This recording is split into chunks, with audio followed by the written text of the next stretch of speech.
baby.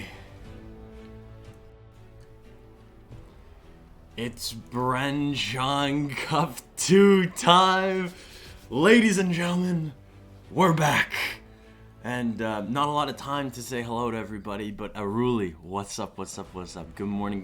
Before I get started, I always like to just say a little bit of hellos to everybody that woke up. Actually, I guess some people maybe... I guess some people have already been up, potentially, but good morning. I just woke up 59 minutes ago. Not the longest sleep, not the greatest sleep, but you know what? We're up anyways. I got 2 cups of coffee. I'm almost on my first. We'll see how this day goes. This is the regional finals, the final day for the Asia side, and it is. If it's anything like we saw in Latin America yesterday, it might be just as good, maybe even better than that. So I'm excited. I hope everybody's ready for some crazy Clash Royale, because that's one thing I know is guaranteed, is this is going to be absolutely bonkers. So Alex, what's up? Thank you so much, man. What's good? How you doing today? Good morning to you as well. How are you doing? I'm good. I'm tired, but I'm good. I'm gonna push through. We got this. This is a layup. This is what we do.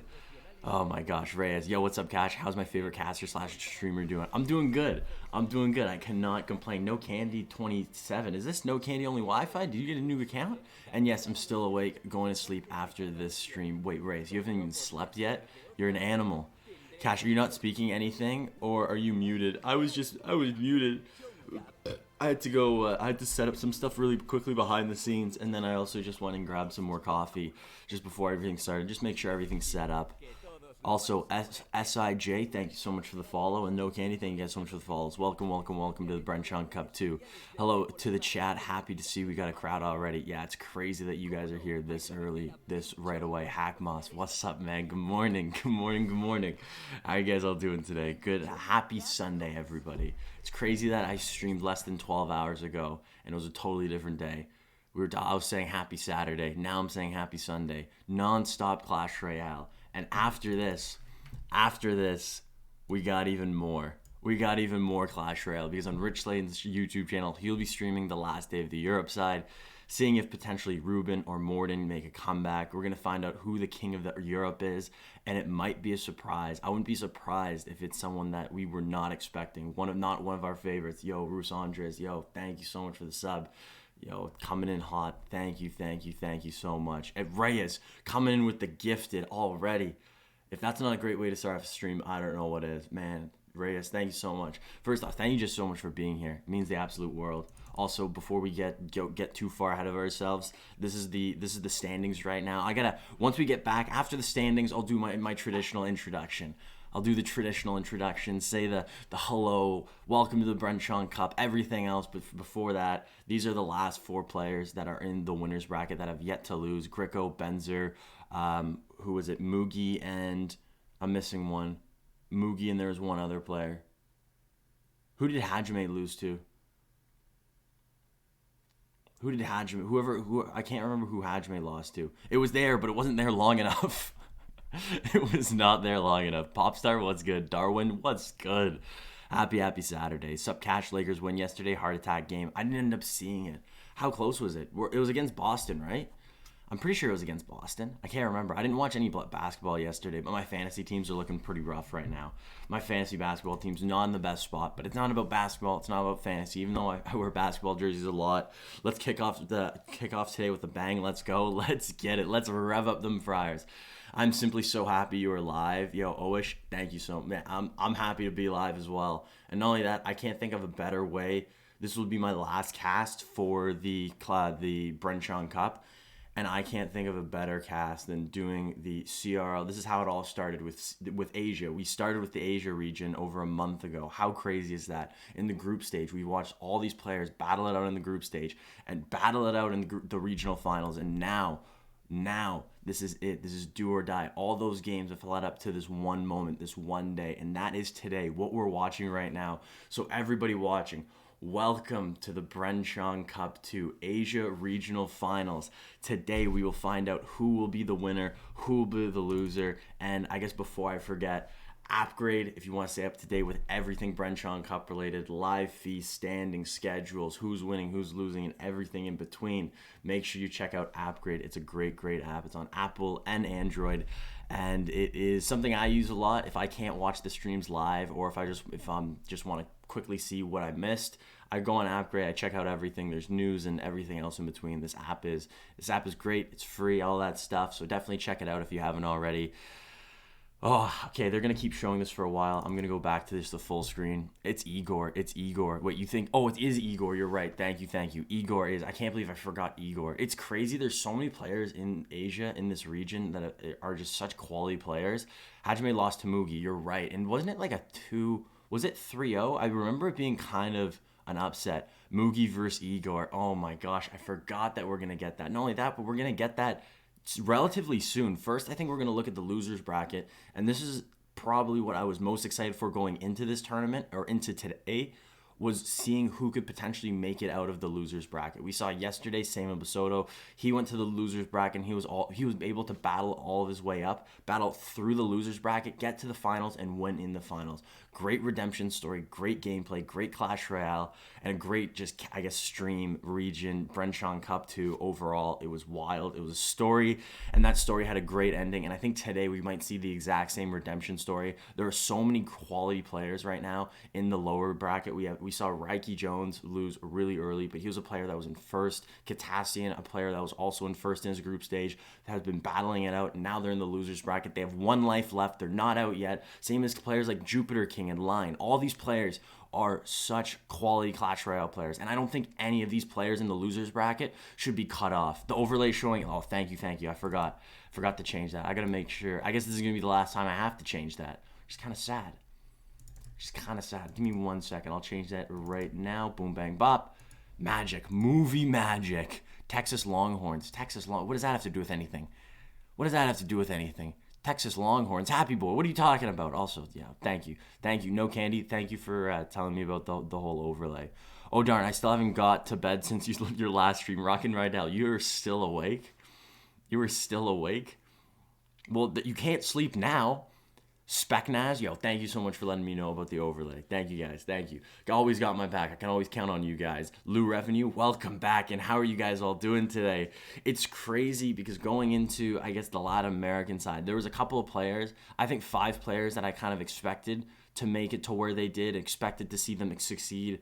This is totally different. This is a totally different situation for Asia. I think every single one of these players can easily win this entire, not only the Asia side of the Bren Chong Cup, but also get to the World Finals and potentially win the World Finals.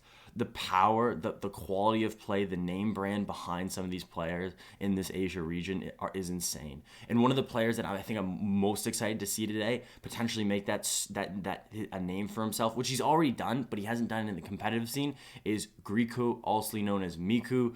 He has been a player that a lot of people have mentioned in the group stages of being a solid player, and he proved himself. He proved himself in the group stage, and then coming into the regional finals, he had to battle some of the best of the best. He played against Lciop. That's another player in the losers bracket right now, Lciop, who can easily make his way all the way back, and maybe wants to, because what happened in the quarterfinals of the regional finals, well, he went up against Griko. Oh, we're already going into the games. Oh my gosh, and it's Sandbox versus Jupiterking. You gotta be kidding me. This is how we're starting? I guess there's no, bad game, but still, I don't know if I'm mentally prepared for this. So Griko ends up beating Lciop 3-0, a rising star versus an established star, one of the best in Clash Royale, one of the best ever in Clash Royale. So if there's a fire in Lciop, it's going to be a fire. It's going to be something we see today. We're going to see that fire. We're going to see Lciop probably come back, probably want to work his way up and battle against. What is going on with this? Full calendar and results is right on the gameplay. Hopefully that gets fixed soon. That's not me. That's behind the scenes. That's in production. So hopefully they fix that soon. Adam, how you doing today? Hello. Expliolos, yo, how you doing today? Thanks so much for the follow. Welcome. And also, Reyes, I missed that. Another sub, another gifted sub. Thank you so much, Rockin' Ridel. Welcome to the sub squad. And Reyes, much love, man. Much love. Hope you're having a great Sunday. Thank you so much. Who in your opinion is a better competitive player, Egor or Jupiterking? I'm just going Egor because of accolades. Egor has a world championship already, where Jupiterking hasn't really gotten anywhere close to that world championship. Even in solo play, Egor has done so well, and he's done so well for so many years, where Jupiterking I don't think he doesn't have the accolades. He has the name, he has the skills. I think we saw it last 2 days ago. We saw it on the first day of the regional finals. Jupiterking's a player that you can tell. You can tell when he's tilted, and he gets tilted. A lot of these players you can't tell. We saw Lciop in Game 5 make a mistake, miss a fireball. Usually if you miss a fireball, especially in a pro game, especially against how good these pro players are, you lose that game. But Lciop just buckled down, worked through it, and figured out a way to win. Where Jupiterking on the other side is, if he loses this game, we can just see Jupiterking absolutely be done for this tournament. Be a little bit of tilt and just not be able to contain those emotions. But on the other hand, if we see him win the series against Sandbox, because I know Sandbox has a lot to prove. He was another player that was number 1 in his group, lost in the first round, and I think he, if anybody, I know he's been putting in the work. I watched him stream on Twitch yesterday. He's already right now top 10 in ladder, and I wouldn't be surprised if he ends the season top 10. I know he's been putting in the work, and I think he's disappointed with how the first day went. We didn't see a lot of Sandbox in the first day. That's because he lost the first round. So both of these players, I think they have a lot. Every single one of these players, I don't think there's one player that you can look at and say they don't want it, they don't want to be here, they don't have the skills to be here. Every single player deserves to be here. And Sandbox going in with, we've seen Sandbox use this deck. We saw a lot of Mega Knight, and I guess in Asia we saw a lot of P.E.K.K.A.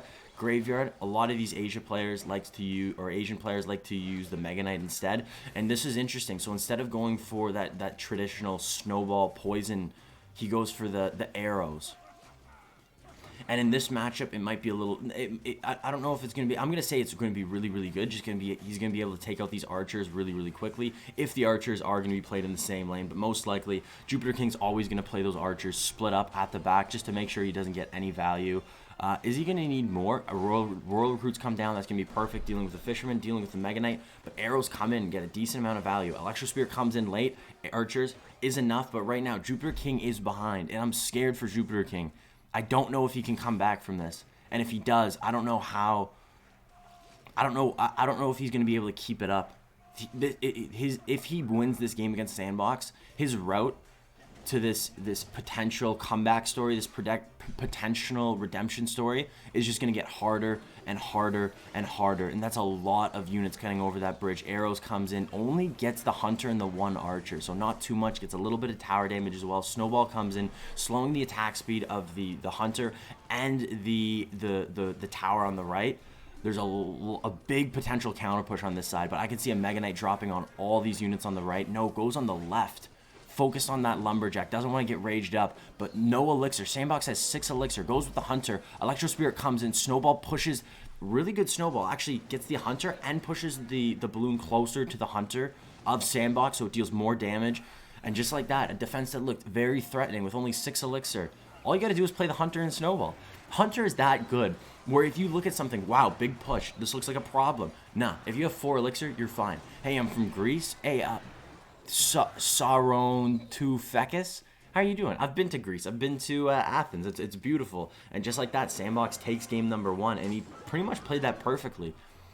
He played that slow. He played that methodically. Took his time. Knew that he could win that matchup, and he just stuck to the game plan. Not one single misplay. It looks like they have Bale on. That's awesome. Bale's a player he's going to be playing in the Europe side today at 1 p.m. Eastern Standard Time. And I'm excited to see Bale. Bale is, or Bale, as they say in Spanish.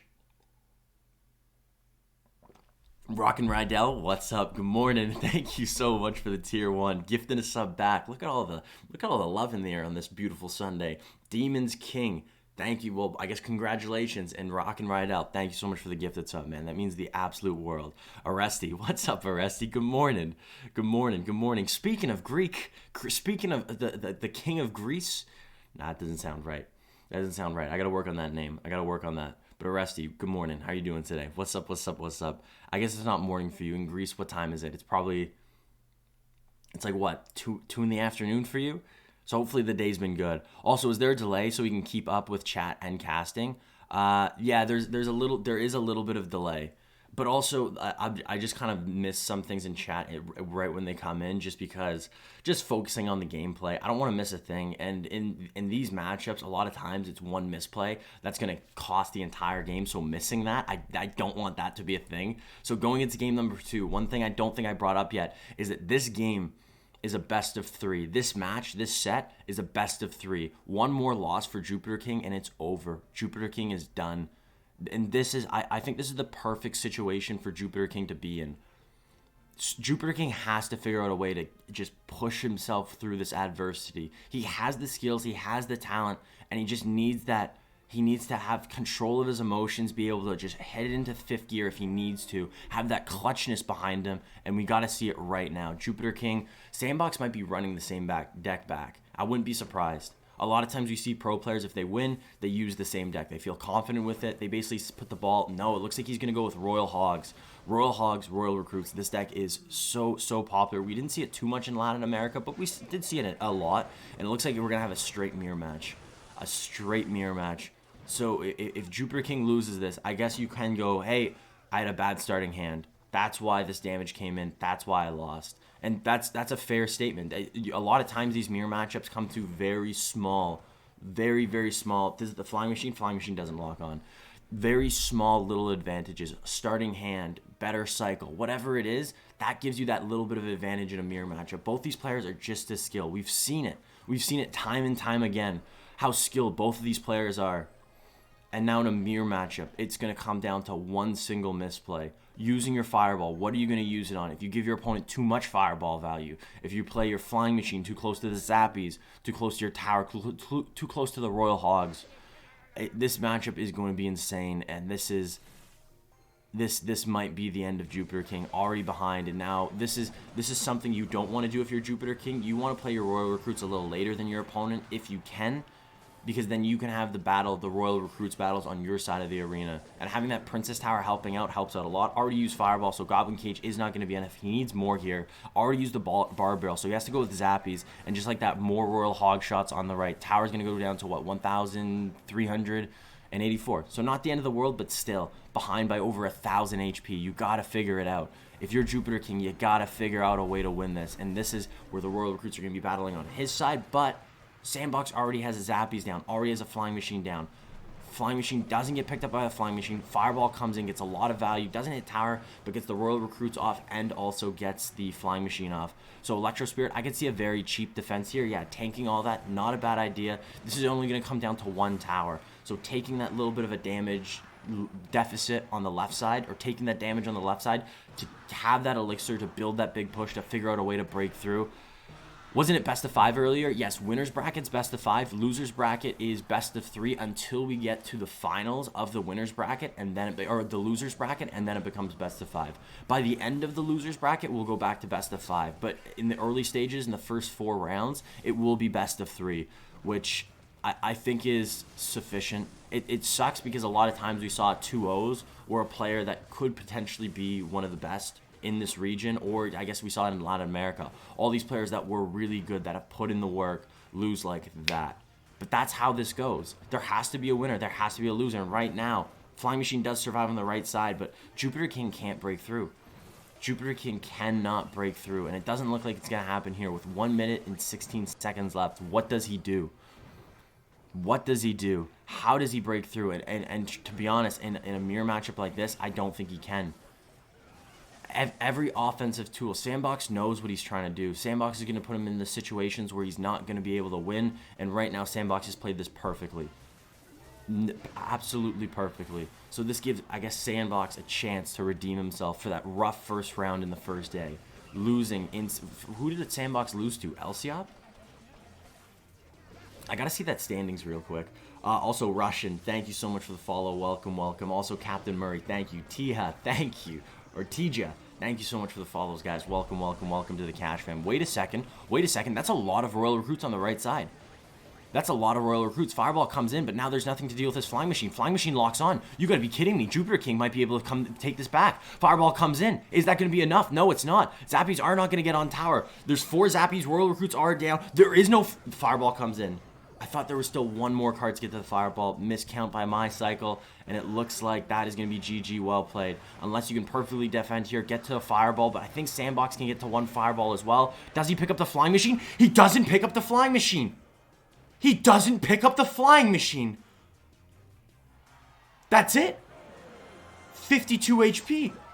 Do you know what does more than 52 damage? 1 Flying Machine shot. Jupiterking had that. Jupiterking had that. He had the Elixir. He had 5 Elixir when that Flying Machine was on tower. He didn't play Zappies. He over defended on the right side, which I don't know if he had to. Exactly, Mio. He had 5 Elixir. He could have played a card. He could have stopped that. This should be going to game number 3. That's a robbery. I can't believe we just saw that. I can't believe we just saw that. So we don't get a replay there. If we saw a matchup, we know what the matchup's going to be. It's probably going to be 50-50. He should have played any card. Literally anything. Anything. What did he have in his hand? What did he have? He had Royal Recruits. We knew that. He used the Barb Barrel, he used the Cage, and he used the Electro Spear on the right side. So that means he had Royal Hogs. He didn't have Fireball. That was the last card he played. So he was 1 card away from Fireball. So he had Royal Hogs, Royal Recruits, Flying Machine, Zappies. That was his hand. And he didn't play any of them. I think he could have played Zappies. Pro Choker. I don't know. He might have just not had the Elixir. But it's weird because even he had the Elixir after the fact. So it's weird that he didn't play the Elixir. If he had his finger on the tablet and was spamming Zappies, we would have saw the Zappies come down a second too late. We didn't see the Zappies come down at all. So, Mr. Nasty Gaming, hey, how's it going, by the way? What's up? Happy Sunday. Happy Asia Regional Finals. So, wow. Already in the first set, a little bit of an upset, but we were seeing one of the players. I think if we looked at the thumbnail, one of the players on the thumbnail, I think the second player was Jupiterking. The reason why is he's a favorite. People always bring him up in the top 5, at least their top 10. Jupiterking comes up a lot in the conversation.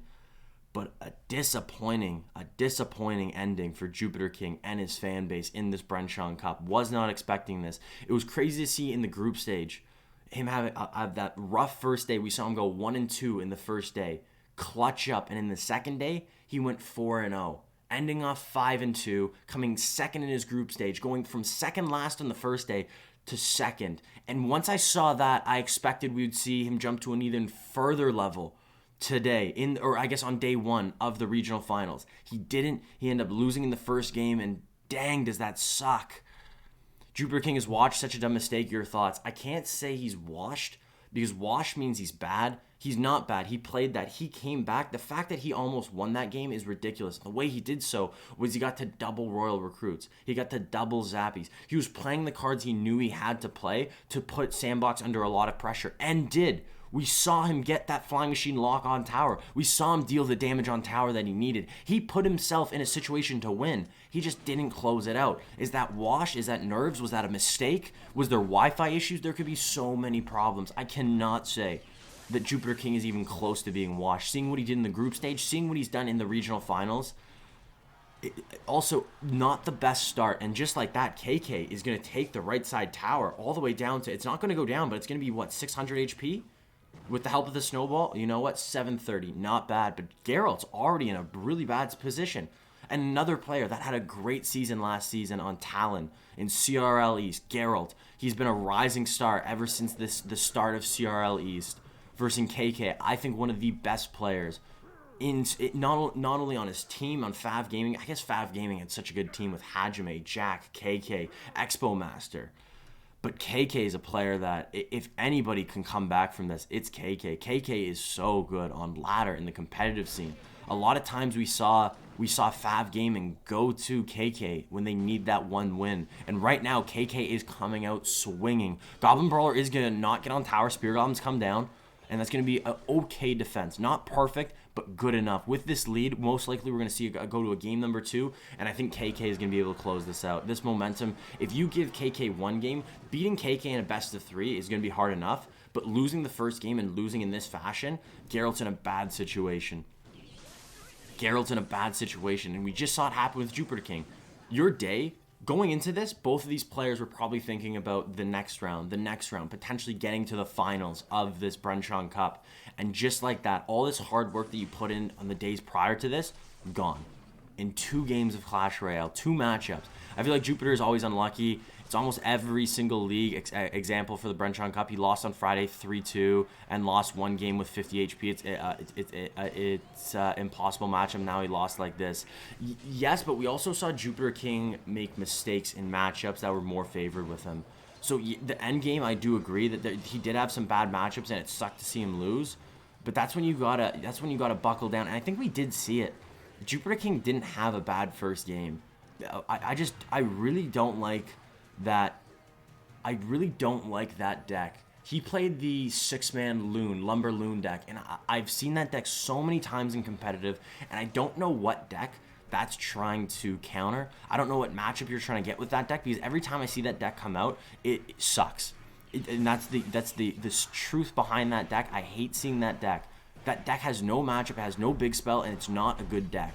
And if we see a player come out with that deck, I want to see it. I don't remember seeing 1 win with that deck.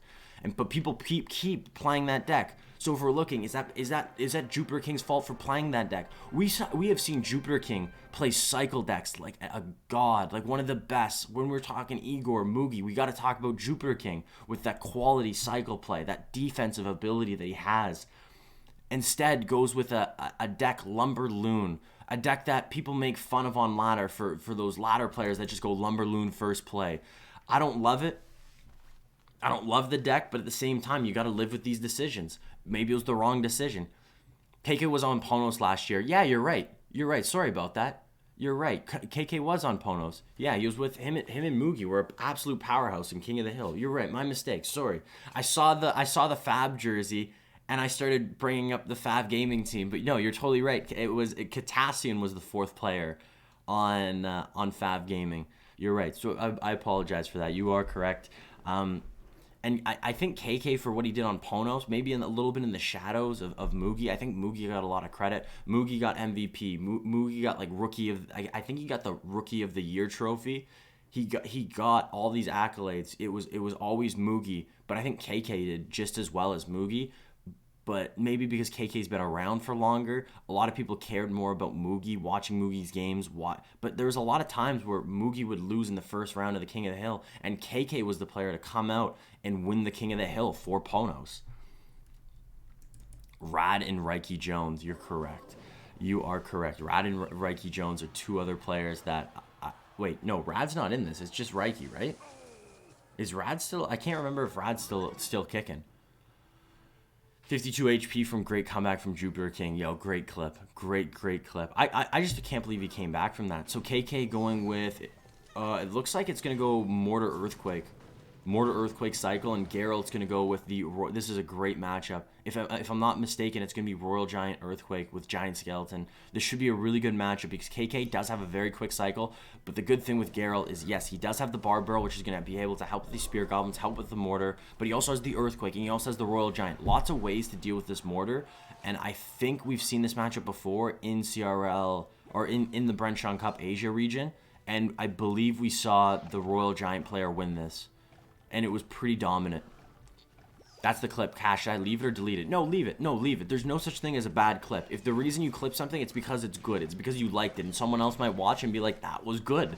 Also, Jay Breeze, yo, thank you so much for the follow. Welcome to the Bren Chong Cup, too. Jupiter was the best in, like, June, July last year. Yeah, but I still think he has it in him. The problem is for Jupiterking, I don't think Jupiterking's bad. If Jupiterking was in North America, I think if Jupiterking was in any other region, we would see him be easily top 5. And when I say easily, I mean easily. The way he played, he easily could be top 5 in other regions. If you look at the Asia region, I think over half the top 10 players in Clash Royale right now are in this region. And the reason, I guess I don't understand the reason of bringing Russia into the Asia region, already such stacked regions, bringing in a player like Egor.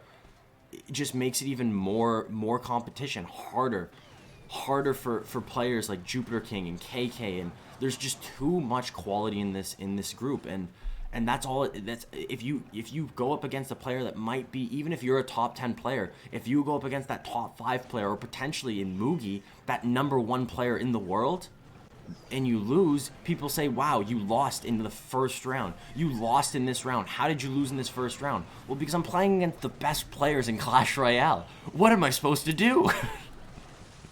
Mugi got super unlucky. He faced E-Golem, GG, so skilled. Mugi faced E-Golem? When was this? I don't remember seeing any E-Golem yet. What's the best stack in the world? Deck, my bad. What's the best deck in the world? It's not about the best deck. There's no magical deck that can win you all matchups. It's really matchup dependent, and I guess I could say what my favorite deck right now is in ladder. Actually, ladder's a hard one, just because in ladder, if you're in top ladder, the meta is a little less diverse. But if you're in top ladder, the meta is so diverse, it is ridiculous. There are so many different decks, at least where I am, every single game, I could play up against anything.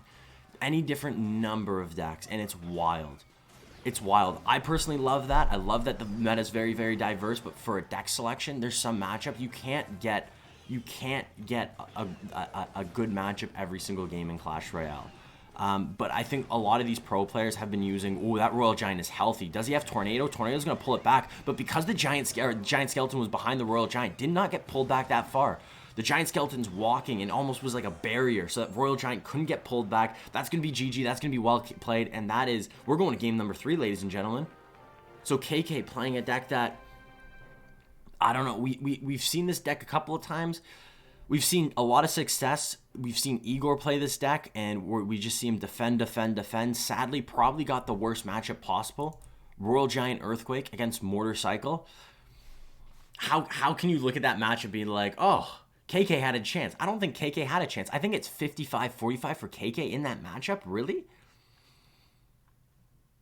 Maybe I'd have to look into that matchup more, but I guess looking at it objectively, looking at it just right off the bat, seeing Royal Giant, seeing Earthquake, seeing the Bar Barrel, that's a lot of ways to deal with the win condition. Sure, I know you can't deal with the Earthquake. That's the win condition technically in KK's deck, but still, that's well played by Geralt. I'm glad to see Geralt at least tie this series, and whoever wins this game is more than deserving.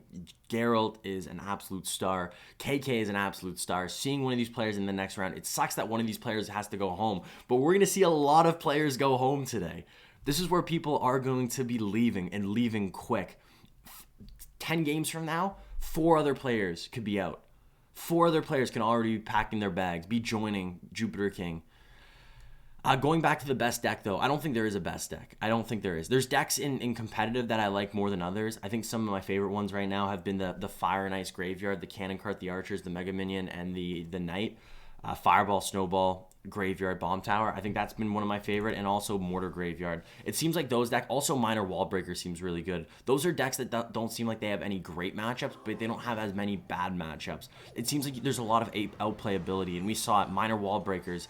We saw it go up against a Lava Hound, Lava Miner, and put up fights every single time. A matchup that on paper looks really hard, but these pro players in the hands of these just master, these 1 elixir, 2 elixir cycle cards in the hands of some of these players get so much value, where a matchup that if I played on ladder that I'd really struggle with, they just somehow just make it look doable. They make it look like there's a chance, and having a chance in Clash Royale is all you need, especially for these pro players. So KK is going to come out with Royal Ghost, Royal Giant, and Geralt is going to come out with the Giant Skeleton. So we got Royal Giant versus Royal Giant, but 2 very different Royal Giant decks. We have the Royal Giant Cycle versus Royal Giant Giant Skeleton, a little bit of a heavier cycle. And when we watch this matchup, whenever I've watched this matchup, I've always seen the Royal Giant Cycle player win. And the reason why the Royal Giant Cycle player wins is because if you look at both the decks, they have similar ways to deal with these Royal Giants, and they're not good. Using the Fisherman, you can't really pull the Royal Giant, especially right now. There's no Fisherman. So Hunter is going to get pulled. Is there any way to pick up this Hunter? No. So Royal Giant, this is what I'm saying. There's not great ways to deal with these Royal Giants. Royal Giant always seems to get damage. And the problem is, for, I guess, Geralt in this situation, KK can just get to more Royal Giants. The more Royal Giants he gets to, the more damage he gets. The only way Geralt can win this is he has to win these bridge battles. if he can win these bridge battles, have that giant skeleton alive, and potentially either get a big push on one side or have a big enough push on one side with the hunter, the giant skeleton, the fisherman, you name it, and then maybe go royal giant on the left side, put KK in awkward positions. That's the only way I've ever seen this matchup go in the favor of Geralt's deck. It's going to be hard. Another very important card is going to be this fisherman and the fisherman play, so great pickup on the fisherman with the zappies, and just like this, that's a huge win at the bridge. And now we're going to see it. Is this going to be the time? Is this going to be the time we see KK struggle? He has a lot of elixir. The hunter played one tile too close to the river. He played it on the river, so when the hunter gets pulled, it doesn't come onto the other side of the arena. It doesn't get pulled onto Geralt's side of the arena. So the hunter stays alive, helps out with the royal giant defense, and now we got another royal giant of KK going to town on that tower, bringing it down to 1038. And if you're KK, all you have to do is that 2 more times, maybe even 3 more times. And that's GG, well played. With 2 minutes left, though, we're already into double, going into triple. KK's in a good spot to succeed, but Geralt has a heavier deck and double and triple elixir. If he can win these bridge battles, gets a lot of value from these fishermen. I could see Geralt pulling this out, but that's if. That is if. So this fisherman just keeps pulling units. Gets the hunter, gets the royal ghost. It's just continuing. Gets the he already got the E-Wiz. Also, Diego, what's up? Good morning. Happy Sunday. RG Beast, yo, what's up? Welcome back. How are you doing today? What's up? How's everybody doing today, by the way? I hope everybody's enjoying this, because so far I'm loving this. Sam G, good morning.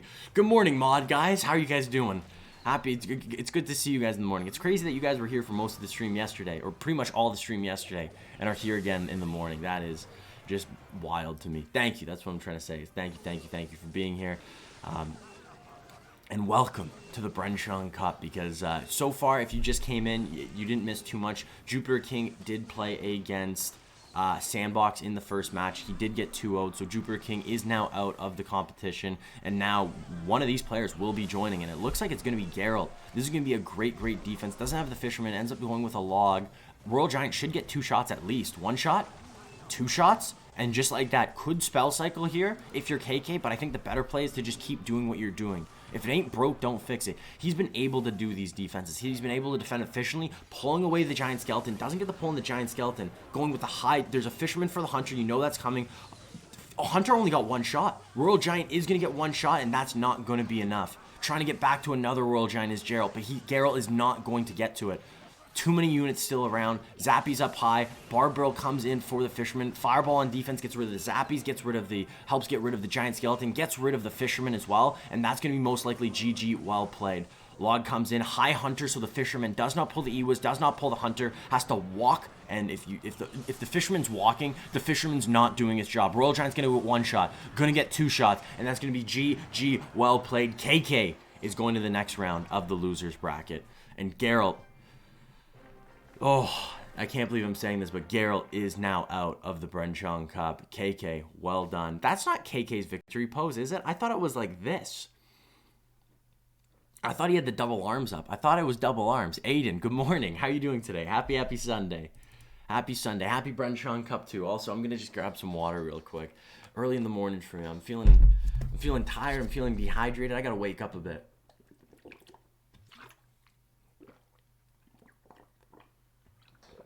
I don't know how Ravolamir's doing this. Ravolamir's streaming every single one of these, and yesterday, for example, he had to have casted for 10 plus hours. Okay, this is perfect. So Geralt versus Raikijones. Oh, I didn't realize we've already had matches. So lying 2-0's Kitassyan. So Raikijones and Kitassyan are already out. Pandora beats Osama, already out. That's good because Pandora, we did see Pandora go almost undefeated in the group stage, but in the first round of the regional finals get 3-0'd. So it's good to see Pandora kind of move his way back in, putting himself in a good position to succeed. But we're going to have Hajime, Sandbox, Line versus... Who was Line playing? Line was playing... I can't remember who it said Line was playing. I kind of want to go back to that for 1 second. Oh, are we going right back? Okay, we're going right into the next match. This is too quick. You know what? I'm not complaining. Nothing but action. I like it. Action. Hajime It's crazy to see you in the losers bracket, but Hajime is on the losers bracket. The reason he's here is because of Mugi. I guess another player. When you talk about the best player in Asia, Hajime always comes up, but it always seems like Mugi has that edge. If we're talking about Ash and Gary, Hajime is definitely the Gary, always falling one step behind, and Ash getting all the credit. But let's see if Hajime can overcome, get through. So it looks like we're going to see, it's not going to be Fire and Ice. It's not going to be Snowball Fireball. It's going to be Barb Barrel, maybe just Barb Barrel Poison coming out for Hajime. So a very similar deck. Probably a Mega Minion. Probably a Mega Minion for Hajime. But you know what? You've seen this deck with Inferno Dragon as well. A little bit on ladder. Sandbox looks like he's going with Bridge Spam. So last two cards are going to be... it's going to be Fireball and it's going to be Ram Rider. And then Hajime does have Fireball, so last two cards are most likely going to be either Mega Minion or Inferno Dragon. And then we're going to see the Bomb Tower, or I guess there could be the Goblin Cage, but most likely it's going to be Bomb Tower. If it's Bomb Tower, that's going to help out a lot. But still, Sandbox, I've seen him play this deck. I've seen him play it on ladder. I've seen him play it in Grand Challenges. And Sandbox has a really good... He does a good job of always just figuring out a way to win. Just knowing when to go in, when to fall back, just putting enough pressure and just the right amount of pressure on both lanes. How are you doing, Cash? Your hat is fire. Your hair is fire today. Is it? I just kind of slept. This is bedhead for me. I just went to bed. I woke up, put on. This is pretty much. I'm like I have my head on my hat on my nightstand. My alarm went off at 6 a.m. I rolled over, turned off my alarm. My girlfriend said, "Good luck." I said, "Thank you." Grabbed my hat, threw it on my head. I ate some breakfast, had some cereal, but I had those.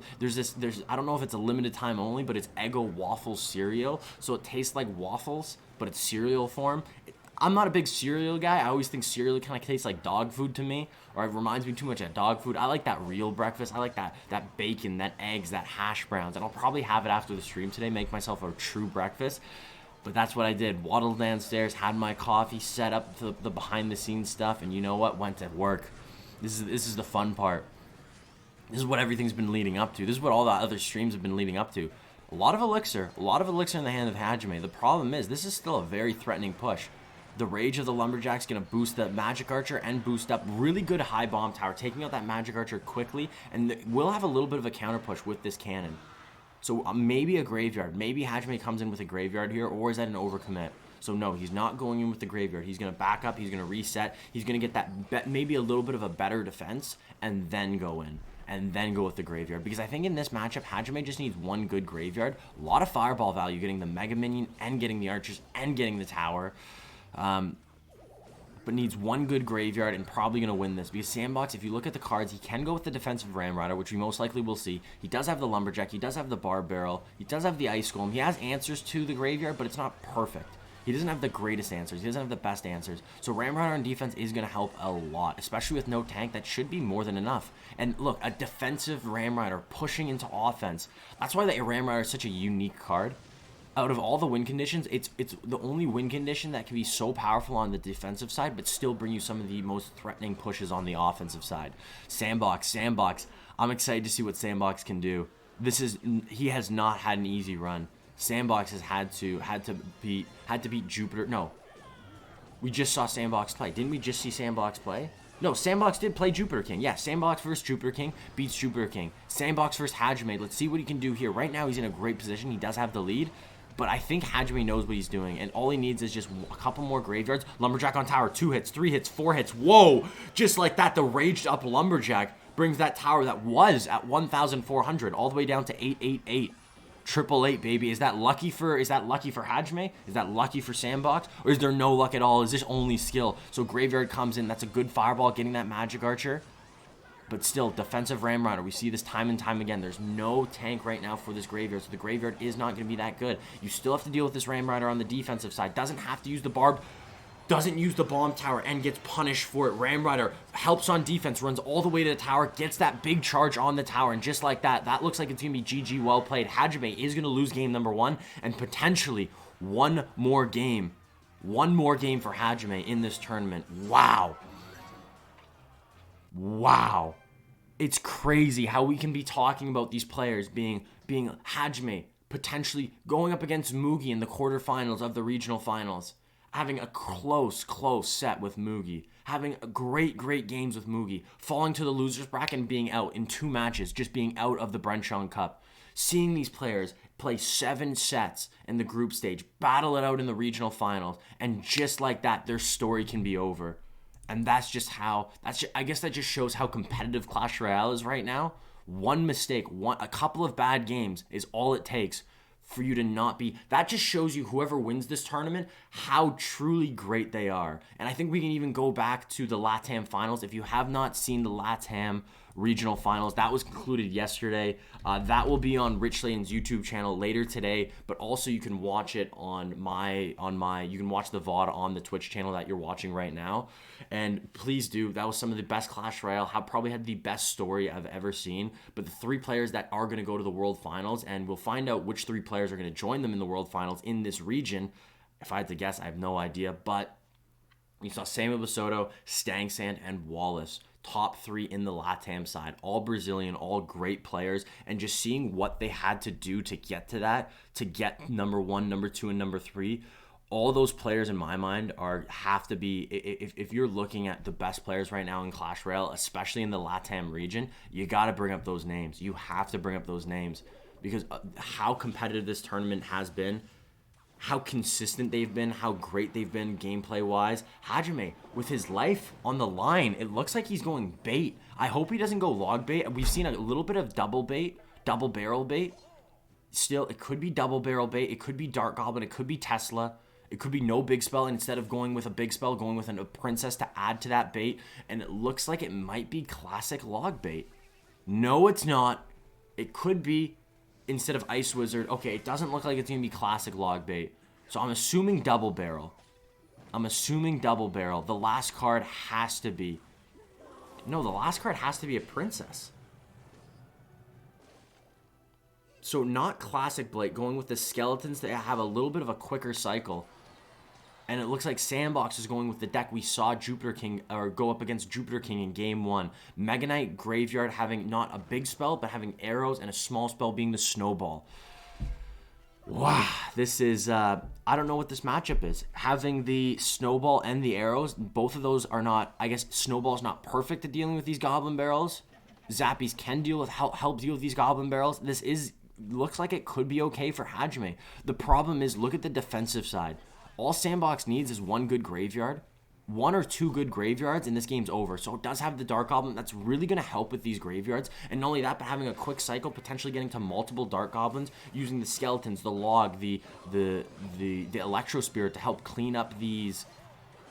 help clean up the graveyards and get back to another Dark Goblin. You need to go Electro Spirit or log here, because already arrows come in for the Dark Goblin. I said 1 good graveyard's all you need. I don't even know if that was a good graveyard, but that might be all he needs. Sandbox off to a great lead. Goblin Barrel comes in, goes with the Hunter. Does he get the timing? 1 second too late on the Hunter. If you play the Hunter early enough, the Hunter does take out that Goblin Barrel perfectly. The timing is pretty ridiculous, though.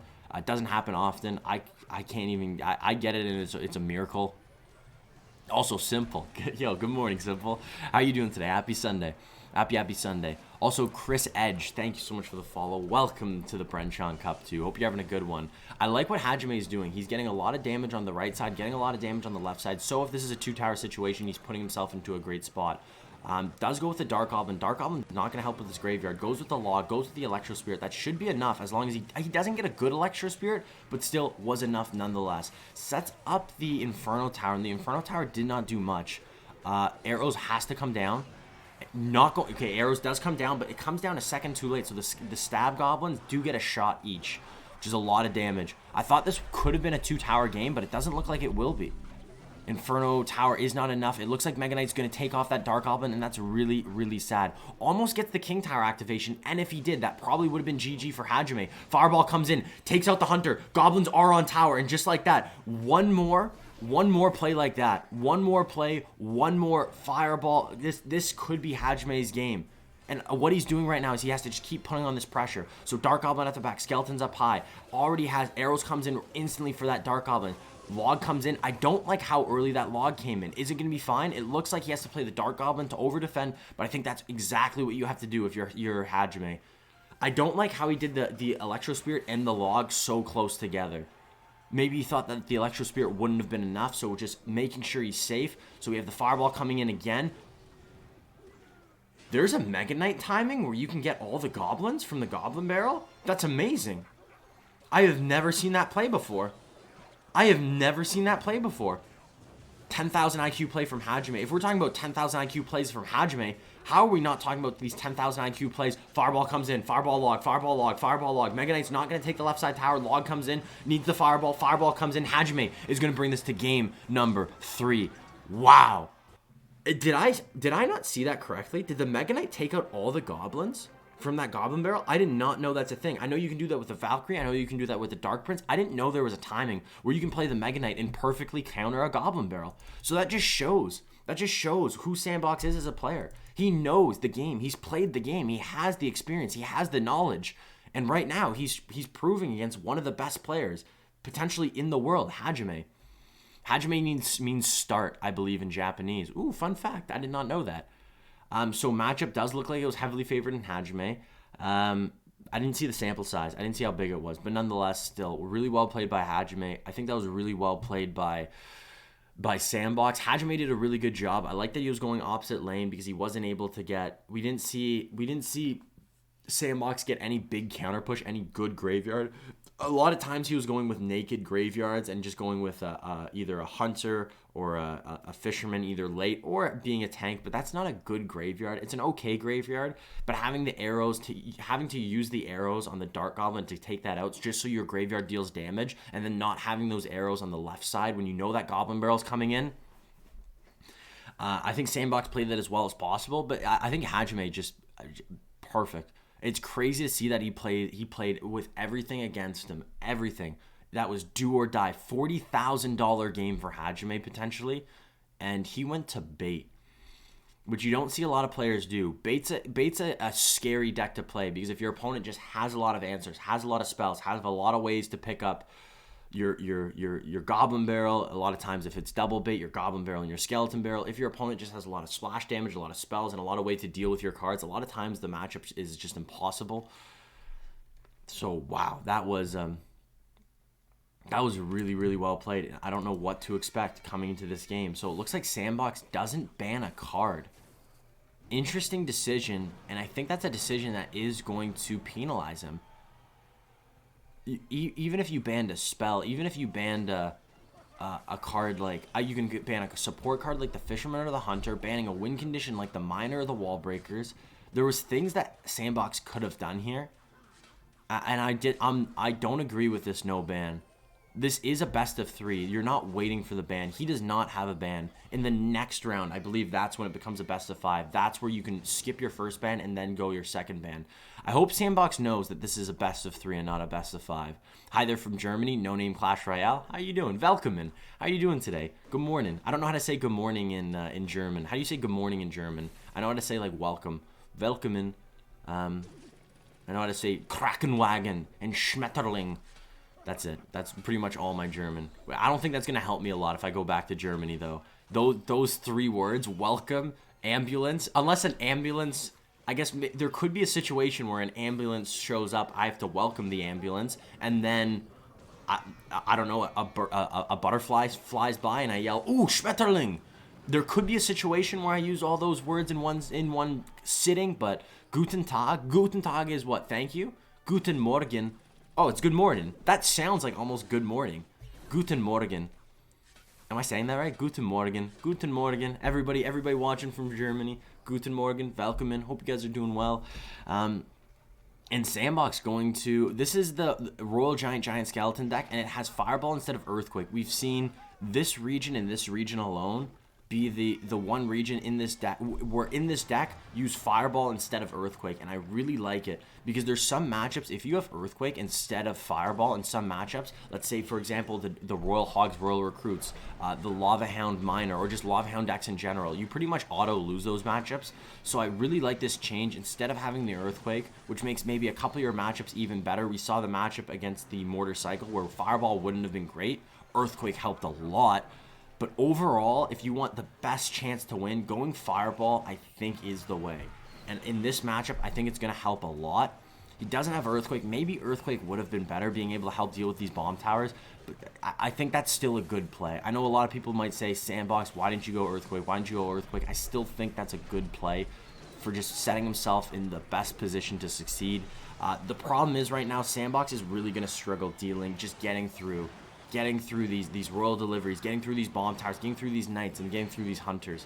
Sandbox is going to have to probably go with a royal giant at the back, maybe. Is that even the play, though, with this deck? I know that's how you win this matchup if you have royal giant cycle, but I don't know exactly how to win this deck or win this matchup if you're using the giant skeleton royal giant deck. I don't even know if you could potentially cycle back to another. I don't know if you could cycle back to 2 royal giants. Maybe what you do is you just have to get really good fishermen, overwhelm your opponents. Has to go with the fireball on the spear goblins and the tower. That's a negative elixir trade, and just like that, miner on the left side. We have a relatively threatening push on this right side, actually. So a lot of damage coming in. Fisherman tanking for the hunter. Hunter deals damage, and just like that, Sandbox is close.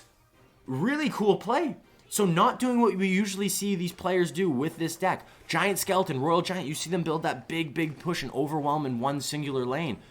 Doesn't even use the Royal Giant yet and already takes the tower on the left side down to 767. The problem is the timer is on. 1 minute left, but I don't think this is going to be, there's going to be 1 minute left in this game. I think Hajime right now just has to go with another miner, has to go with another earthquake, 2 more earthquakes, and here it is. Doesn't pick up the miner. Miner is going to get another shot, and that is going to be GG, well played. 1 more earthquake coming in. This is do or die, going with the giant skeleton. This is where you just got to go with the Royal Giant. You got to go all in.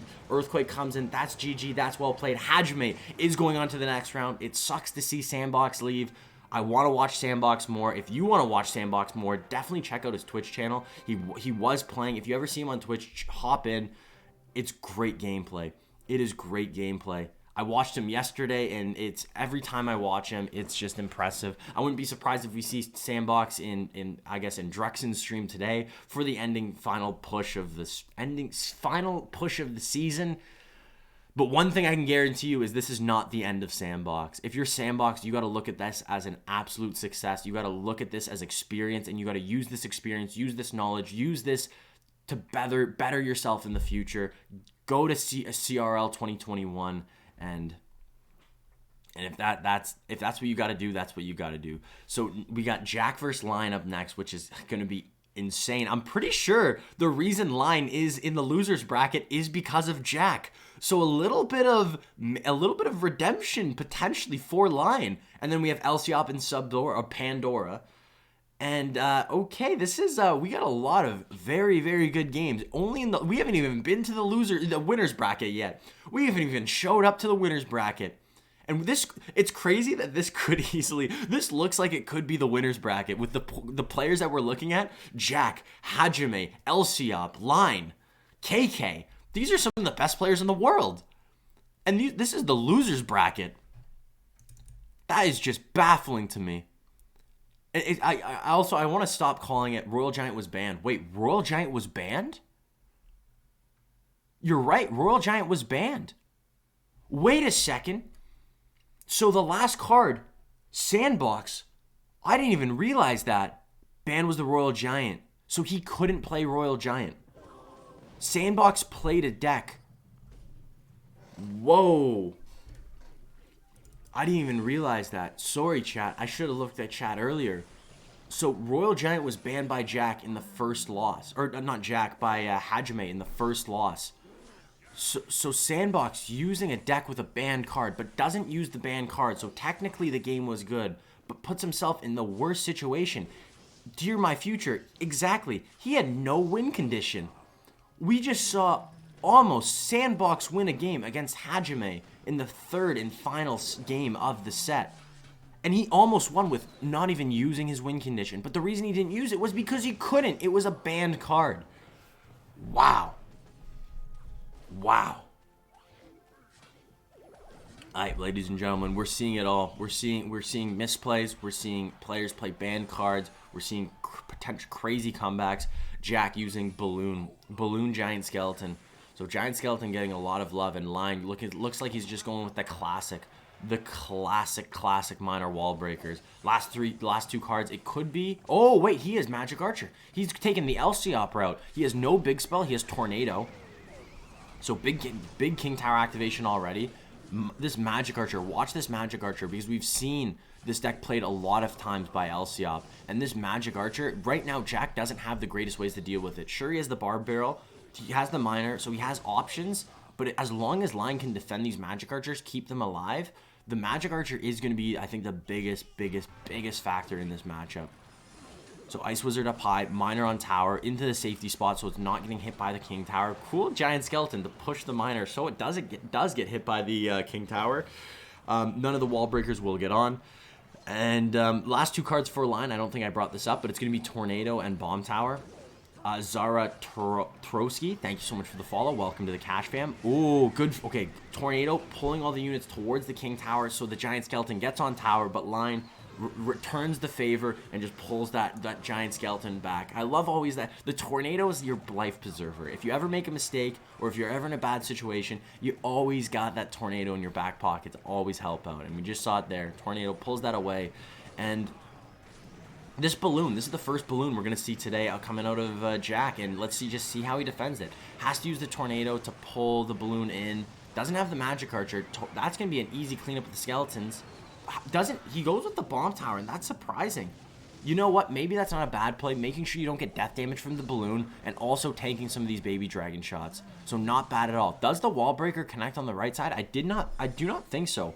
Why is Jack doing the Goblin emote? Every region had amazing players in the losers bracket. This tournament is crazy hard. Yeah, Reyes, this is gotta be. This is CRL level tournament easily. Just with the quality of players, the players that they invited, this is the best of the best.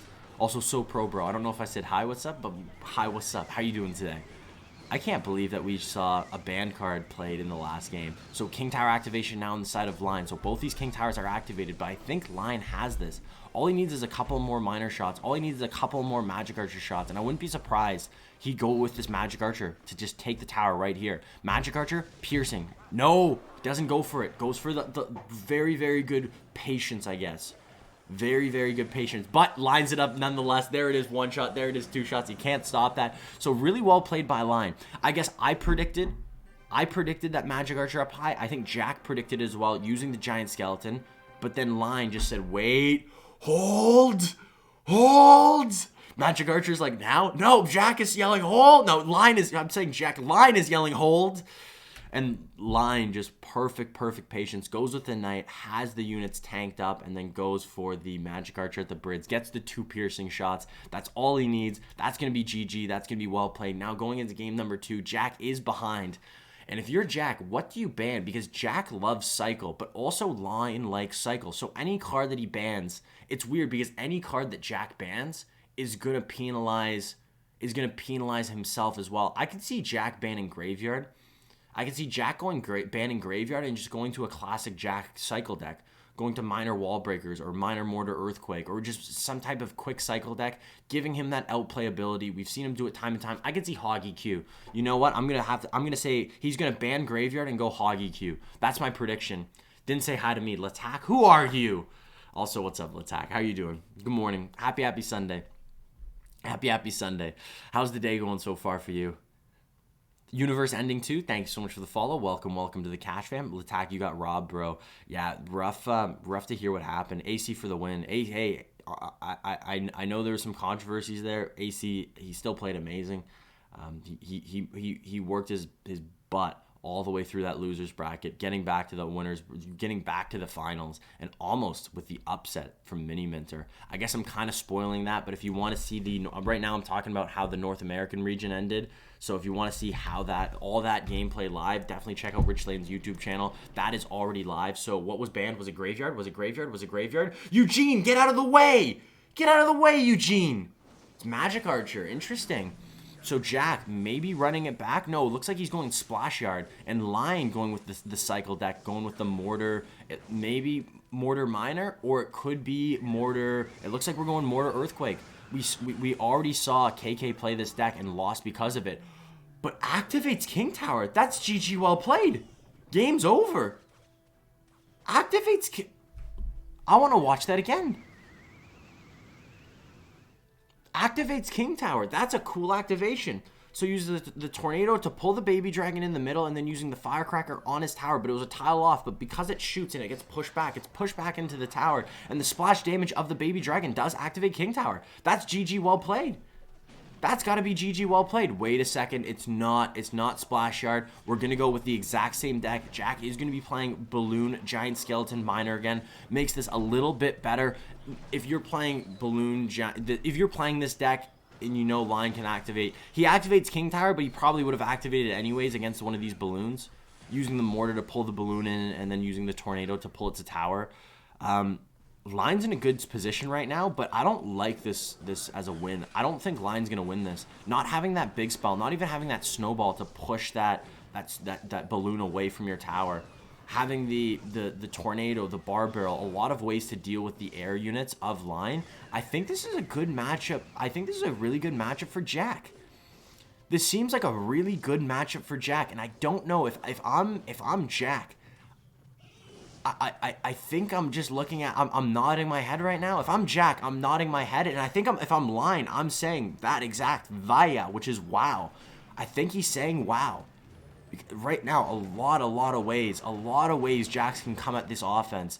And on Line, you have to be very tricky with this defense. You got to make sure you can't give too much value. You can't give too much value. You have to use your Spear Goblins and your Firecracker away. I'm surprised we don't already see a Firecracker. Already setting up that defense. You know there's going to be a balloon coming in. So the Firecracker comes down. But now, if you go Miner on the Firecracker, doesn't go Miner on the Firecracker, uses the Tornado to pull. Could go Spear Goblins here, but there's no way to stop this balloon. Tornado? Never mind. What am I talking about? Baby Dragon locks on the tower again. Baby Dragon's been the absolute MVP for Jack in this deck. Miner's done a little bit of damage, but most of the damage has came out from this Baby Dragon. So Mortar on the right side. We already saw the Bomb Tower come down for this Mortar. So I guess Line easily predicts that and then goes with the Knight to tank. Has to go with the Ice Wizard as well. Balloon push on the left side. Mortar is going to pull. Wait a second. Can Jack break through? Jack has the line. That's a really, really good pull. Really good tornado pulling it back into pulling the tornado back. For some reason, I was going to say into the death damage, but that was the death bomb of the giant skeleton. Jack's own death damage. Interesting. Great prediction with the Ice Wizard, predicting the mortar. And right now, goes with the bomb tower. Has to go with it, but Earthquake, this mortar will get a lock. There's no way to pick up this mortar. Oh, the Ice Wizard! I didn't even think about that. Ice Wizard on the right side was the perfect amount of time for this giant skeleton get in front of this left side tower, and the mortar does not get a lock. Might get one shot here, doesn't get the one shot. And I wouldn't be surprised if we just see Miner go on tower, just try to get as much chip damage as possible. Baby Dragon pushes the balloon. That balloon's going right for tower, has to tornado the balloon away. But now the balloon, there's no way to stop this balloon. You have to commit on you have to just hope your tower and your Firecracker takes out this balloon. And Baby Dragon, once again, locks on tower. Death damage comes in from the balloon and very, very close. Jack might pull this to game number 3, but this game is not over. There's still 51 seconds. And now that we're in triple, that means more mortars, that means more graveyards, that means more Firecrackers, but more importantly, that means more Earthquakes coming out from line. And I wouldn't be surprised if we see more Earthquakes coming in, especially on these defense. So Miner is on tower. It does get pulled to the Firecracker, takes out the Firecracker. Tornado already in, so now you're just hoping. You're hoping this balloon doesn't get death damage, which it doesn't. Trying to get this mortar lock, but I think right now, if you're Line, you want to just go with as many Earthquakes as possible. And it's too little too late. Now, in this situation, you have to hope for a mortar lock. This is GG. This is well played. There's not enough time left. And you got to focus on defense, but if you're Line, you got to get some offense in, and he's not going to be able to get it.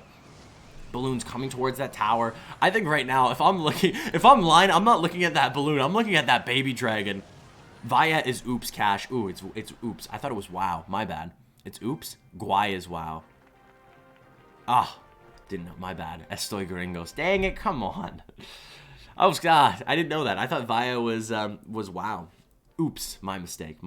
But Jack wins. Jack wins game number 2. We're going to game 3. And now, if you're Line, now you're in that position. You're in the same position Jack was just in.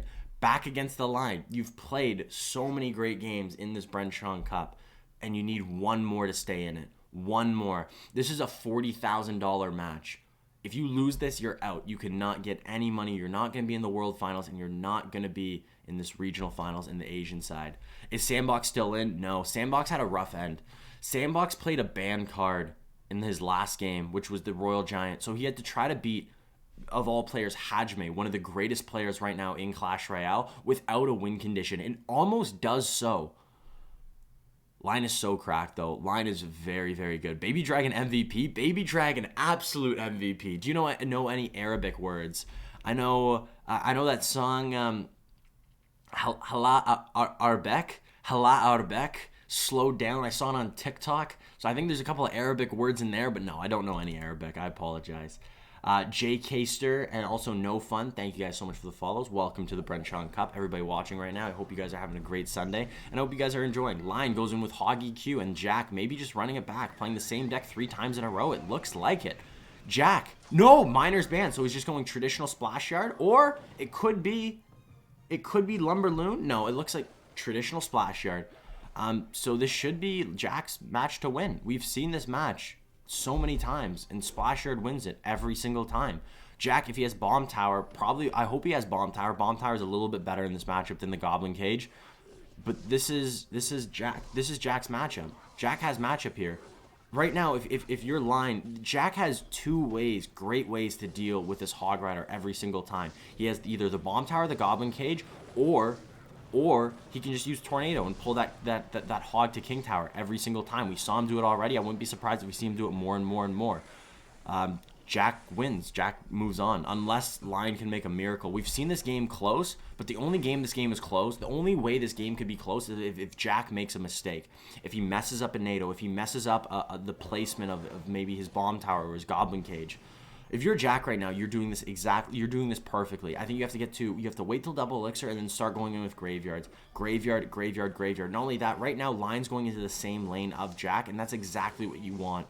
Right now, Line should think of potentially switching lanes. But even if he switches lanes, I think Jack is going to follow him. Right now, Jack is in the perfect situation to win this. He's in the perfect position. Line is already chipping away with these Earthquakes. Goes with the Hog right on the left side. Great placement with the Goblin Cage. And I think he's just going to let this one Hog hit come in. No, I forgot. King Tower's activated. That Hog doesn't get a shot. So he's going Graveyard. Naked Graveyard. Going to go with the Poison. And he's probably going to do that every single time. These Graveyards are going to be hard to defend. And every single time this Graveyard comes in, it will get damage. It will get Poison damage, but also these Skeletons will get damage.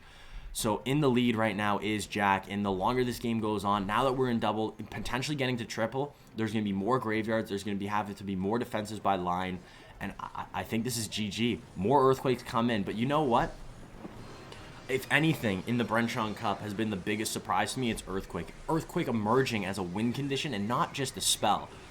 So I'm excited to see if any card can do it, it's Earthquake. I don't think we're going to see any Hog come out on tower. There's going to be no Hog getting on tower. You're playing the Hog just to pull out Elixir.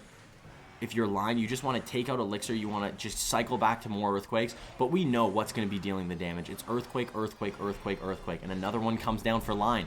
Jack plays the Archers low, so outside of poison range. So that's going to be actually a relatively clean defense. And just like that, not in the lead. Baby Dragon again. Baby Dragon splashing on tower. Baby Dragon, another shot. That's 3.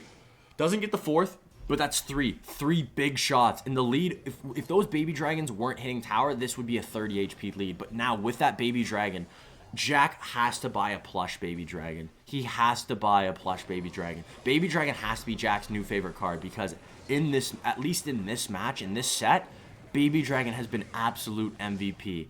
In the Giant Skeleton Balloon Miner deck and now in Splash Yard, Baby Dragon looks at Jack and says, you know what, Jack, you've done enough. I'll help you out today. I'll help you out. Did Hajime win? Yes, Hajime won against Sandbox. Baby Dragon MVP round 2? I think so, Reyes. I think so. So Hog, this is never going to get on tower. High Goblin Cage. Earthquake can still hit Cage and can still hit tower. This game is close, though. The Logs are coming in. The Earthquakes are coming in. Graveyard's coming in. And if Line gets a solid defense here and gets a lucky with these skeleton spawns, all he needs is 3 more Earthquakes, a couple more spells, and this could be GG.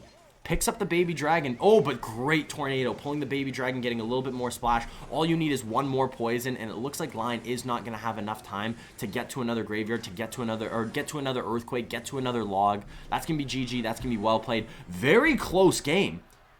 And would Line have won that if the Baby Dragon of Jack didn't get on tower? I guess didn't get splash damage on tower? Maybe. Samuel would won that game. Honestly, Samuel, if you put Samuel Basoto in any game, I would always think Line has matchup. Maybe Line has matchup, but I've yet to see in the competitive scene. We've seen this matchup a lot of times in Latin America and in Asia. I don't think Line has matchup. Maybe in the competitive scene you've seen, or maybe on top ladder you've seen Hajime win, and I think that is a winnable matchup. Don't get me wrong. I think that matchup is totally winnable. I think that matchup is winnable. We've seen players get close, and that game was 100 HP, 174 HP.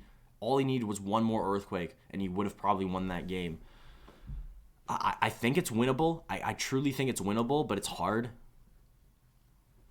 He's trolling. Oh, it's a joke? Oh, Katie, I thought you were being serious. My bad. It's hard to tell jokes in text format. It's the same time. Sometimes when you text someone, the joke doesn't really get persuaded, or you don't know the sarcasm. You don't hear the joke. You don't realize that it's a joke. So my bad. But yeah, that is well played by Jack. It's weird to see Jack go to Balloon Miner, go to Splash Yard, decks that we've seen him play, but a lot of times we've seen Jack go with these high cycle decks, these decks that Line were playing, and have that little bit. I'm surprised we didn't see an Earthquake Mirror matchup, a Hog Earthquake Mirror matchup.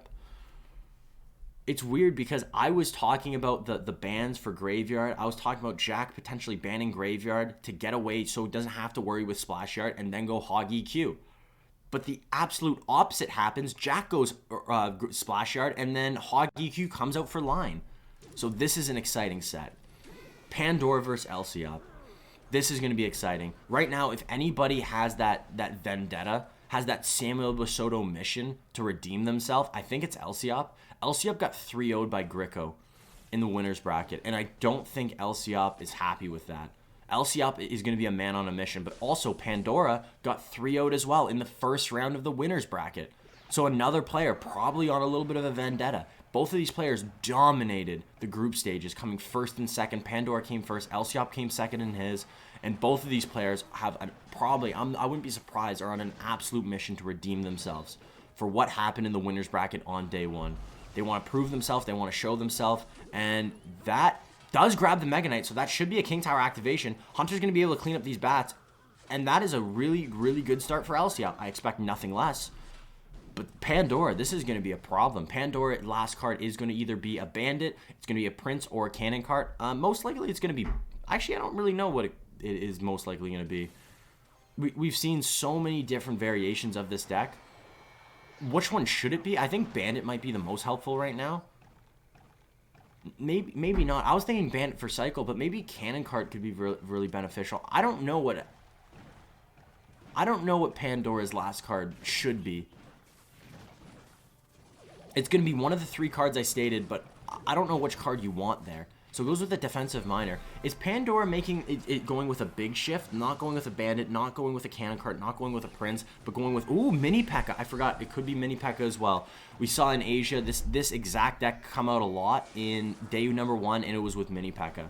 And I really like this. Mini P.E.K.K.A. on tower, Mini P.E.K.K.A. on tower, 1 shot, 2 shot, and just like that, the last card out of Pandora might be the card to push him over the top, winning game number 1.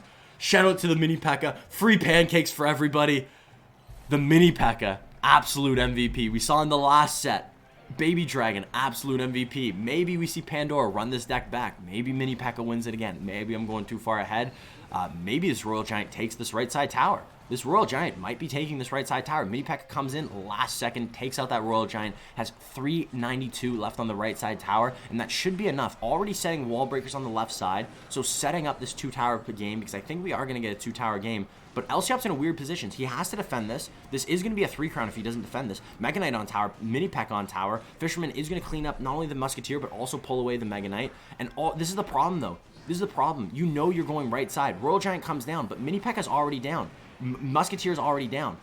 Royal Giant won't get a shot, but even if that Royal Giant did take tower, look at the King Tower. I love what Pandora did. He knew exactly what Lciop was trying to do, was trying to stop him from doing that, which he did, but also setting himself up, just in case he made a mistake, if there was a 2 tower situation, putting himself in the best position to succeed. That's the Pandora I saw in the group stage. That's not the Pandora we saw in the regional finals in the first day, and I'm glad to see. Welcome back. Welcome back, Pandora. Welcome back. because this is Pandora. This is the Pandora I was excited. Seeing Pandora get 3-0'd in the first round had a little sore spot in me. It didn't feel right. A bad taste in my mouth. This is also David and Nations. David and Nations, thank you so much for the follow. Welcome to the Bren Chong Cup 2. Cheers, everybody. Cheers. That is my first coffee, and now it's time to bring out the big guns.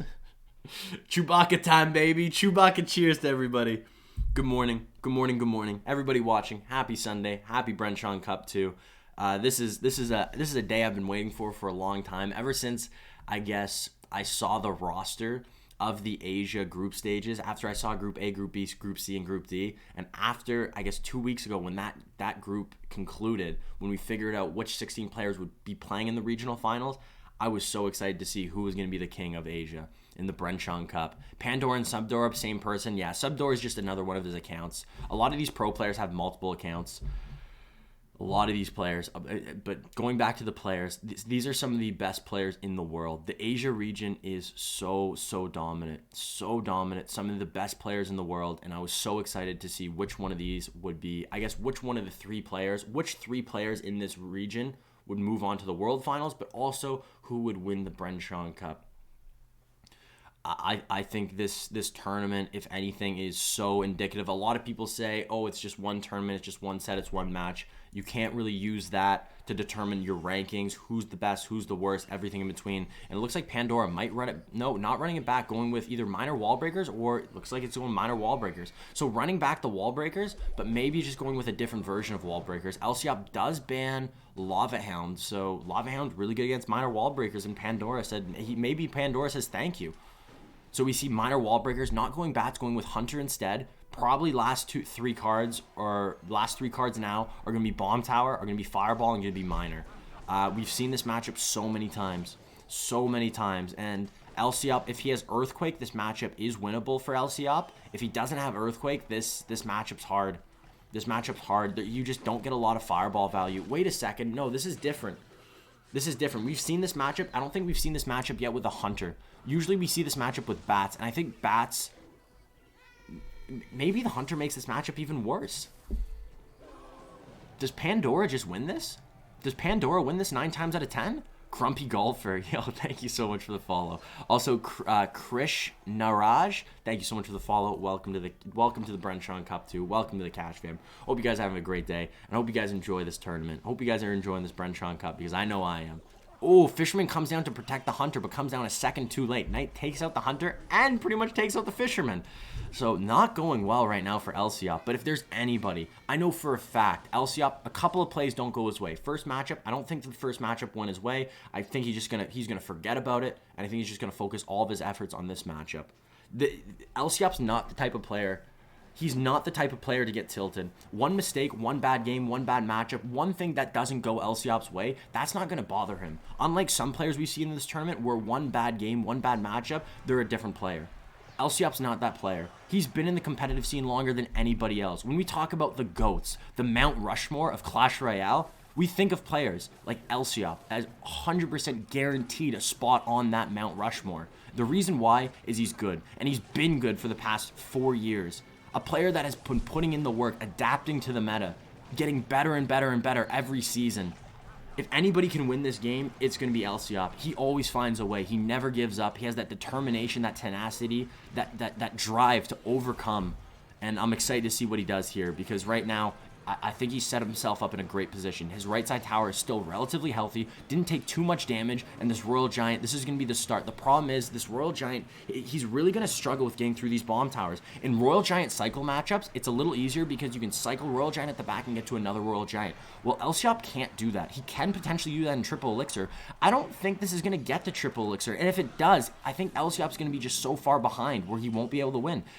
I'm talking about Lciop finding a way. If anybody can, it's going to be Lciop, but it just doesn't seem like there's a way. At least I can't see a way. Barbell has to come in. Electro Spirit, you got to deal with these wall breakers. Make sure you get no more damage on the right side. So Fisherman going on the left, you got a Royal Giant, or you got a Giant Skeleton on the right. What do you do? Well, we saw in this matchup, it wasn't the exact same matchup, but it was a very similar matchup. Instead of the Hunter, we saw the Bats. We saw Sandbox in this exact matchup build a push on a solid push on one lane and then go in the opposite lane. And was able to overwhelm his opponent, overwhelm Hajime. The problem was he didn't end up winning, so it doesn't bode well right now for Lciop. But at least Lciop can use his win condition. In the matchup with Sandbox and Hajime, Sandbox wasn't able to use the Royal Giant because it was banned. So right there, Fireball comes in, Royal Giant does get a shot, and just like that, this game, the first Royal Giant does get on tower, and just like that, this game is close. Hunter comes in, perfect placement for the Hunter. Wall breakers get obliterated. Miner does get 3 shots, but that's not bad. You're still relatively healthy on the right side. Focus on this counter push. Focus on, okay, Giant Scout in the back. Focusing on defense. Lciop is playing patiently, but right now, he is behind. He is behind. He's going in on the right side. Barb Barrel, the Electro Spear is going to be enough for the wall breakers. So right now, now that we're in triple elixir, I think he's trying to go for double Royal Giant. This is a fake push. This right side push, he doesn't care about this right side push. That great Barb Barrel. He's going to go with double Royal Giant. Same lane, though. Interesting play. Double Giant Skeleton, double Royal Giant. No Bomb Tower in the hand of Pandora. Not only that, but has a longer cycle. Does get the back to Bomb Tower. Somehow this deck cycles so quickly. And potentially, we might see another Royal Giant come out for Lciop. But with 9 seconds left, that has to come out yesterday. Royal Giant comes down. Royal Giant on tower. Does get 1 shot, but now back to a Bomb Tower. Fireball comes in. That's not going to be enough. Bomb Tower comes in, and that's GG. Well played. Pandora, 2 O's, Lciop. And Pandora is going to the next round. Wow. Well played by Pandora. That sucks. Because I think Lciop figured out a way to win. He knew how to win. He had it. I think Lciop would have won that game if there was 10 more seconds. 10, 15 more seconds. That would have been GG well played. But sadly, I think time was his biggest enemy. Time. Oh, I can't. We're not even in the winner's bracket yet, guys. Guys, we're not even in the winner's bracket. We're just watching the loser's bracket, and these games have been this close, have been this hype, have been this exciting. Just wait till we get to the winner's bracket. Just wait till we get to the finals. I can't believe this. I'm crying. I think it's partly because I'm tired, though. So next, in the 3rd round, this is still going to be best of 3. I didn't even get to see it. I know who's playing, though. It's KK versus who? Use your brain, Cash. Use your brain. I know we have Jack and Pandora on the bottom. We have KK. Oh my gosh. Who is it? KK and who?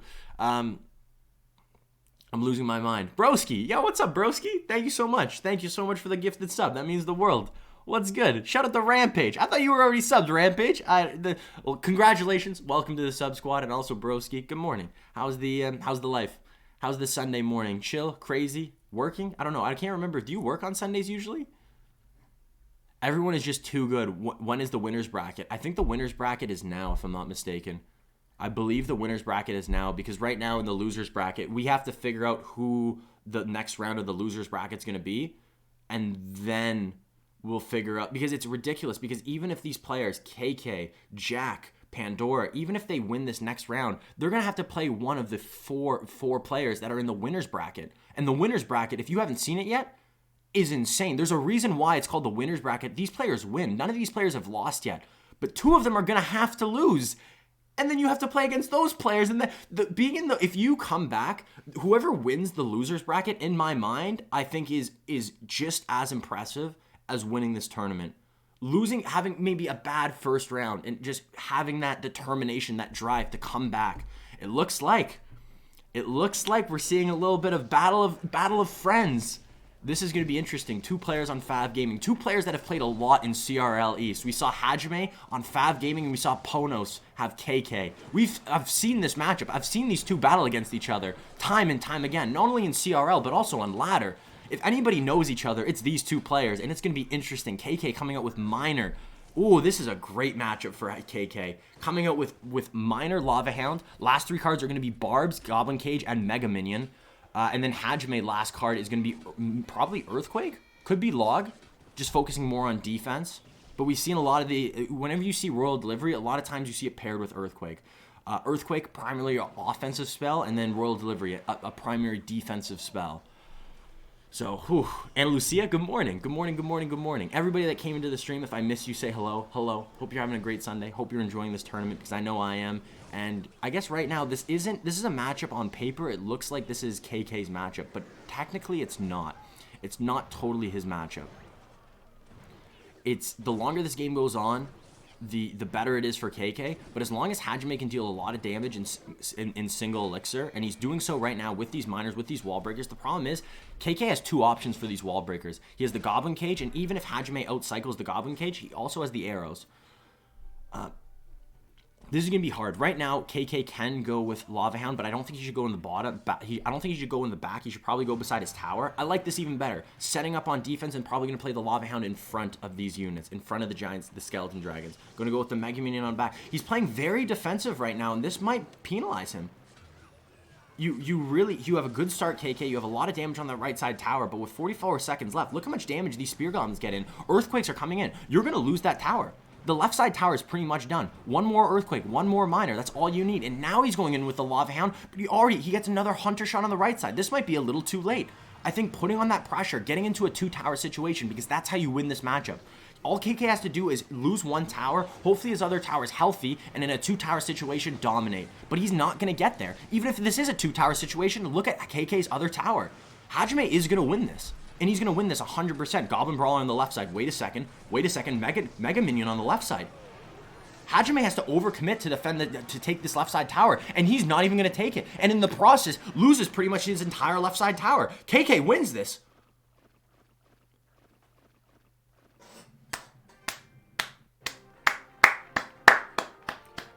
KK, why did I count you out? Why did I do that? Why did I count you out? I gotta remember. I gotta write a note. I'm writing a note to myself. Don't count out KK ever. I'm gonna put that up here. Just gonna put this up. I got this little coffee cup here. I'm gonna prop it up here. Just to remember, never count out KK. Even if something looks bad, KK usually has a plan. Even if it doesn't look like it's going to plan, no. It's going to KK's plan. It's exactly where he wants to be. It's exactly where he wanted to do. Well played. One thing I didn't realize is the potential. There was no fireball, so the way he played his barbs on the left tower, he played it at the back so the barbs spread out. He was able to pick up the miner really easily, and there was no way to stop it. And not only that, but I did mention all Hajime needed was an Earthquake on the left side, but also a miner. Was able to get the Earthquake, but wasn't able to get the miner because of those barbs. And in the process, was able to take a lot of damage on the left side tower, and it didn't even go to a two-tower situation. How's Jupiterking out? He tilted. Jupiterking went up against Sandbox, and it's weird. I gotta rewatch the game. Sorry, I just gotta blow my nose real quick.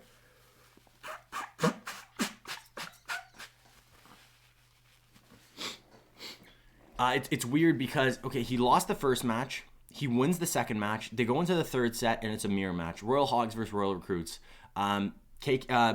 Sandbox off to a great lead. Really good opening hand. Takes a huge lead, and Jupiterking's really far behind.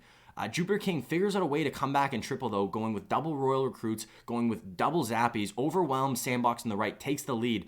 But with in the dying seconds, with 12 seconds left, big push on the right side with Royal Hogs. Both of Jupiterking's towers are low, so he has to defend both sides. Royal Hogs on the right over defends the Royal Hogs. A flying machine, a soul flying machine on the left side is coming out for Sandbox. And it's weird because if you watch the game, Jupiterking has Elixir. We're seeing Sparky Rage coming out for Hajime. Coming out for KK, and Hajime coming with Fire and Ice, Graveyard. Fire and Ice, Cannon Cart, Knight, Mega Minion, Archers.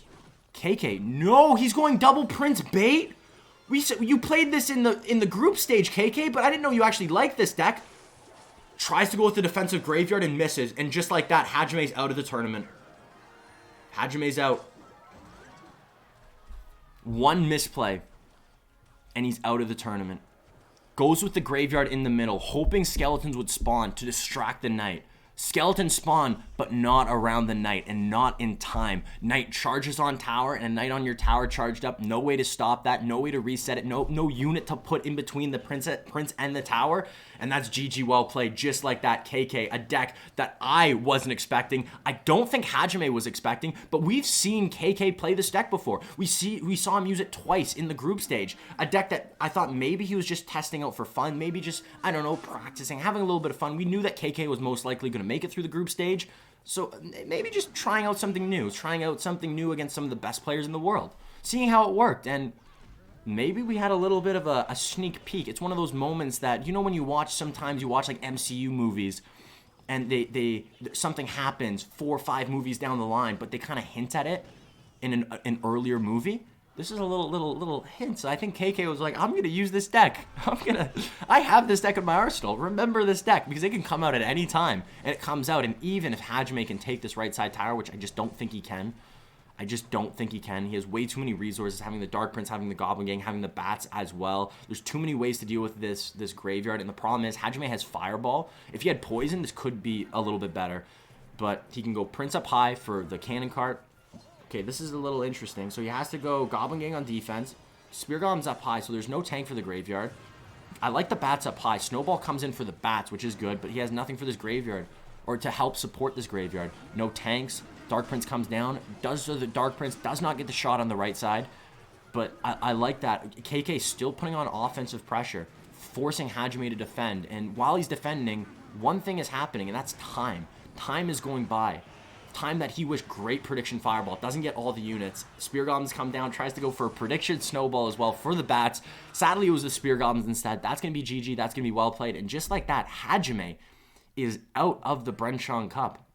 A player that Mugi played in the winners bracket that had a crazy set. A player that we just saw beat line goes up against KK and loses. Oh no, Jack didn't play, Hajime didn't play line, Jack played line. 2 players both on Fav, you know, 2 great players. Jack played line. Who did Hajime play again? Too much Clash Royale. I'm losing my mind. You are doing a great job. Thank you, Jaja. That was so weird. I didn't know where that came from. That kind of scared me. I thought I was losing my mind. Thank you so much. I totally forgot I have text-to-speech on, so that kind of tripped me out there. So Hajime beat Sandbox, that's correct. And Sandbox beat Jupiterking. A lot of people came in the stream and said, hey, where's Jupiterking? Is he still in? He's out because of Sandbox. Sandbox beat Jupiterking. Hajime beat Sandbox. And now Hajime just lost to KK. KK is putting in work. Who beat KK in the winners bracket again? I gotta look at that. I gotta look at who beat KK in the winners bracket. Also, Jaja, thank you so much. I'm just having a blast being able to cast this. This is an absolute treat to be able to cast this. This is some of the best Clash Royale I have ever seen, and being able to cast this in front of you guys, it's an absolute blessing. I'm having a blast. I'm having so much fun. Playoffs. I think that might be the wrong bracket. Here is I believe this is the right bracket, and I keep bringing up, I wish I had the bracket, but I do have the bracket, so I don't know what I'm doing. In the chat right now, if you want to see the bracket, it is in chat right now. I'm actually going to pull it up as well for myself, just to get an idea of what's going on. So a little bit of background. KK was knocked out by Egor, that's right, and that went to game number 5. That's right, I forgot about that. So KK, it's funny because right now if Mugi beats Egor, we're going to see KK versus Egor again in the losers bracket. This is a circus. This is going to be an absolute circus. Forgot that Griko, I still haven't seen Griko played, and he's the player that I'm most excited to watch today. Griko is a player that a lot of people knew. A lot of people knew Griko going into the Bren Chong Cup. Personally, I didn't know him too well. He's a really good player. Probably a lot of people say the top 3 in Japan. And Japan, if you don't know, is one of the best regions for Clash Royale. Having players like Mugi, having players like Pandora and Jack and Hajime, all players coming out of Japan. Some of the best players. And a lot of times people bring up Griko, or also known as Miku, being one of the best. I haven't seen him much. I watch a lot of competitive, and I haven't seen him in CRL East yet. So I was excited to see him. I was excited to cast the group stage, watching him play. And in the group stage alone, I was sold that Miku, also known as Griko, is a true player in the Asia region and in the competitive scene in Clash Royale. I was excited to see him, excited to see what he did in the regional finals, and I was not upset at all. If you didn't see day one, Griko 3-0'd Lciop, one of the best players in Clash Royale ever. One of the GOATs, one of the legends, the Chinese GOAT, got 3-0'd by Griko. So maybe a situation where we see that rising star taking the place, that the student becoming the teacher. I don't know what the ceiling is for Griko. I wouldn't be surprised if we see Griko make it all the way to the World Finals and maybe even do well in the Bren Chong World Finals. But first, he's got to beat Benzer Ridel in the winner's bracket, which is going to be coming up after this set between Pandora and Jack. Griko is going to be playing Benzer Ridel, another player that is absolutely insane. The best player to ever come out of Indonesia in Clash Royale, and he is good. He's clutch. He's got the experience. He's been in CRL for many years now. I guess 2 years now. No, 3? I think 3 years. At least 3 seasons. And I'm excited. I'm very excited to see that match. And if Griko does overcome Benzer, he has to play an even greater challenger on the opposite side of that winner's bracket, which is going to be either Mugi or Egor. 2 legends, 2 players that are easily a top 3 player in Clash Royale. This is crazy. I guess this goes back to thank you for casting. Thank you or you're doing a good job casting. It's easy. It's easy. When you're watching gameplay like this, I'm not doing anything. They're the ones playing. They make it easy. The gameplay itself just makes it so easy to cast. It's watching art. Oh, whoa, I saw KK and Hajime, and I was very confused there. I was like, oh my gosh, Hajime's back from the dead. Watch out. The Undertaker. Dong. Stink Shorts? Yo, what's up? How you doing? What's up? Happy Sunday, everybody. DC the Boss. What's good, man? How are you doing? Icy, what's up? I just saw you guys. I didn't know if you guys already said hello, but I saw you guys in chat now, so I thought say a quick little hello. And Pandora already going to take this left side tower. Left side tower is going down, but this isn't a bad situation for Jack. If Jack can take this right side tower, he's in a good situation. I don't think Pandora has a tower. He has the Hunter, but as long as you go Miner on the Hunter exactly, Fireball comes in. Does he have arrows? Goes with the Flying Machine instead. Hunter is going to go down. If Pandora can defend this game's over. So Pandora's last card is going to be a small spell, most likely Log, going for the Hunter instead of the Bats and going for the Cannon Cart instead of the Bomb Tower. We've seen a lot of players in the Asia region do this, make these changes to this traditional Wall Breaker cycle deck. And originally, I really hated it. I thought, why do you need Cannon Cart? Why do you need Cannon Cart? You don't need Cannon Cart. This deck already has so much offensive prowess with the 2 spells. Fireball and Log can deal damage. Wall Breaker's Miner can deal damage. Why do you need Cannon Cart? You don't need more offensive power. Just focus on having a better defensive unit. Cannon Cart's good on defense. I think Bomb Tower's a little bit better. But we just saw it there on the left side. Cannon Cart gets a lock.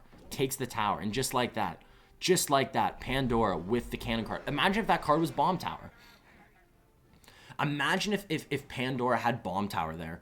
What would we do? Bomb Tower at the bridge? That's not taking any towers. But do you know what does take a tower at the bridge? Cannon Cart. Cannon Cart at the bridge probably just won. Cannon Cart just won Pandora this game. And potentially is going to help Pandora overcome Jack. One of the best players in Clash Royale. It's crazy that I keep saying best player. But I'm not even, this isn't even like a hyperbole. I'm not saying every one of these players are great just to boost their ego. These are some of the best players in Clash Royale that we have ever seen. Going back to back. I like what we're seeing Pandora do. He had a really rough. He had a great group stage. He had a really bad first match in the regional finals, getting 3-0'd. Who did he get 3-0'd by too? Oh. Interesting. So Pandora, I forgot about this. He got 3-0'd by no other than KK. And if Pandora wins this, he can have revenge on KK. I've been watching this totally wrong. I've been watching this through the point of KK. I've been watching this as KK trying to get back to Egor, trying to get back into the winner's side, showing his stuff.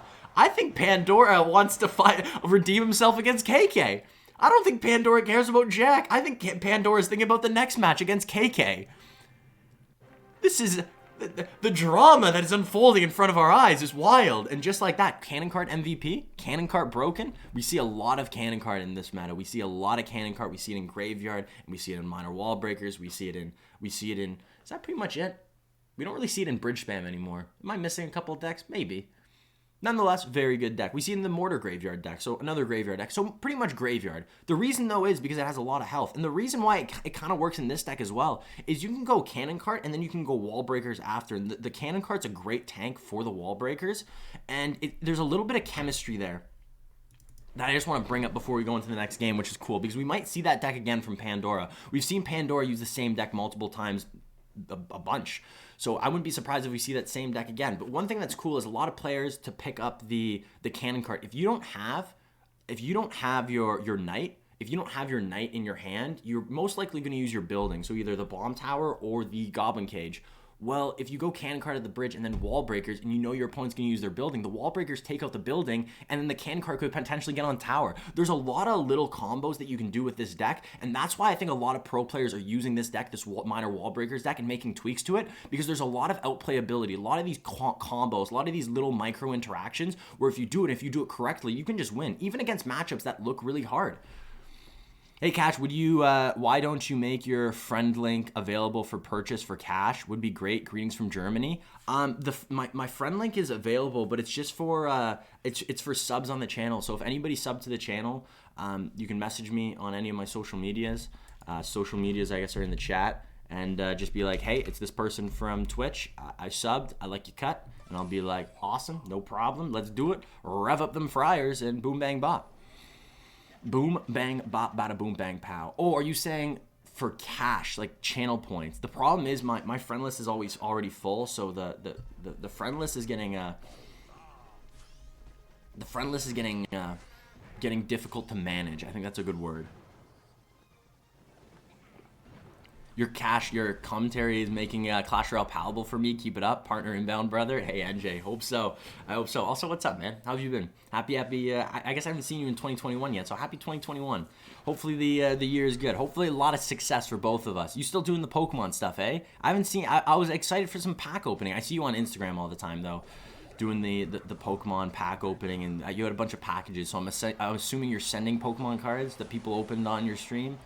Cool concept. I love it. Respect. Absolute respect. So Pandora going with Bridge Spam. And this is a deck that's so hard to play, especially at the competitive level. Watch, if you ever play this deck, and if you ever think that Bridge Spam is no skill, watch what Pandora is going to do here. Watch what he does here, because if he can win this matchup, if he can figure out a way to win this, it's not going to be by mindless spam. A lot of people say Bridge Spam, oh, it's mindless. You just play cards at the bridge. And I think there is some merit behind that. I think a lot of times you can in certain matchups, and especially in mid-ladder, you see that a lot. And I think that gives a bad reputation to a lot of these players, similar to players that go Golem first play, where I think some Golem players are truly some of the really good players in Clash Royale. I think they're some of the best players in Clash Royale. Magic Archer at the bridge here isn't the worst play.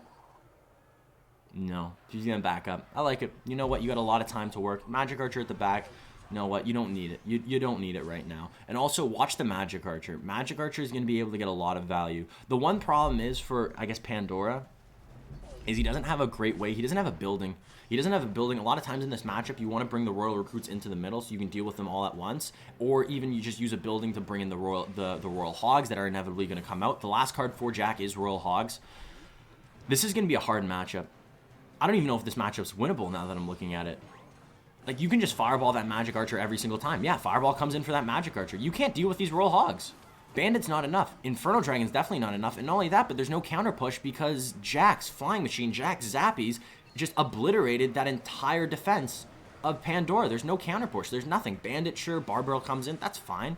And now Jack is just going to reset with Royal Recruits at the back, of course. And we're going to see wave and wave and wave of these Royal Recruits. But that's what this deck does. It's the tides coming on a beach. It's just continuous, one after another. There's not a lot of things in life that are guaranteed. There's not a lot of things in life. I guarantee that the sun will rise the next day, and I'll guarantee that this deck, if you defend one wave of Royal Recruits, you know there's going to be another one. Bridge spam is often overcommit and then lose. Dur, good to know. Good to know. But that's what I'm saying. Where like I think it seems like with this matchup, one mistake with bridge spam, you lose. It's hard to get damage. It's hard to win. This is a matchup where I don't think this was a good deck selection. I haven't seen a lot of success. I've seen some of the best bridge spam players play in this tournament, play bridge spam in this tournament, and have not been successful. Partly because I think that the meta that we're in is very defensive. Like usual, we see a lot of towers, we see a lot of fishermen, we see a lot of hunter, and in all those cards, sometimes all in the same deck. If you put those cards together, you're not winning against bridge spam. You're truly, truly not. And we've seen the best. We've seen Lciop play bridge spam and lose multiple times in this tournament, in the group stage and in the regional finals. We've seen the best play this deck and not be successful. We've seen some players be able to pull out wins with this deck, but it's never easy. You never look at it and be like, wow, that was a good matchup. That looked easy. On to the next game. It's always by the skin of their teeth, skin of their back. What's the saying I'm looking for here? So split Royal Hogs here or just reset? Fireball comes in for the Inferno Dragon, gets the Lumberjack as well, and just like that, no, you want that rage to pop on your opponent's side. You know what? Ram Rider still does get raged up. This is looking pretty threatening. Zappies do get eliminated. This is looking bad. Ram Rider on tower, that's going to be a lot of damage. Not enough to take the lead. Wow, not even close to taking the lead. I thought that was going to get at least one more hit. With 20 seconds left, this is GG well played. I think Pandora played this amazingly on defense, on offense. Fireball comes in. That's not going to be tower, I don't think. It's going to be really close. And on defense, look how easy this is. He has so many options. He has the Zappies to make that Ram Rider just obsolete. He has the Electro Spirit to reset if need be. He has the Goblin Cage. He has so many answers to everything. And just in case, let's say Pandora does overcommit on both lanes, goes left and right. Well, you just play the 6-man. Play the Royal Recruits. They got you. Werrell won that matchup last season, and did he? How?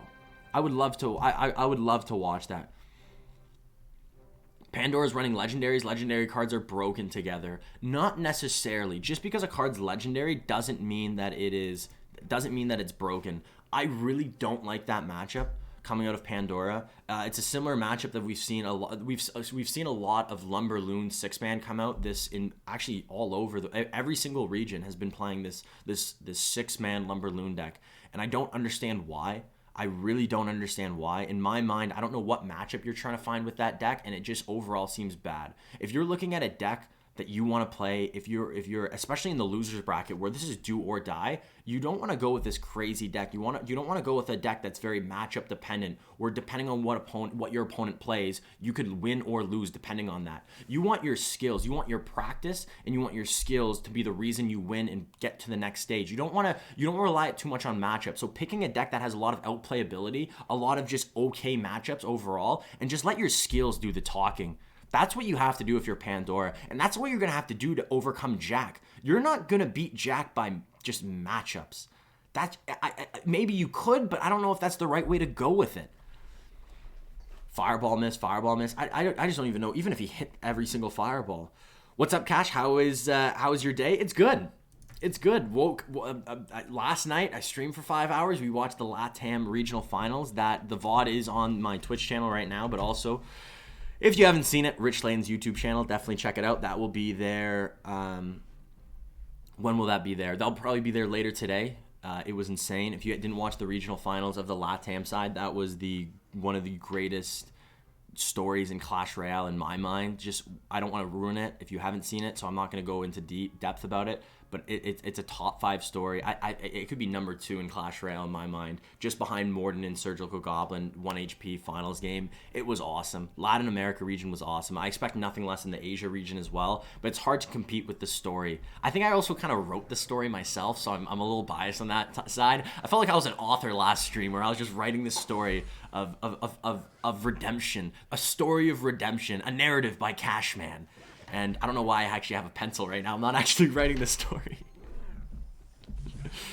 But still. Jack, it looks like he's going with a little bit of... we're going to see a mirror matchup, potentially. We're seeing a mirror matchup. Splash Yard versus Splash Yard? Splash Yard versus Splash Yard? You need to be a caster. I'm just a streamer. I'm just a streamer that loves Clash Royale. Just a streamer that loves Clash Royale and loves chilling with you guys. That was a solid recovery with that missed fireball. Who missed the fireball there? I must have missed it. It must have been rambling. I must have been rabbling too much. Hey, Cash, how's it going? Hey, yo, Anne Mary Nguyen. Yo, how are you doing? How you doing today? What's up? How you doing today? Hope you're having a good one, and welcome. Good timing coming to the stream. Very good timing, because we haven't even seen the winner side. So far, all these games that you've watched today, these are all been on the loser side of the bracket. We haven't even seen the best of the best, the players that are undefeated so far in this regional finals. And that's on the top of the bracket. Griko, Benzer, Mugi, Egor. Your gameplay analyst is making me... Oh, God. I just do my thing. I just do my thing like a chicken wing. Both graveyard? Yeah. Jack missed. Jack missed the fireball. It didn't matter. The end result was the same. So, whoa, a lot of damage coming in the left side. What did I just miss there?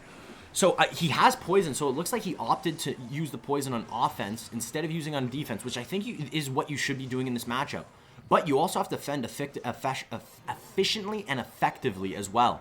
A lot of players, and I don't know why players are doing this now. I noticed this as well in the North American region, but players aren't playing the graveyard how we usually see them play it. A lot of times you see people play the graveyard one tile to the left, especially on the left side, or one tile to the right when they're on the right side. But now players are playing it one tile over. Why? I don't understand why. Maybe just hoping, because right there, we're seeing Jack. We're seeing Jack play the position that I usually see players play, that I was told was the most optimal way to play the graveyard. But Pandora is playing it in a different spot. Let's see why. Is it because he wants more skeletons on the right? Is there a little bit of... Is this like a little bit of a secret? Does Pandora know this matchup better? Potentially, because right now Pandora is in the lead. Pandora is in the lead, and he's in the lead by a lot. I don't love this poison coming out from Jack. Yes, he's going to be able to get a little bit of chip damage on the tower, but he's not going to be able to deal with his baby dragon. Ice Wizard goes down, but that's still not enough. So Pandora now shifts the graveyard back over. So maybe the first two was fat-fingered. Maybe he's just mixing it up. I don't really know why there's a placement variance. So a minute and 18 seconds left. We're going to the triple elixir, and I think this is going to be Pandora's game to win. This is Jack. Jack is going to lose this. In a mirror match, being this far behind, I know it's only 600 HP, but in a mirror match, this might as well be 2,000 HP. You can't come back from this unless you make a big mistake, but I don't think Pandora is. Pandora looks like the Pandora we saw in the group stage, that undefeated Pandora. Wait a sec. Is that over? GG? No, good tornado on offense, trying to get the baby dragon to hit the units and also splash on tower. But one more graveyard, one more poison. This is a big counter push, though. If this could be it. I don't think you care too much about the graveyard. You have to defend the graveyard, but you also have to defend all these baby dragons. Baby dragons look like it's going to be a clean defense, and Jack coming out with the emote. He knows that he lost. He knows that his time in the Bren Chong Cup is coming to an end, and it sucks to see it.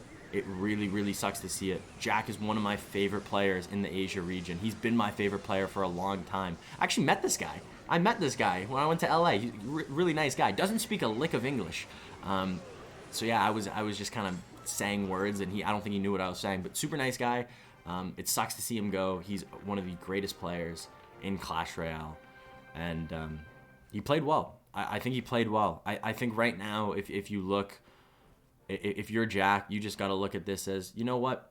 Jack has so much already. He has so many accolades. He has so much success. He's done so much, where I know he's the type of player that he's probably always wants more and more and more. But this is cool, because now we're seeing a player that doesn't have the same accolades as Jack. Beat Jack and make that step over. So if anybody was to beat Jack, I think I'm happy, and maybe Jack could be like, you know what, I'm okay to step aside. Let's give Pandora a little bit of time in the sun, a little bit of light. And now we could see Pandora versus KK, which is hilarious. But KK will be playing either the loser, he will be playing either Miku, or we will be playing Benzer, and then maybe Mugi or Egor. Pandora, if Pandora can overcome... If somehow can either beat Mugi or Egor, I don't know if that's possible. I really don't know if that's possible. But if he does, that could be the step for Pandora. Pandora's a good player. He has a lot of accolades. I've seen him do well in the competitive scene, but we haven't seen him on the big stage. We haven't seen Pandora in CRL, and we haven't seen any big accolades coming out of Pandora. He has a lot of success on ladder, a lot of success on maybe even smaller tournaments, and he has the skills. And this might be, we might be seeing, similar to Stang Sand in the Latin American side, we might be seeing Pandora make that jump into stardom, make that next jump, just becoming that player that we know he can be. And it's so cool to see. It's so cool to see these players just making that jump, going from good to great in front of our eyes. And I can't wait.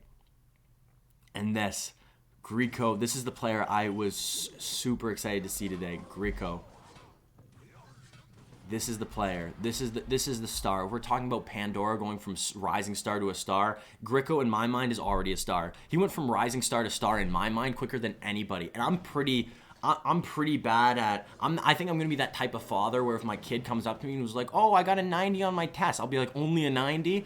I think I'm gonna be kind of a little bit of a stickler, a little hard. And I think it's the same as I need a lot to prove me. I'm a skeptic. If someone says someone's good, I don't think that's enough. I need a little bit more proof. I need to watch them for myself. I got to see the eye test. And Griko, already watching him in the group stage, already from what he did in the regional finals, he's one of the best. He's easily one of the best. And let's see if he can just continue this dominance that he's done so well. Is that a copy glitch? Benzer's coming out with Wizard. There's no way, because that means he has to have Wizard in his deck for that copy glitch. He said good game, but I don't know if he's saying that because he picked the wrong deck. Did Benzer Ridel forget to put the Firecracker in his deck instead of a Wizard? Are we saying a misplay before the game even started? And alone with usually Firecracker. Yes, it's usually Firecracker. What happened? Is this trying to go for a snipe? Is Benzer trying to go for a snipe here? Make that one change? We see that happen a lot. We see a meta deck with a twist. And the twist right now is the Wizard. But was it an intentional twist? Or was this a mistake? And if this was a mistake, this is not how you want to start your day 2 of the regional finals. Especially against a player like Griko. Let's see if it works. It's not a mistake. It's intentional. Really? Lciop, what's the reason behind the intent? Where's the intent? Is it a certain matchup? Or does he truly think that Wizard is better? Because I can think of 1,000 more cards that are better than I guess better than the Wizard in this situation. I think one that comes to mind is Musketeer. Why not just use Musketeer? Why use Wizard? What does Wizard bring value-wise? There's a reason why we don't see Wizard in competitive play. There's a reason why you don't see Wizard in top ladder, and it's just because it's not good. We're in a spell-heavy meta. Spells are really efficient at dealing with the Wizard. And overall, it's just easy to take out the Wizard. It's not good. Egor got like 12 wins with Wizard variation, but that's Egor. Egor can get 20. He can play Wizard Cycle and get 12 wins.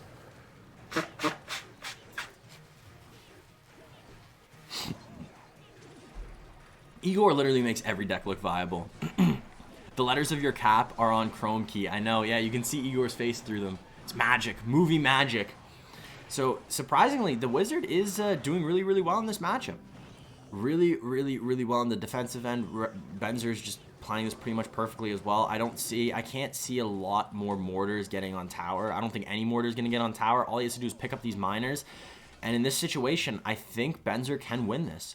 All you have to do if you're Benzer is just keep defending like he's doing and go in with these Earthquakes. He's probably going to wait a bit, but most likely Earthquake on the right side. I wouldn't be surprised if we don't even see the mortar come out. Oh, mortar now. Is that a misplay? Both connect. Misses the log on the wall breakers. Plays the log up high, focusing on trying to get a little bit of chip damage, but in the process, missing the first wall breaker. The wall breaker in the front had enough health to take a couple of skeleton hits, but also get on tower. And then the second wall breaker as well gets on tower. That's a misplay that is so punishing, and most likely we're going to see Griko win this match because of that. That is probably the biggest misplay you can make in Clash Royale. Making a misplay against wall breakers, a 2 elixir card that deals so much damage, is something you can't do, especially against one of the greatest right now, one of the best, a rising star like Griko. You cannot make a misplay like that. A lot of pressure coming in, but Miner going in, Fireball going in, Miner gets one shot, all you need is a log, or the Miner's going to finish it off himself, and GG, well played. The log came in after, just in case, a little icing on top, but GG, well played. Will Egor be in your top 10 will Egor be in your top 10 if he isn't top 3 here, Cash? 100%. Egor has done so much in my mind already, and I watch him on ladder. Egor, there's a difference. I think accolades are a big thing for me, but also there's the eye test. And I've watched Egor play on his Twitch stream. I've watched him play top ladder. I've watched him. And he's good. Like, you can't not deny he's good. He's probably one of the best defensive players in the game. And before this starts, I'm going to go to the washroom real quick. I have to go to the washroom really, really bad. I'll be right back. Enjoy Bale's beautiful face. I'll be back for this next game. I'm just going to run to the washroom. Be right back.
Boom, bang, bop, I'm back.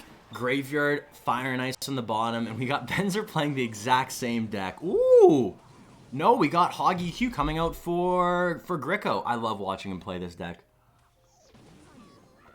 He plays this deck like the best. And this is going to be a really good matchup, I believe. A very good matchup. Activates King Tower? Does he get it? Nope, too early. He got a little too early with those skeletons. You can use skeletons, you can use goblins, you can use spear goblins when your opponent plays a high mortar like that to actually activate your King Tower. In this situation, I don't think it's going to matter. He went for the King Tower activation. I think it's more of a flex, just kind of showing off that he could do it. He doesn't get it there, but it's not going to matter because the damage is going to come from earthquakes. The damage is going to come from these mortars if a mortar does lock on. Most likely a mortar is not going to lock on. We're going to see earthquake versus earthquake. This is Clash Royale 2021. Please take a step back. Watch what you're looking at. You think right now, looking at this deck, at this matchup, you're thinking, oh, it's a mortar versus hog deck. No, this is an earthquake versus earthquake deck. This is an earthquake versus earthquake deck. We are gonna just see spells. This might as well be a spell cycle matchup because I will be surprised if we see one Hog Rider get on tower with these mortars and with the potential tornado just activating King Tower. But we're gonna see earthquake like we just saw right there. Earthquake coming in from Benzer. Earthquake coming in from Griko. This is gonna come down to earthquakes, and I think, if I'm not mistaken, this wizard makes the cycle of Benzer a little bit higher, a little bit heavier than the cycle of Griko. So that means Griko, we saw Benzer going with the first graveyard, but we've seen two graveyards come out from Griko. Griko's going to win this. Griko's going to win this just because he has a little bit more spells. He has the log as well. He has log and earthquake. Both players have log and earthquake, but he also has the snowball. Can get that little bit of advantage there, but also has the quicker cycle, so can get to more spells quicker. So as long as he doesn't make a mistake on this defense, we're seeing earthquake come in, earthquake come in. What is this? What is Clash Royale? What is 2021 CR? It's this. It's Earthquake. This is it. Griko is Miku from CRL or nah? Yes, Griko is Miku. Griko is Miku, by the way. Griko OP, he's a great player, and I'm excited to see what he does, not only in Bren Chong Cup, because I think we're going to see a lot more of him, but I'm also very excited to see what he's going to do in... Oh, Wizard gets a shot! Wizard gets a shot, and just like that, Benzer Ridel gets a little bit of life. If that Wizard didn't get a shot, Griko wins this 100%, but now... Are you saying there's a chance? Probably not. Probably not. Griko, Earthquake, Earthquake, Earthquake. Probably going to go for the Bomb Tower of the Knight. Bomb Tower. Ooh, I don't like that high Bomb Tower. Knight coming down. Mortar is not locked, right? Tornado trying to pull the Knight out of range of the Mortar so the Mortar can get a shot. Doesn't get it. And another Earthquake, another log. Griko is going to win. All he needs is a couple more Earthquakes, a couple more spells, a couple more. Doesn't even have to go with Hog.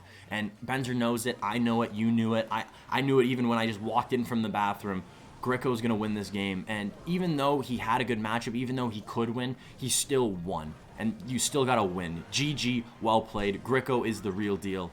Griko beats Benzer, and Benzer, you gotta get off this deck. The Wizard, you can't bet your Bren Chong Cup. You can't bet $40,000 on the Wizard. I'm sorry.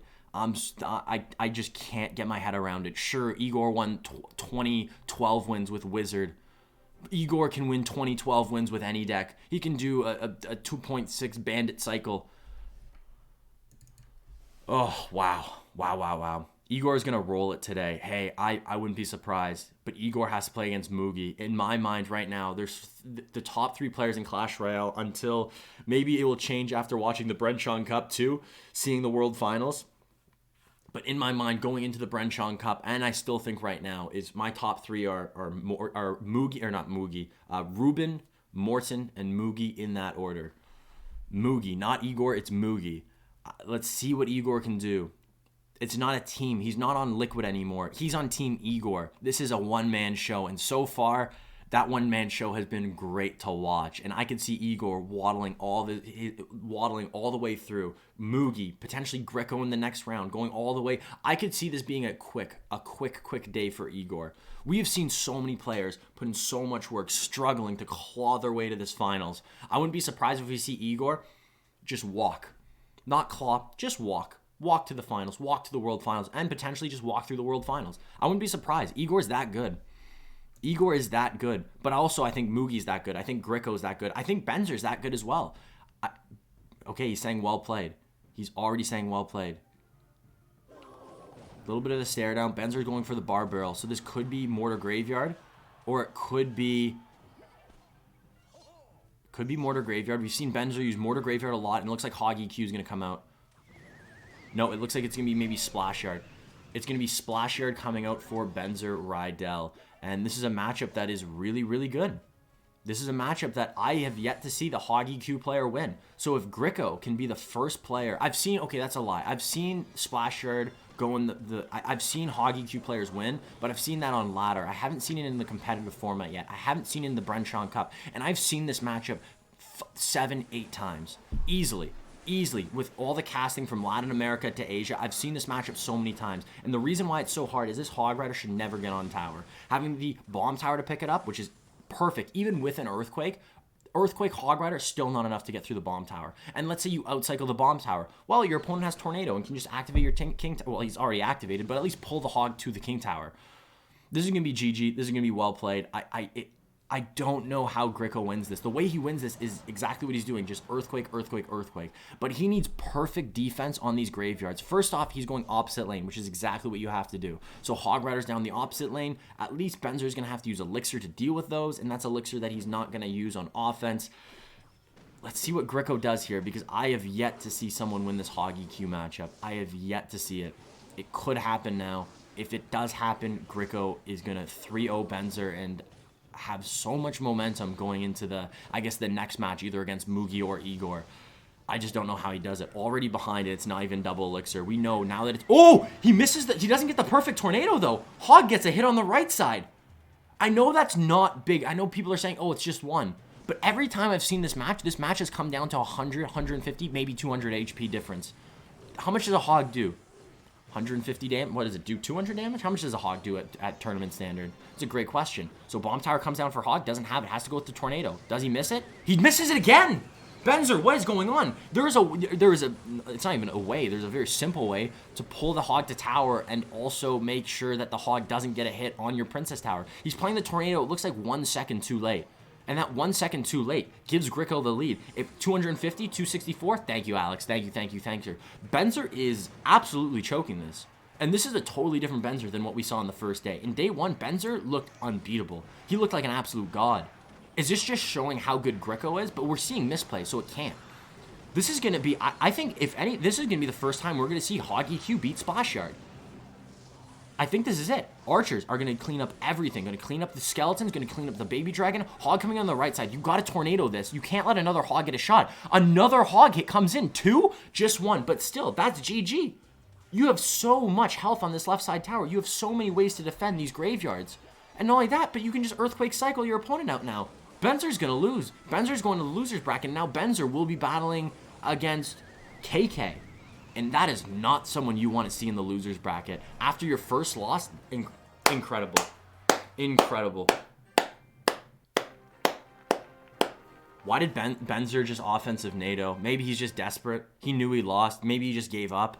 Losing your first 2 games and then making those little mistakes, knowing that those mistakes are going to cost you in this matchup where I think he truly had matchup. I believe this matchup's a 65-35, which doesn't seem like a lot, but in competitive, a 65-35 might as well be 100-0. It truly might as well be 100-0. I don't know. Looking back to what Benzer did, what was the misplay? I could argue that the biggest misplay was just using the... I think the biggest misplay was just using the wizard. In the last matchup we just saw, if he didn't use the wizard, maybe using the firecracker, having the firecracker to be able to shoot your opponent's knight, get a little bit of chip damage on tower, and then have a quicker cycle so you can get to more earthquakes. He could have won that second match. Just losing those first 2 matches, having all the momentum on Griko's side.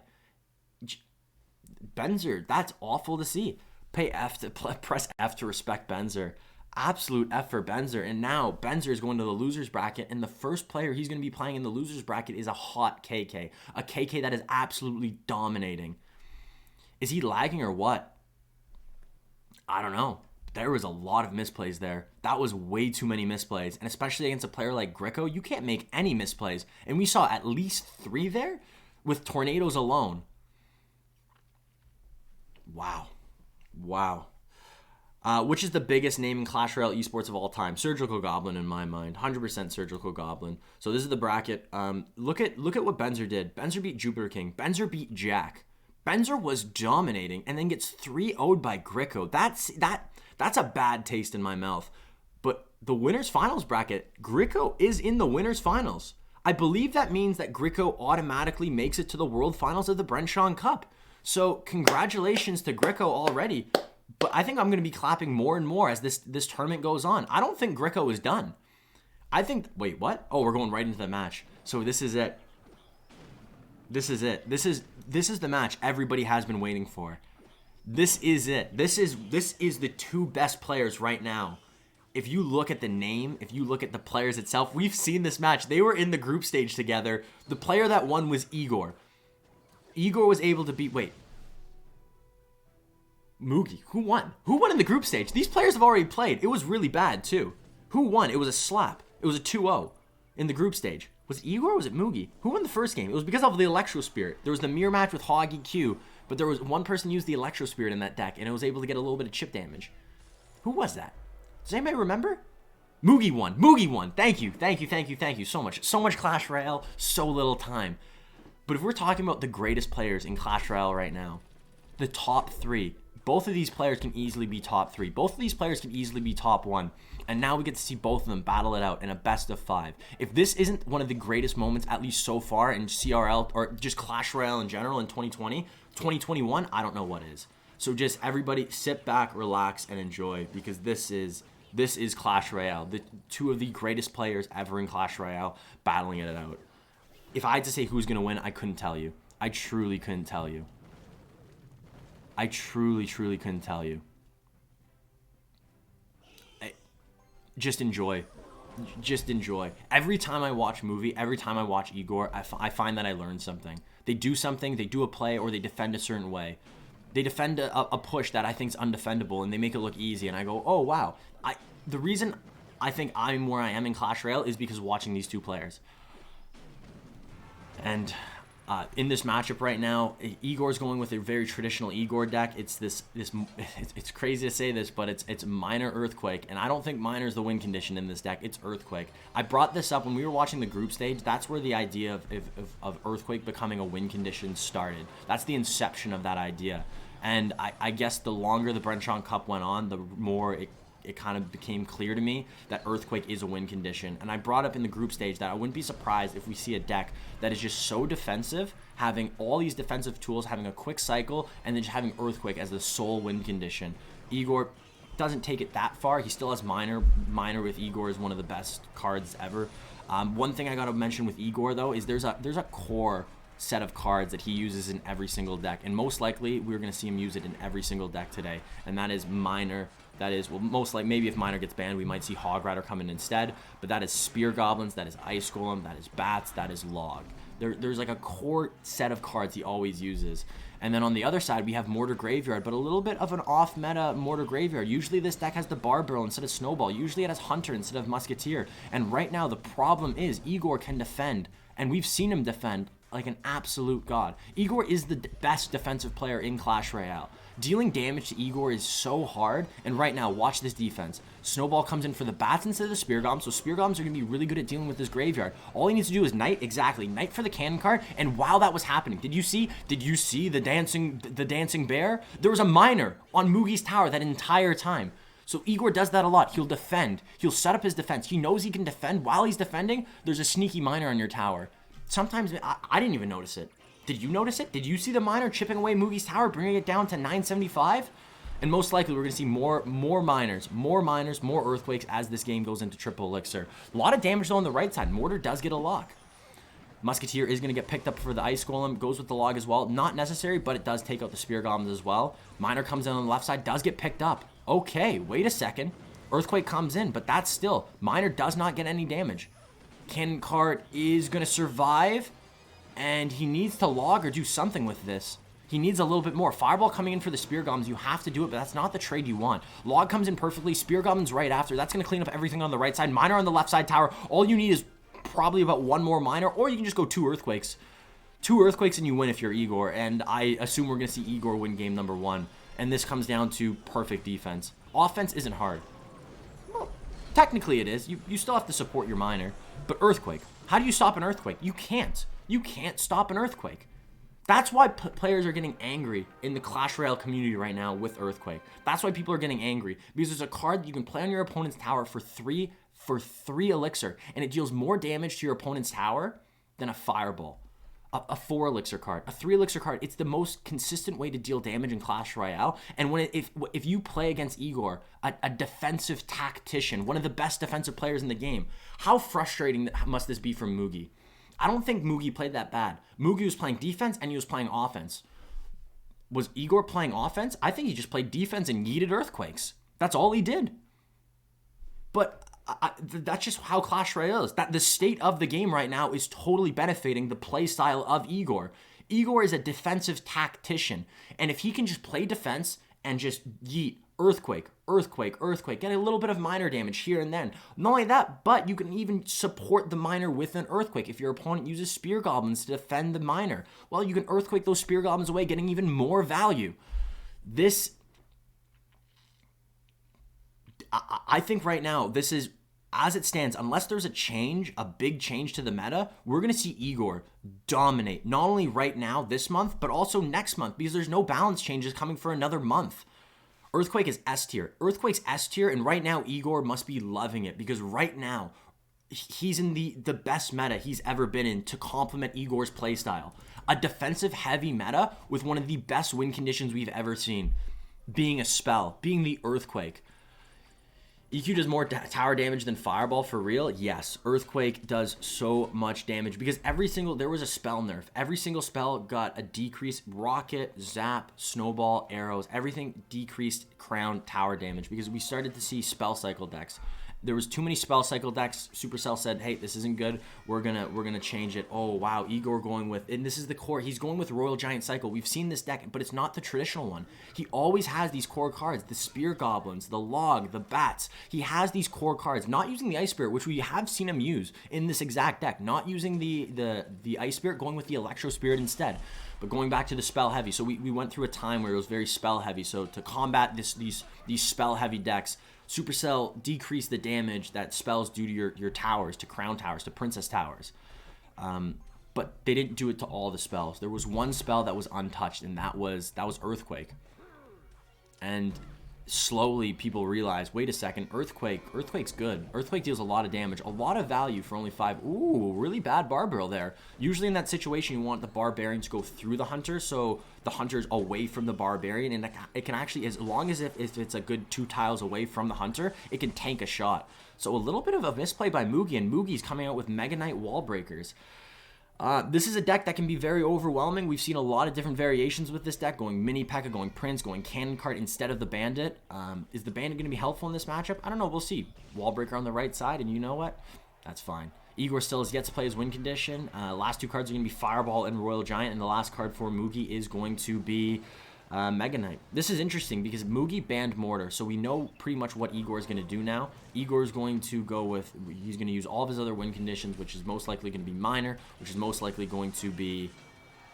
I think what Mugi was expecting was Egor play the same deck. I think that's what the matchup... I think Mugi was expecting Egor to play the same deck. We've seen him do that multiple times. There was, in the set against, what, KK? I'm pretty sure he used the same deck all 5 games. Or is that wrong? Was that a different matchup that I'm thinking of?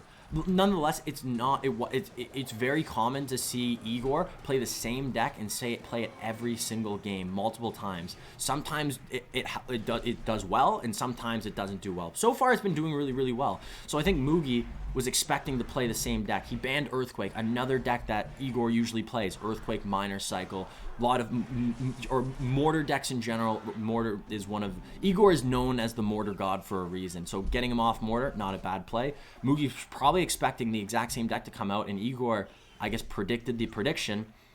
And just like that, I think Egor has a great matchup here. And as long as he can keep doing this defense, he should be fine, but he needs to... Maybe we can see a Fisherman on tower and activate King Tower. The craziest thing right now is Egor has Elixir. Why is he not playing it? What's going on?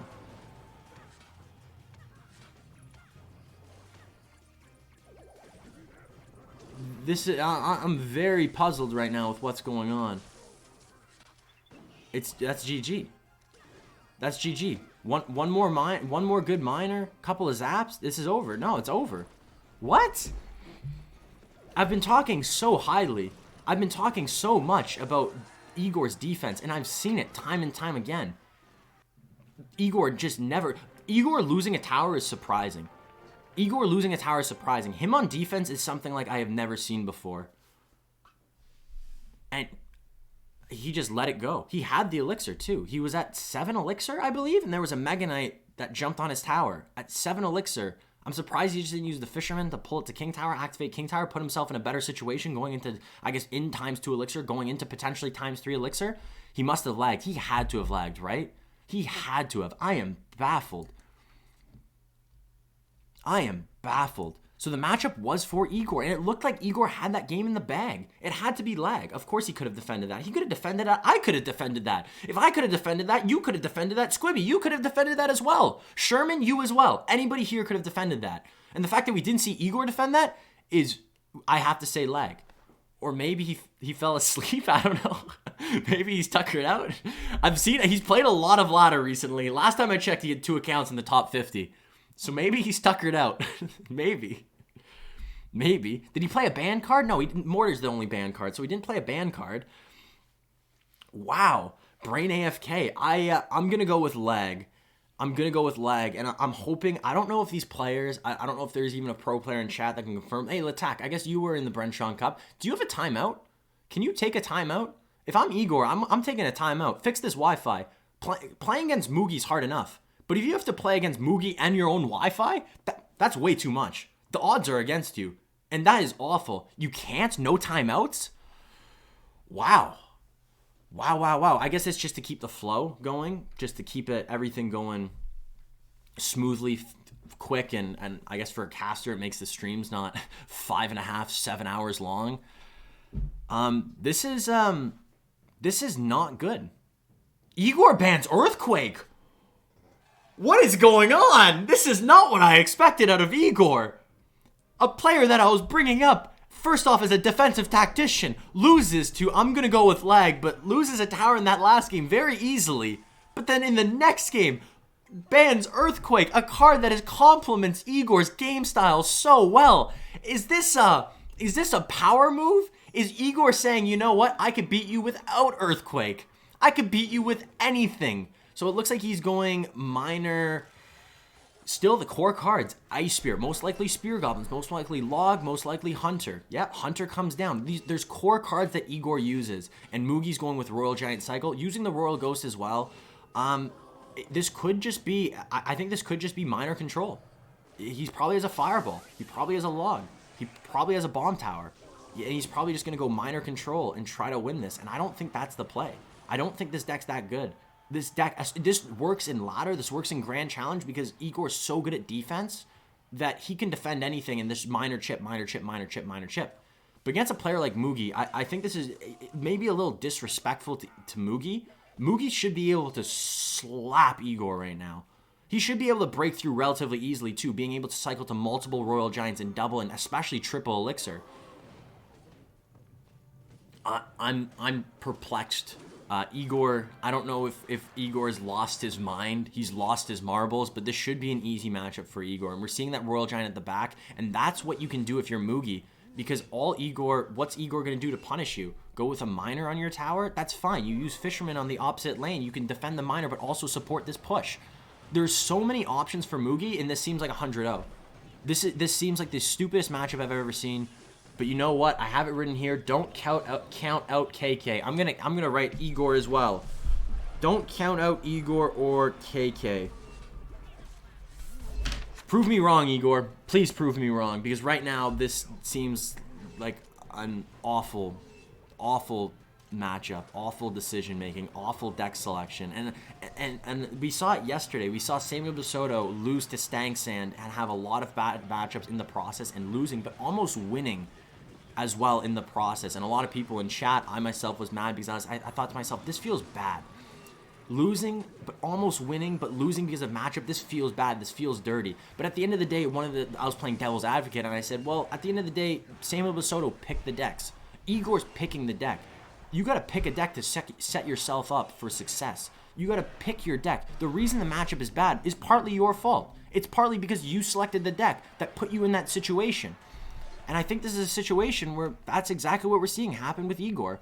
Royal Giant on the left, most likely we're going to see a Royal Giant on the left and the right. Right now, this left Royal Giant doesn't really matter. This left Royal Giant is just to take out the bomb tower. And most likely, I'm assuming there's going to be a Royal Giant on the right side. I don't think he's going to go Royal Giant left here. He's back to 6 Elixir, back to Royal Giant. Royal Giant on the right, exactly. So now the bomb tower, pretty much dead. Egor can cycle back to another bomb tower, but still, this is where the pressure's coming in. Now that we're going in, we're 26 seconds away from triple Elixir, and this is GG well played. This is where you can just go more Royal Giants. This is where Igor's going to have to defend more and more. Spend more Elixir on defense. The more Elixir, Hunter on tower. Wait a second. Is that what Egor needed? That one Hunter shot might have won Egor the game. That one Hunter shot might have won Egor the game.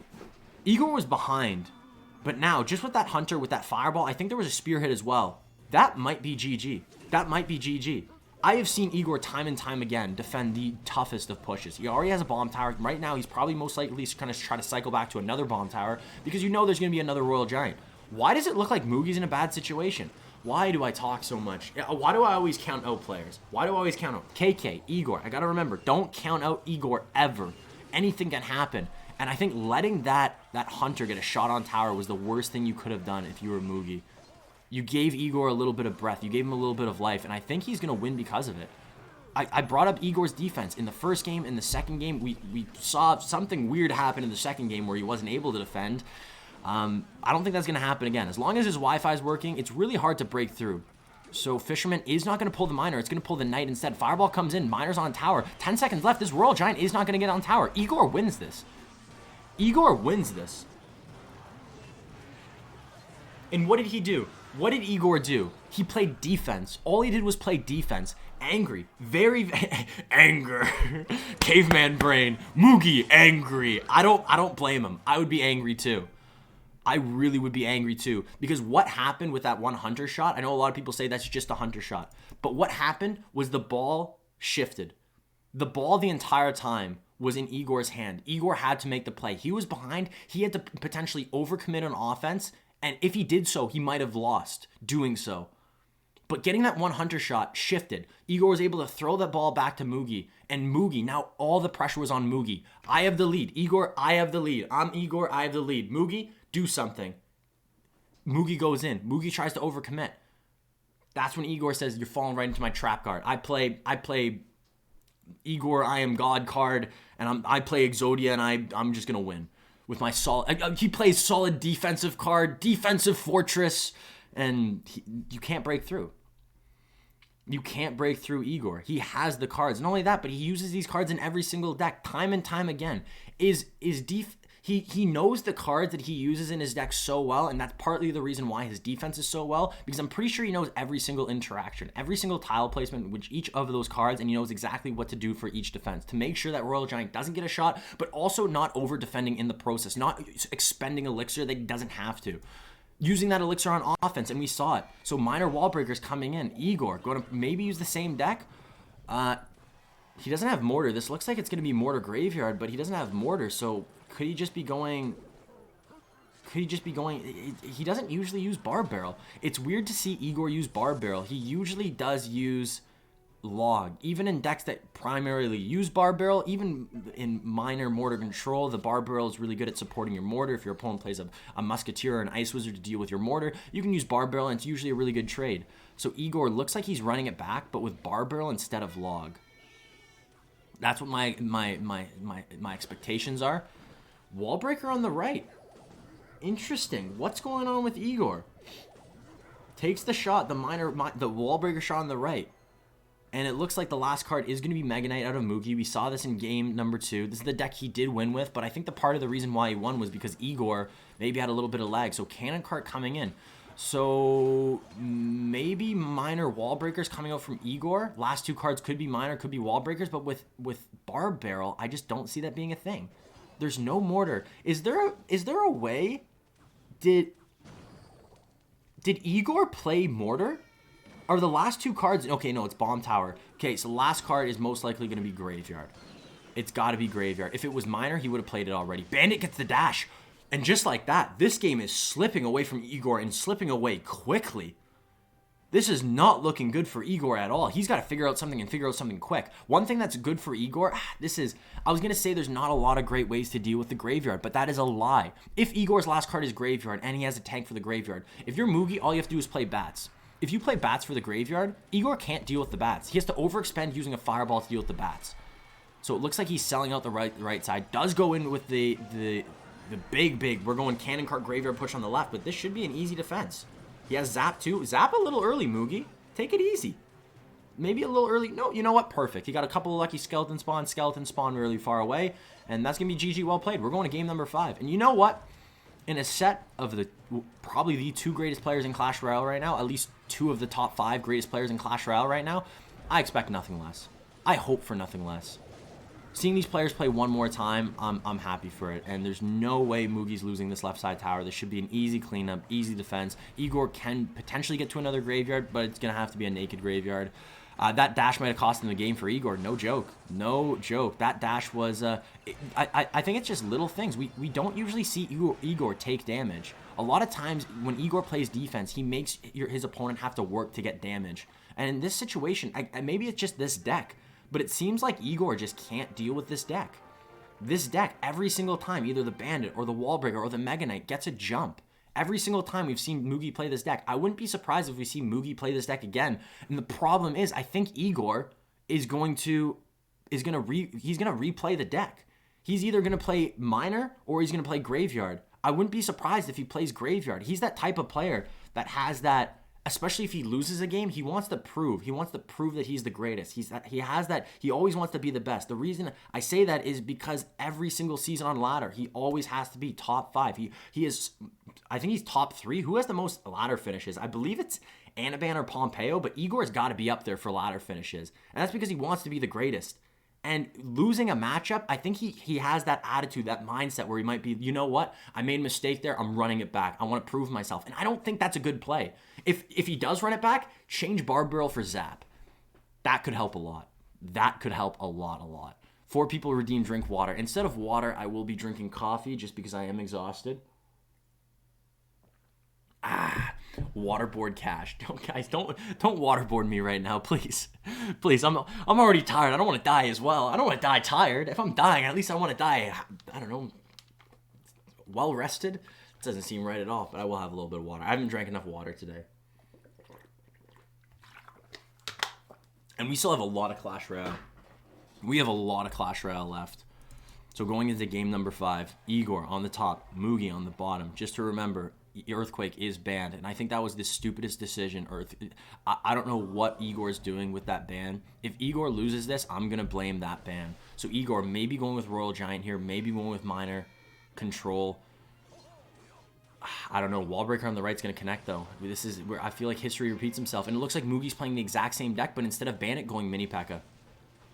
Going Mini P.E.K.K.A. instead of Bandit. We've seen a lot of players in the Asia region do this, and I love this change. I love it, I love it, I love it. Now going with Goblins as well. Did we see Goblins in the deck last time? I don't remember if we saw Goblins in the last deck, but Goblins are really going to help if it was Graveyard, but it's not. It's going to be Hog. It's going to be like 2.6 Hog, but he's going to have Bomb Tower. Yeah, exactly. He has these core... Egor plays the exact same deck pretty much every single time with a couple of changes here and there. And he's going to lose. Igor's going to lose because of it. He's not going to be able to get these Hog Riders on tower. There's a Mega Knight, there's a P.E.K.K.A, and there's also Bats, and you can't stop the Bats. He has Log... He has a lot of defensive tools, but the last card's most likely going to be either Hunter or Musketeer. Maybe Spear Goblins, but I assume Hunter. If I had to guess, last card's going to be Hunter. And Egor, we've seen him do this entire tournament. In the group stage, we've seen him do this, and in the regional finals, where he takes this core set of cards, and you'll switch the win condition. If Mortar's banned, you'll put in the Hog Rider. If Hog Rider didn't work, you know what? Then you'll put in the Miner. If I don't know if I want to say the word when here. I don't want to get too far away. I'm looking at my little sign I have, and it says, don't count out KK or Egor ever. So I'm not going to count him out yet, but if Egor loses this, I have to blame that ban of Earthquake. If I'm looking at who the better Earthquake player is it Egor or is it Mugi? I think it's Egor. I think it's Egor so much. It's not really that close. So big push on the right side, but Mini P.E.K.K.A is going to help out a lot. Wait a sec, this Hog Rider is going to get a decent amount of damage. Hunter takes out a couple of those Bats, and just like that, I got to remember the sign. Don't count out Egor, and the Hunter gets the shot. Are you saying there's a chance? Mega Knight at the back, I think that's a good reset. Wall breakers on the left side, I wouldn't be surprised if he tanks this. Log comes in, you know what? If you have the Log, you might as well use it. 2-for-2 trade, that's fine. You're not going to use the Log for really anything else. The only thing maybe on offense with the Hog Rider if your opponent plays Goblins. So Royal Delivery coming up high? No, probably doesn't even need it. Hunter for the Miner. Really, really clean play. Royal Delivery for the Bats. Royal Delivery for the Bats. Does he even need it? If this Mega Knight doesn't get a hit... Oh, the Mega Knight does get a hit. I was going to say, if that Mega Knight doesn't get a hit, that's such great defense. That's a good example of not using Elixir when you don't need to. Keeping that Elixir for potentially the next defense or using it on offense, not over-defending. And a lot of times we see a lot of players, especially newer players and players in mid-ladder and not top ladder, that's the problem they have, is they over-defend. Royal Delivery comes down, that's going to be a lot of value, except the Royal Delivery does not hit the Musketeer. The Royal Recruit didn't hit the Musketeer. Log comes down. Goblins on the left side, I wouldn't be surprised if he tanks those Goblins. He does have to deal with the Wall Breakers. Hunter comes down perfectly, and I love these Mega Knights getting ready if a Hog Rider comes down. Egor might have to do one of his traditional Egor plays and focus on this defense, set up this defense. I don't know if he can, though, right now. I was going to say, while defending, go with the Hog Rider, but he just doesn't have that opportunity. Does he have Log on the left side for the Wall Breakers, and that is going to be a clean defense, but the Elixir, or the deficit, the difference in these towers are just getting further and further. Because right now, the Hog does not get on tower, Fireball does get damage, but now there's going to be a counter push. Egor has to focus on defense. Now that he's in triple Elixir, let's see what happens, because Mugi can now be more aggressive on offense, but if he's more aggressive, potentially more Fireball value, more Royal Delivery value, and Royal Delivery just in time. Miner does get hits, but there's no big spell. So as long as Egor can pick up these Miners, Egor could potentially win this. Log comes in, Mega Knight right away. Bats as well. You can't stop the Bats, and that's going to be, as long as he can pick up this Miner. If he doesn't pick up this Miner, it's GG well played. And he's going Knight, he's going Hunter. He does pick up the Miner with the Knight. Goes with the Spear Goblins, or going with the Skeletons as well. Mega Knight does get the hit on tower, and that's GG well played. Mugi wins the series, the best of 5 against Egor. Wow. Wow, I was not expecting that end. You going over committing on defense, playing the Skeletons when you already picked up the Miner with the Knight. I know you had to pick up the Miner, but maybe like trusting, just hoping, using those Skeletons to pull the Mega Knight back so the Knight could walk in front of your tower to tank that Mega Knight shot. Mugi wins it, and Mugi is going to the winners bracket finals, going up against Griko, another fellow Japanese player, and Egor. All I gotta say is Egor had such a fat hard counter. Egor had the hard counter there? I don't know if Egor had the hard counter. I just don't know how Egor deals damage. It seems really hard for Egor to deal damage. Maybe he had to outcycle. Maybe he had to use his quicker cycle to abuse that a little bit. I don't know. But wow, So this is interesting. So now we see Egor going to the lower bracket. Egor is going to be playing against Egor will be playing against Pandora, I believe. And then we have Benzer playing against KK. So we have 6 players left in the tournament. 6 players left in the Asia Regional Finals. 6 great players. Mugi, Griko, KK, Pandora, Benzer, and Egor.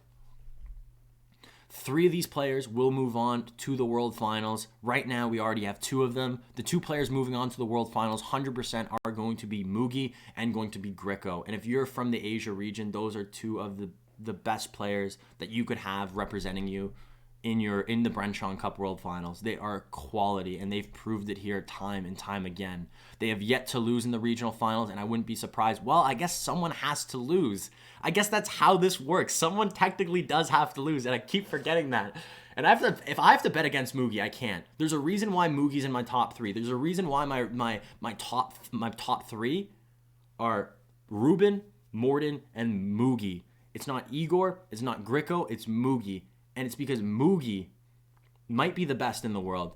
Mugi el mejor del mundo. Hey, I think you're right. I think you could be right. So we're going to now KK and Benzer. So we saw Egor lose. The craziest thing though right now is there's going to be a lot. There's a lot of dynamics to this story. Peel back these layers for a second. So first off, KK's been on a tear. Benzer Ridel got 3-0'd by Griko. So I think Benzer Ridel wants to right now get back to potentially play Griko in the finals. I think that's what he's looking for right now. I think Benzer Ridel is looking to the finals and definitely looking to at least qualify for this Bren Chong World Cup finals. But now you look at this other game, Pandora. Pandora got 3-0'd in the first round by KK, which if KK wins and Pandora wins, they'll play against each other. I think Pandora wants to redeem himself as well. But also, if you're looking at Egor, I don't think Egor cares about second. I don't think he cares about third. I don't think he cares about the world finals. I think he cares about winning.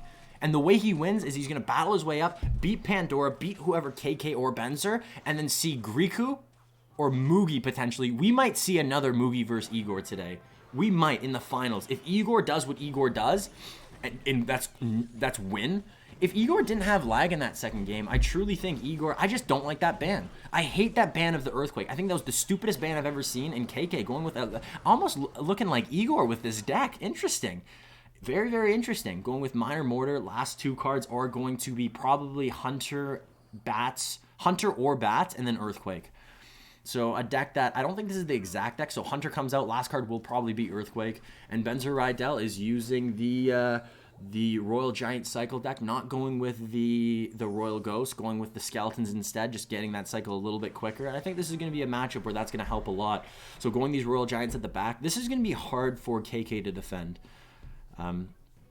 The longer this game goes on, now that we're in double elixir, that means more Royal Giants will be able to come down, and maybe having the Royal Ghost here would have been very helpful. The Royal Ghost going across the river, going right on top of that mortar, being able to help deal damage. So, you know what? Fireball comes in. That is going to be really good. Hunter comes down. Great Knight to protect the Hunter. Fisherman has to grab the Knight first and then grab the Hunter, but right now, Benzer's back to a Royal Giant. Tank this entire Miner on the left side. Ooh, I guess he can't because now Spear Goblins.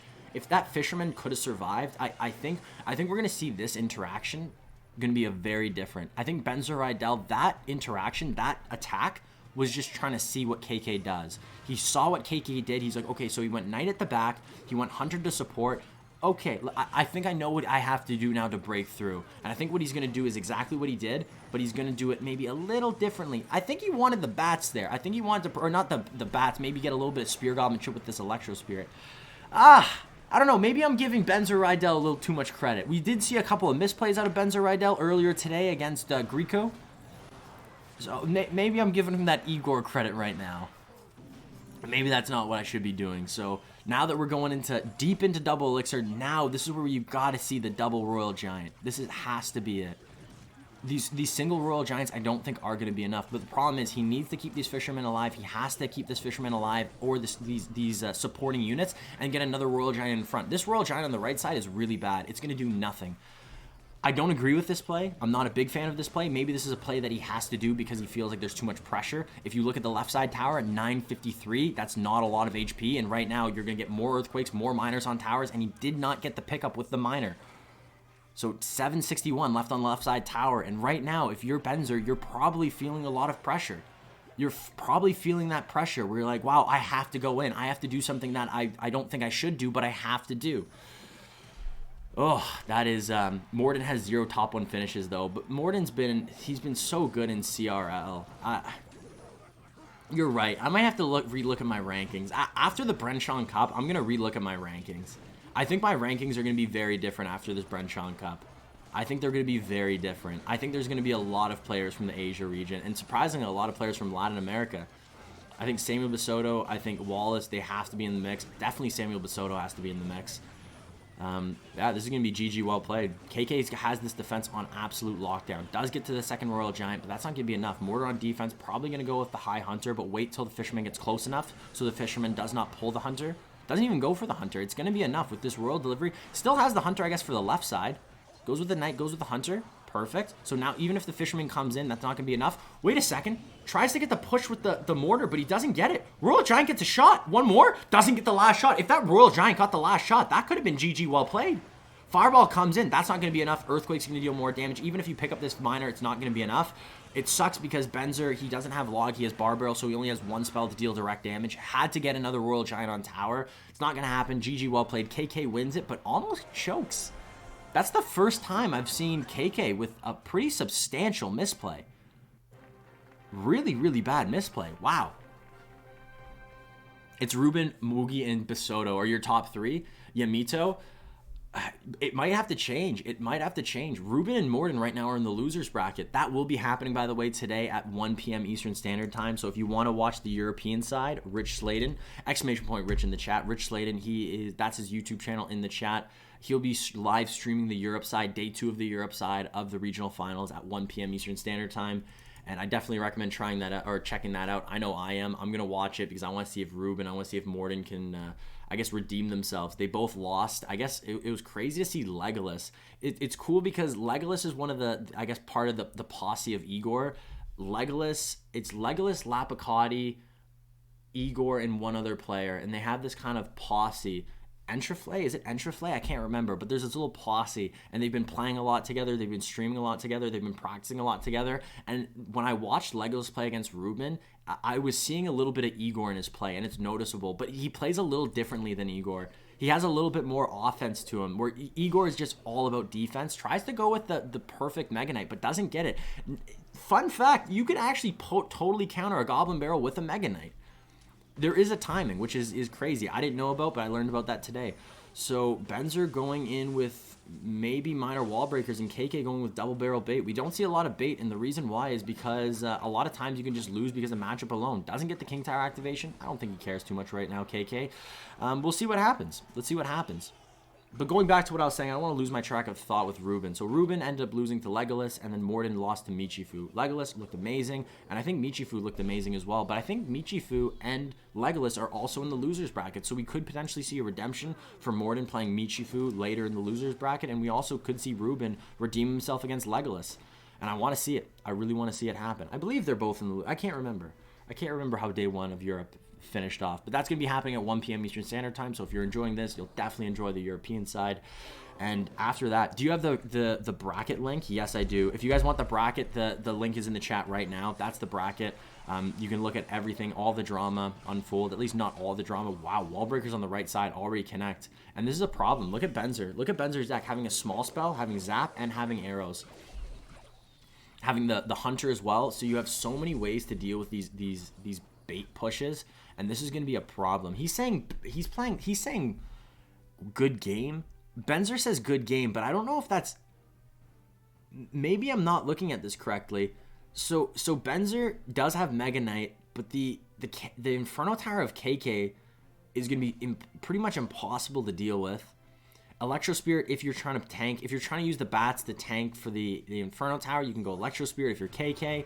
And then if you have to zap, that's one of the cards that you have to use on defense against either the Skeleton Barrel or I guess even this is going to be interesting.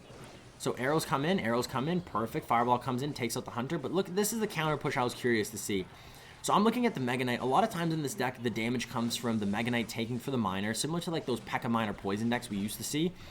And so the Miner's going to town. Just like that, Benzer is back in the lead. Fireball comes in. We're probably going to see that a lot. Skeleton Barrel pops, Fireball comes in instantly just to force out more Elixir and potentially get a couple of skeleton hits for KK. Goblin Barrel, you know he has arrows, so arrows come in. Yeah, easy, easy, easy. I don't know who wins this matchup. This is very interesting to me. I haven't seen either of these decks too much in the competitive scene right now. I haven't seen this matchup. I haven't seen this matchup yet in all the days I've casted, and this is going to be interesting. Hunter up high, he doesn't have arrows back, so has to use Spear Goblin. That's going to be a lot of damage. You have to go arrows. You have to go arrows. You can't take all that damage. Arrows comes in late. He had the Elixir, too. He was at 4 Elixir when he finally played the arrows. So maybe a little bit of indecisiveness coming out from Benzer Ridel, thinking, wait, can I tank these skeletons? Can I take this damage? I could take this. Yeah, he couldn't take that. Bats come in, has to go with something. Fireball comes in, that's GG well played. KK wins. That seemed really easy for KK, and I think Benzer could have maybe done a little bit more. I think KK played that pretty much perfectly. KK should win. Okay, that's good to know. Well, he played that really, really well. I think he played that pretty much pixel perfect Mona Lisa format. He every time that Hunter came down for the Skeleton Barrel, he always fireballed it, put on a lot of pressure, defended very cheaply, very effectively, always had just really good cycle, did a really good combination with the Skeleton Barrel and the Goblin Barrel, doing really good timing. There was one timing where the Skeleton Barrel popped and he was able to get the Skeleton Barrel and the Goblins from the Goblin Barrel with 1 arrows, but I think that was only once he was able to do that. So overall, very solid play by KK. And is this, I can't remember if this is a best of 3 or best of 5. This is a best of 5, correct? I believe this is, no, next round's a best of 5. This is, I think Benzer's out. Because next round,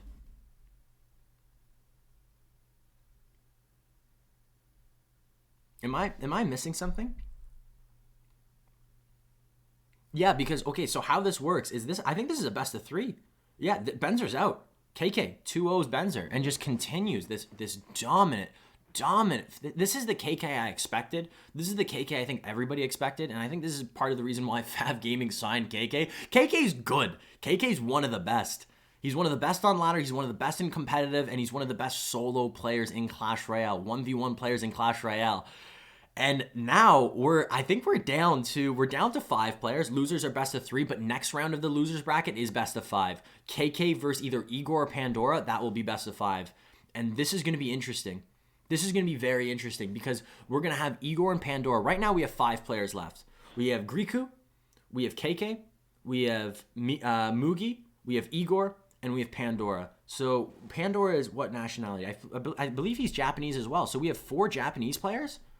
Yeah, we have 4 Japanese players and 1 Russian, which I don't even think Russia should technically be in the Asia region. So if you don't include Egor, we have an entire final 4. I don't know if I can include Egor in here because he's not even from the Asia region. Isn't Russian in Europe? I'm pretty sure it's in the European Union, so it's got to be in Europe, right? But long story short, Japan's kind of dominating. That's what I kind of wanted to get to. That was my whole point. Is Japan's kind of dominating. And so whoever wins this, Egor right now, I think he's thinking about winning. I think he doesn't care about Pandora. He doesn't care about KK. He just cares about getting to the finals and winning. That's just who Egor is. Pandora, I think Pandora might have a little bit of his eyes set on KK. In the first round of the regional finals, he went up against KK and lost 3-0, and it was really bad. A really, really bad play. And Pandora coming out, this is the deck that we saw Egor struggle with against Mugi. Was Pandora watching? And just like that, Igor's already out. Nope. Talk too soon. My bad. Knight squiggles his way right between the mini P.E.K.K.A and the tower. Saving the tower, but still very, very low for Egor. This is not looking good. And yeah, going back to what I said, maybe Pandora watched the Mugi and Egor match, realized, okay, wait a second. Mugi's playing this deck, and it looks like Egor can't do anything about it. What if I play that deck, but what if I make even changes to make it better, adding in the Barb Barrel? What's that going to do? I don't really know. I don't really know what the Barb Barrel is going to do in this matchup, but still, right now, it looks like Pandora has a plan. It looks like Pandora has a plan, and if Egor doesn't adapt, he could easily be out. He could easily be out of this, and this is something we saw Samuel Basoto. This is what happened in the LATAM semifinals of the winners bracket. We saw this exact same thing happen where Samuel Basoto went against Stang Sand and he played the same decks. I don't think gave him the credit that he deserved. And maybe it's a pride thing, maybe it's a confidence thing, whatever it is. But instead of changing up the deck, trying to get that matchup advantage, just sticking to what they know and getting burned because of it. We saw Egor get burned in the first game. He does have Earthquake back, which is going to be helpful, but it's a situation with 41 seconds left. It's too little too late. This game's over, and he's just going to have to think of the next game. And not only that, I can't believe I'm saying this, Egor will be on his last life. If Egor loses one more, it's out. So is this a situation where we should see Egor change up the decks or just keep doing what he's doing? I don't know, but it looks like Egor might be out, ladies and gentlemen. Wait. Let me look at my piece of paper. Don't count out KK or Egor ever! Exclamation point, exclamation point. Okay. So Egor is not out yet. I'm not counting him out. I've made this mistake before.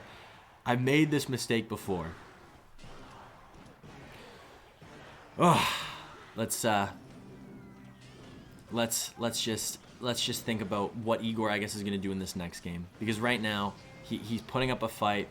Wait a second. Bring it back. Pandora has one small spell being Zap. That doesn't deal a lot of damage to your tower. He also has the minor. If Egor theoretically can pick up every single minor and defend like an absolute god, which we've seen him do, can Egor win this with just Earthquake Cycle alone? Earthquake... I don't think I can bet against Earthquake, so Knight up high, probably going to go with the Royal Delivery as well. No, Hunter's going to be able to clean up the bats and picks up the minor with the minor.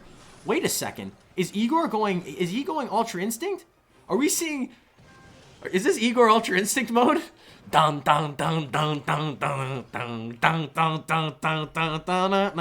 don't want to get too overhyped, but right now, this is looking very, very good. Picks up the minor again with the Hunter. You gotta be kidding me, Egor. Stop it, Egor. I'm assuming an Earthquake coming in, but probably a minor as well. Minor coming in, or just Earthquake? Minor coming in, Earthquake as well. Of course it is.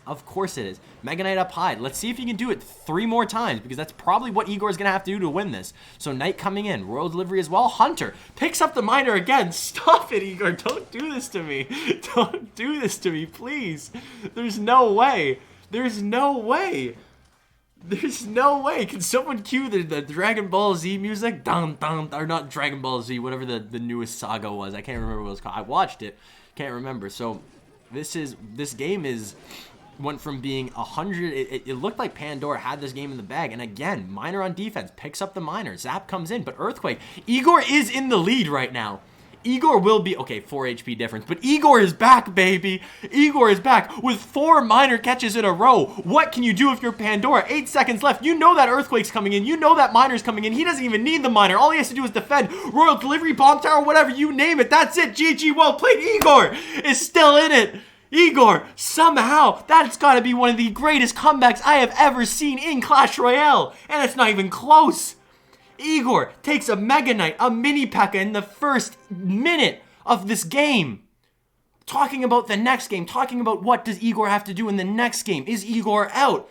I gotta remember, I gotta read this piece of paper. I got this piece of paper for a reason. Don't count out Egor or KK ever. Technically it says KK or Egor, but I changed the order there. And I had to take a little step back. Look at that piece of paper. That's right, we are looking at Egor, one of the best players in Clash Royale ever. If anybody can win this, he can win this. And then you take a step back. Wait a second. Let me just reiterate, if Egor, theoretically, hypothetically, could pick up every single minor and goes Earthquake, Earthquake, Earthquake, and defends like an absolute legend, an absolute god, the god that we know Egor is on the defensive side, technically, theoretically, hypothetically, Egor could win this game. And what Egor did there, please, just... If this isn't what Clash Royale is about, if this is not why we love the game, love of the game, baby. And Egor, what he just did there was one of the most incredible things I have ever seen in Clash Royale. What a comeback. Being down by 2,000 HP. 2,000 HP. Picking up 5 minors in a row and defending like a god. Is Earthquake broken? You can make that argument. I think I brought that up as well. Well, it is also Earthquake. Earthquake is a win condition that you can't stop, and I've seen Earthquake do some ridiculous things. If you're Egor, just don't ban Earthquake. Egor wins. Egor will win this entire tournament if he doesn't ban Earthquake. All he has to do is play minor and Earthquake. The problem is, I think now his opponent... I think right now we're going to see Pandora ban Earthquake. And we've seen two different Egors. We've seen Egor with Earthquake, and we've seen Egor without Earthquake. And those two Egors are a little different. At least from in the Mugi matchup, the Egor with Earthquake was a lion, was a god, was an absolute legend. Don't get me wrong, Egor's still good. Earthquake banned?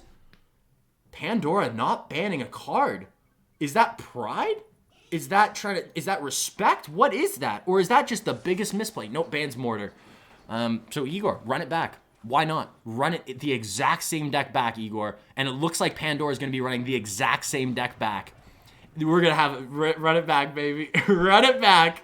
I wonder if history is going to repeat itself. So Egor, out of the gate, losing a lot of HP. I don't think that's going to happen this time. Egor knows what the matchup is, unless Pandora makes a change. And what could that change be? I would think the best change would be changing the mini P.E.K.K.A. for Bandit. Bandit just puts on so much pressure, and getting that potential Bandit dash, it puts on way more pressure on the Knight, dealing more damage, making it less threatening as an overall tank. Miner has to come out on defense, and again, history is repeating itself. A lot of damage coming in. A lot of damage coming in. But we just gotta wait. Right when we get the double elixir, right when we get the triple elixir, that's when Ultra Instinct Egor comes in. Dun, dun, dun, dun, dun, dun, dun, dun, dun, dun, dun, dun. It's not EQ. Egor is just too good. I think it's I think you have to say it's Egor. I bring up you have to say it's Egor.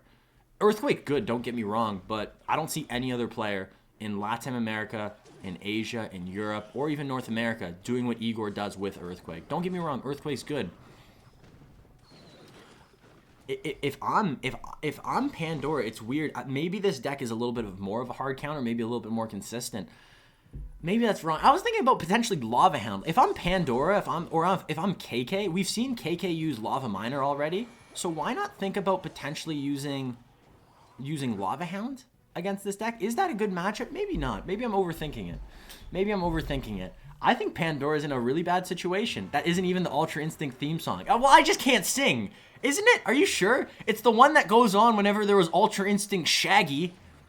I swear, isn't that the Ultra Instinct theme song? Okay, what? I'm gonna retire. I'm gonna retire from my analogies. Big King Tower activation with the log. That's gonna be huge. And this is the start. This is that gear that just Egor can put it in. Even though he's behind, he's got that gear. Double elixir. He can play more defense, get more earthquakes down, and just overall just outplay his opponent. Double elixir, triple elixir. This is what we're going to see. This is when we're going to see the true Egor. Many P.E.K.K.A. on the right side.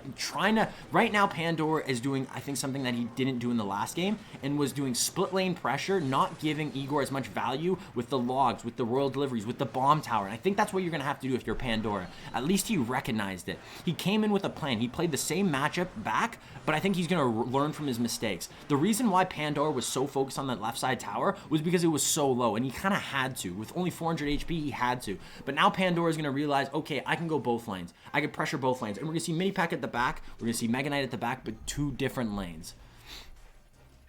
Let's see what happens. Let's see what happens here. This is going to be a big, big defense. Bomb Tower probably coming in the middle. Log coming in. Ice Spirit as well on the right side. Yes, clean defense. No Mega Knight hits. No Wall Breaker hits. Overall, very clean. Still, Egor is behind. I still can't believe he activated King Tower with a log. I did not know that you can activate King Tower on a log. I know you can do Snowball there. I didn't know you could do log. I did not know that. I like Shrek. Shrek 3? Come on. How can you not love Shrek 3? Shrek 3 is amazing. Shrek 3 is 10 out of 10. Best Shrek. Maybe Shrek 2 is the best. I don't know. With Mongo, that big gingerbread cracker, and my boy Puss in Boots, he gets into it. Donkey's always doing his donkey things. Talking about boulders being nice. I love it. I love it. And right now, Pandora is still in the lead. I keep bringing this up because Pandora is in the lead, but I just don't know for how much longer. We know what's going to happen. Miners are going to get on tower. And this, it looks like Pandora is going to old habits, going all in on the left side. That gives more value. Oh, no, wall breakers on the right, and I really like that. Log has to come out for the right side. And is that going to be a perfect defense again? Goblins up high, and we see this time and time again from Egor. These perfect defenses. Has a counter push. Goes in with the Earthquake. Does he go with the Miner as well? It doesn't look like it. He's already setting up on defense. He knows. He has a plan, and he's doing exactly what this plan entails, and that is defend like an absolute god. Log on the right side, he already used it, so maybe he's going to have to tank these wall breakers. Because King Tower was activated, only one wall breaker got on. Good eye, and right now, This is looking close. Very, very close. With 10 seconds left, I think Egor wins this again. All he has to do is go for these logs, go for one more miner. Probably not even having to go for the miner, but wait a second, wait a second, wait a second, wait a second. Earthquake comes in. Is that going to be enough? Miner, the mini pack is not going to be on tower, and that is going to be GG. Well played. Egor is going to the finals of the losers bracket, going up against, no, not the finals. It's going up against KK, and then going to go potentially against Mugi and Griko. I'm not even surprised. What a game. What a game. Pandora, really, really well played. But this is I think this is going to be a little bit of a reality check for Pandora. Pandora is still relatively newer to the competitive scene, especially the highest level of CRL. Bren Chong Cup, I think, is the equivalent of CRL competition, and I think Pandora is gonna realize, like, oh, this is I think this is gonna be a great experience for Pandora. He's going to realize this is what the competition is. This is what level I have to achieve to be playing with the greatest. And I think, if anything, this is great experience.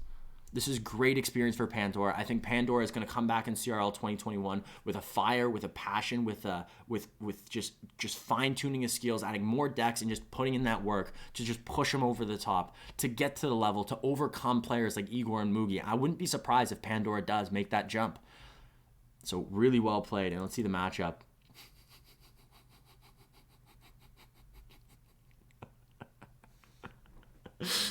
Oh, man. I know it's stats. That's just really funny. I know the stats don't mean everything. I know it's a small sample size of 23. I know that it's not the exact matchup. It's 7 of 8 cards being the same. But still, I don't know. That makes me laugh. Maybe I'm just overtired. I didn't really sleep a lot last night. I've been watching a lot of Clash Royale, but still, Egor. I can't believe Egor is still... I'm happy Egor is still here. I don't think this would be an Asia regional finals. I don't even know why Igor's here in the first place. He should technically be in Europe. But you know what? If he's here, I'm glad that he's still here. And we might see a rematch with Egor and Mugi. If it's going to be in the finals of the losers bracket, or is it going to be in the finals of the winners bracket? I guess only time will tell. But I'm talking about the next round already. He still has to go through KK. He still has to beat KK. Next, we're going to see Miku and Mugi play. Miku and Mugi are going to be playing next. And then it's going to be KK and Egor. Egor and KK will be a best of 5. And I guess we've seen both players, Egor and KK, lose a best of 5. Both went to the 5th and final game. Wait a second. The reason why KK was in the losers bracket was because of Egor. Egor beat KK already. Egor was the reason why. He was the one that took him to game number 5. Egor beat KK.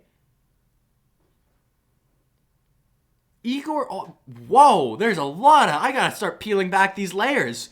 I really gotta peel back these layers. I forgot, I've been looking at Egor and Mugi. I've been talking about the Griko story. I've been talking about everything else. But KK, the reason he was in the losers bracket was because of Egor. So has he had his eyes on Egor this entire time? Has he been working through this losers bracket, dominating the losers bracket, having that fire that we see in KK's game, getting back to Egor? And is this the redemption story for KK? I've been looking at Egor this entire time, redemption story, but maybe this is a KK redemption story.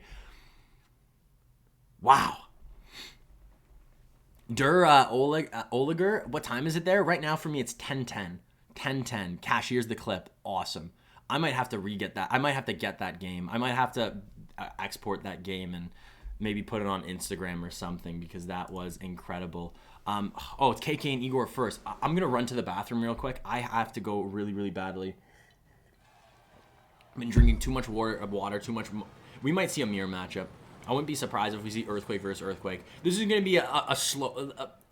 not a slow game, but this is going to be... You're going to see a lot of Earthquakes in this game. So I'll be right back. I'm just going to run to the washroom real quick. BRB.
Boom, bang, bop. I'm back. And Egor, what are the odds of using the exact same deck? Who saw that coming? I think everybody saw that coming. And KK, I love this change that he does with this deck. So usually this deck has a snowball, but instead he goes with the Electro Spirit. And the Electro Spirit's interesting because we're going to see it get on tower. It's going to stun the Hunter, which isn't going to be anything in that situation. But it's always going to get on tower because you know Igor's most likely going to defend these hogs with either the bomb tower or the Hunter. And if he does defend it with the Hunter, that Electro Spirit's always going to get on tower. So a little change, but I really like this change. I wouldn't be surprised in the end of the season today when we see these pro players battling out to get #1 in ladder. The players that use these hog EQ decks, I could see them making this change. Instead of Snowball, putting in Electro Spirit, at least for a lot of matchups. Electro Spirit's really good, especially with how much you see Hunter. I love this Electro Spirit. I love this little change. It also makes your deck a little bit quicker on the cycle. I think it's a 2.7 elixir average elixir cost, or I think it's 2.7 instead of the 2.8 it usually is, or 2.9. It makes it a little bit quicker nonetheless, and we're gonna see more earthquakes come out because of it. And these Electro Spirits are gonna get more chip right there. Doesn't get the hit, doesn't get the link on tower. Hog doesn't get a shot. Log comes in though, and right now it looks like Egor loses. Egor loses. Great pickup, but he has no way to deal with these. He has no way to deal. Actually, he does. He has Earthquake. He can go Minor Earthquake every single time, but I think he's too far out. This is going to be GG well played. This is going to be an Earthquake cycle. I assume none of these hogs are going to get on tower. Goes with the high Ice Spirit to pick up the Electro Spirit. Doesn't need to there, but this is going to be GG. This is just going to be a classic Earthquake cycle race. Minor does get on tower. Wait a second. Log pushes it away. You need 2 Earthquakes if you're KK. I would not even go with Hog right now and just focus on Earthquake. Earthquake. Set up on defense, maybe play some Skeletons and Electro Spirit on defense. Musketeer on defense, that's fine. Earthquake comes in. Now we have an Earthquake race. Does Egor get to another Earthquake before KK? It does not happen. Earthquake comes in for KK, and KK wins. But very close game, 91. Would that game have been different if there was a Snowball instead of the Electro Spirit? Actually, you know what? It might have even been better for KK. With Snowball, you can get tower damage, but also push the Hunter away, getting another Hunter shot. There's a lot of things. There's a lot of dynamics that you got to look at in a matchup. So maybe that's a situation where Snowball actually would have been better. But long story short, KK takes game #1 against Egor. KK, I've been talking about Egor. I've been talking about Mugi. I've been talking about Griko. I don't think I've been talking about KK enough. And whoever wins will be going to the World Finals in the Bren Chong Cup, and the loser will not. So will it be a full Japanese team going to the Bren Chong Cup World Finals to represent the Asia region and potentially winning the $40,000? Will it be KK? Will it be Mugi? Will it be Griko? Or will Egor be joining Griko and Mugi? We'll see. We will see very, very soon. And we have a lot of gameplay still, a lot of best of 5s, and I assume this is going to be long. I don't see any of these matches, any of these sets going anywhere but game 5. Every single one of these games are going to be close, 100, 200 HP, 300 HP difference, and I assume we're going to get to game 5 every single time with all these remaining sets. We're going to have KK and Egor. After KK and Egor, we're going to have Mugi and we're going to have Griko. And then after that, the loser will play against the winner between KK and Egor. And then after that, the winner of that will be playing against the winner of Mugi and Griko in the finals. So a lot of crazy Clash Royale. We have 4 best of 5 sets remaining, potentially 5 depending on how the finals go. Just because in the finals, the loser technically has to win 2 best of 5s. Because the winner gets to the finals and hasn't lost yet, they technically still have this extra life. And it looks like Egor's running it back, and KK is using Royal Giant. No, Egor's going with... Egor banned Earthquake. Why? I don't get it. Ugh. I know KK is good with Earthquake, but if I'm talking about... Oh, KK going with Royal Giant. Royal Giant Skeleton, not going with Royal Giant Cycle. We've seen KK go a lot with Royal Giant Cycle, not as much with Giant Skeleton Royal Giant. So let's see what KK can do here. Egor going with a classic Egor deck, going Minor, going Mortar, and then going with just Cycle. Cycle. Gonna have Hunter and Fireball as his last 2 cards, and KK has Zappies. He has Earthquake or Fireball. In this situation, I hope he has Earthquake for his sake. If he has Fireball, it's not going to be as good. And then the last card will be Electro Spirit, most likely. So those are the last 3 cards for KK. And in this matchup, we saw Egor play a similar matchup already. Right? We saw Egor play this matchup before and win. I believe EQ is banned. Yeah. Oh, Earthquake's banned. So you're right. It has to be Fireball. My mistake. I brought up the fact that Earthquake's banned. I still don't understand why, of all players, Egor is banning Earthquake. I keep mentioning how good this meta is for Egor. A defensive master like Egor, having all these tools to his disposal. Bomb Tower, Hunter, all these great cards on defense that are really potentially overpowered, which might see a nerf in the next month. And then having one of the most consistent win conditions we've ever seen in Clash Royale, being the Earthquake. So Egor, of all players, benefits, I think, the most from the Earthquake and being so good.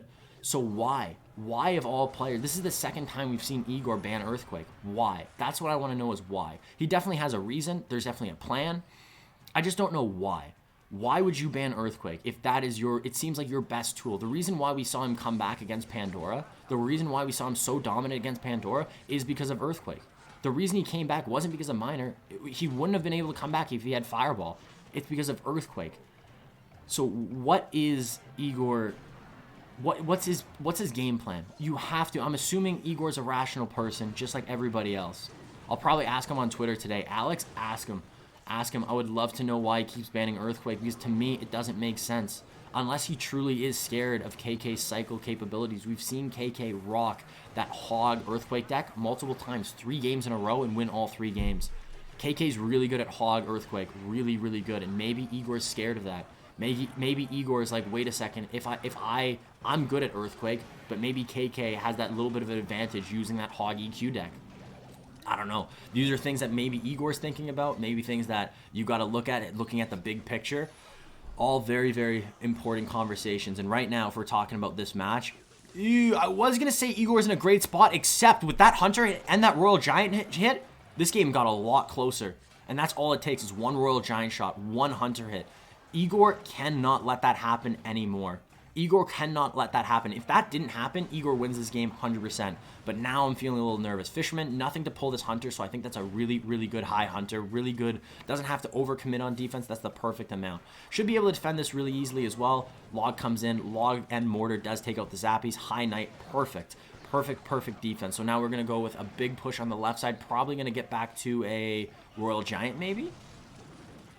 I wouldn't be surprised. Miner on defense, and right now, if you're Egor, you have the lead. There's still a minute left. We're getting into triple elixir. That means more Royal Giants. That means more cycle. That means more harder defensive. Sure, he has more elixir, so he can defend with more cards.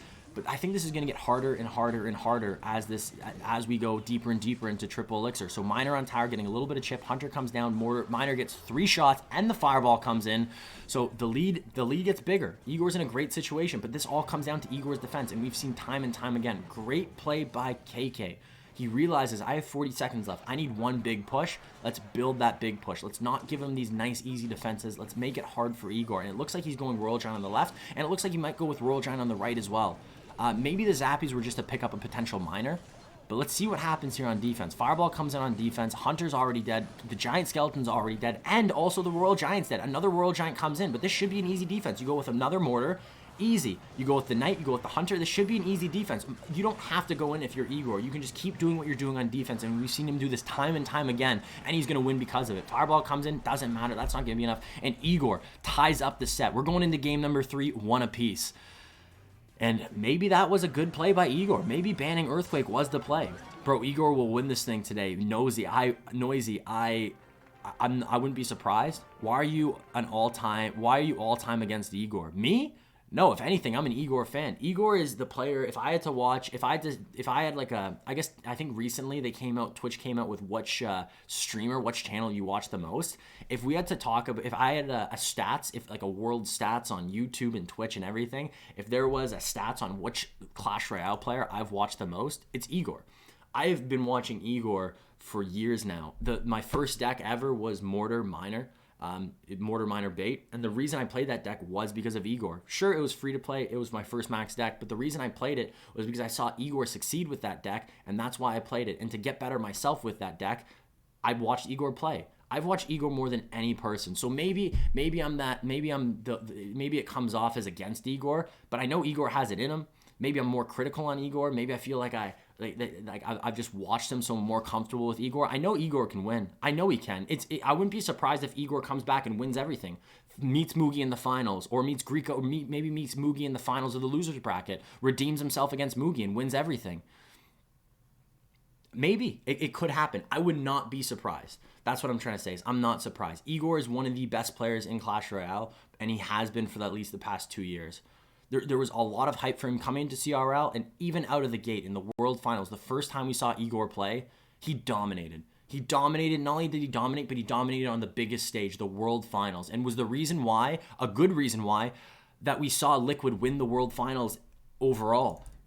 So if you're looking at players that, I guess, if you're looking at the intangibles in players, in athletes, in a person, he has the competitive drive. He has that grind to him. We see it every single season in ladder. But he also has that confidence and that, I guess, he doesn't get nervous. What's the word? He doesn't get nervous. He has that. He can go into the biggest stage, the World Finals, or even the Bren Chong Cup. And I guarantee you right now, Egor's fine.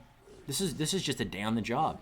This is the good part for Egor. The work, this isn't the work. The work comes when Egor's playing on ladder every single day, putting in that work, putting in that grind, working at becoming the best. This is the treat. This is the time where this is the fun part. He's playing the game he loves, playing against the player the best players in the world on the biggest stage in front of all you guys. This is probably what he lives for. And right now, this looks like it's gonna be GG well played. KK wins this. This matchup is doable if you have Earthquake, but without Earthquake, this matchup is impossible. It's impossible. This is 100-0 for KK. KK has, if he has Bomb Tower, he has Bomb Tower and Tornado to deal with these hogs. Egor doesn't even have that quick of a cycle, so if Egor is able to outcycle the Bomb Tower, he still has the Tornado. And if he outcycles the Tornado, there's always the Bomb Tower. So this is going to be GG. This is going to be well played. We're going to have to go into the 4th game, and hopefully Egor can do something. I still don't love that Earthquake ban from Egor. Who is Miku? He's not in CRL last season. Miku is... no, he wasn't in CRL. Miku is... From what I've heard going into this, I didn't know who Miku was going into Bren Chong Cup. A lot of people have, and a lot of people had him on their top 5 even. Even people brought up that he's the best Japanese player. And it's crazy because if you look at the Japanese region, there's KK, there's Mugi, there's Hajime, there's Jack. And people brought up that Miku, also known as Griko, is one of the best. So I was skeptical when people were talking so highly about him. I didn't know what to expect. But after watching him play in the group stage, watching him play in the regional finals, he's amazing. And this sucks. This is Clash Royale, baby. Sometimes you get good matchups, sometimes you get bad matchups. And Egor, every single game, you know what deck he's going to play for the most part. You don't know the win condition per se. You don't know if he's going to use Mortar. You don't know if he's going to use Miner. You don't know if he's going to use Hog Rider. Well, now he can't use Mortar because KK banned it. So I think right now, Egor put himself in a corner banning Earthquake, and now I think he's trapped in this corner without having Mortar. Igor knows he lost, and that sucks. That sucks. Egor, this is a problem with Egor. I don't think this is the only problem I could see where Egor... This is the only problem where I could see with Egor. I could see him losing if he doesn't adapt.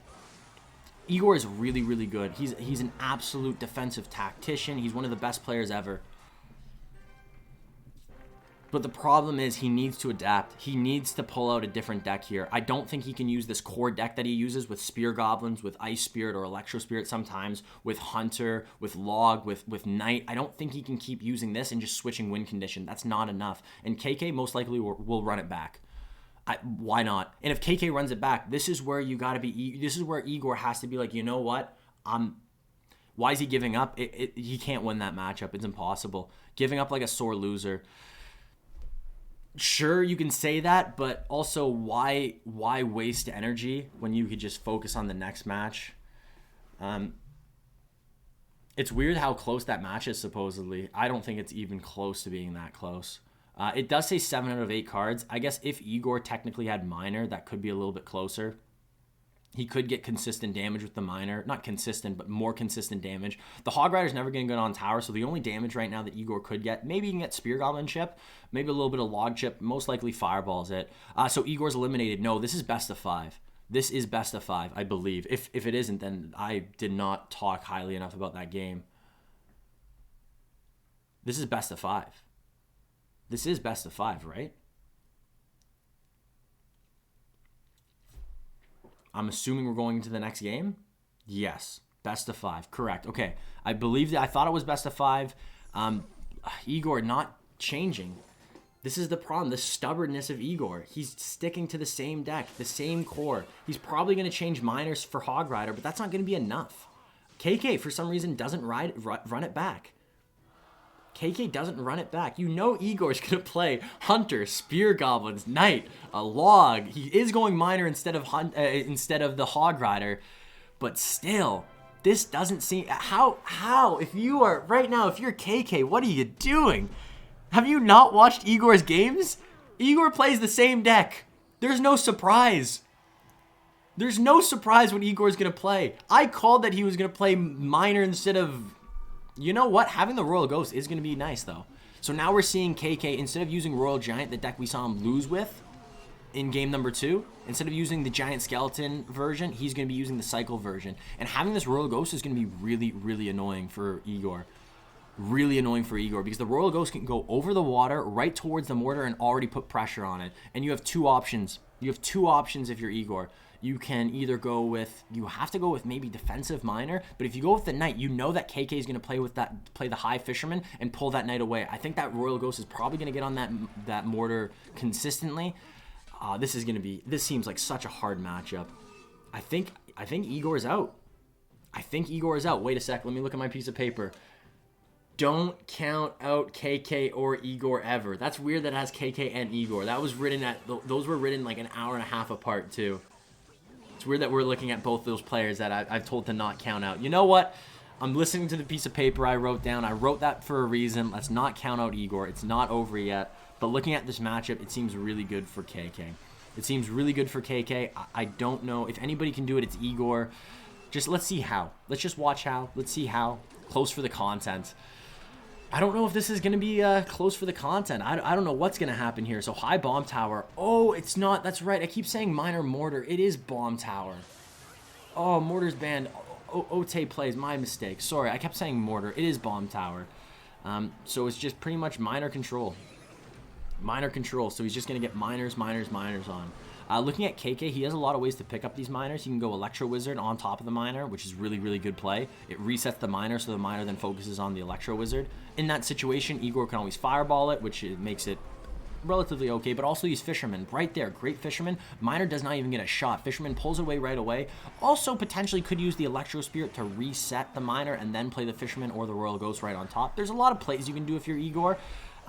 Having the bomb tower is going to make this a little bit better, but watch this. Royal Giant on the right, Royal Giant on the left, and this is going to be a hard defense. Log comes in, gets rid of all the Spear Goblins. Even if he goes high, Hunter goes for the high bomb tower. That should be enough, especially with this Ice Spirit to help out. That should be enough. Royal Giant does not get a hit, or does it get one? It does get one shot, but still, damage is spread out on both towers. This is a close game. Hunter comes on the minor. Minor only gets 2 shots. Fireball comes in, Spear Goblins get a couple of chip shots. Really good interaction for Egor, but with 1 minute and 30 seconds left, you gotta think that this is where it gets tricky for Egor.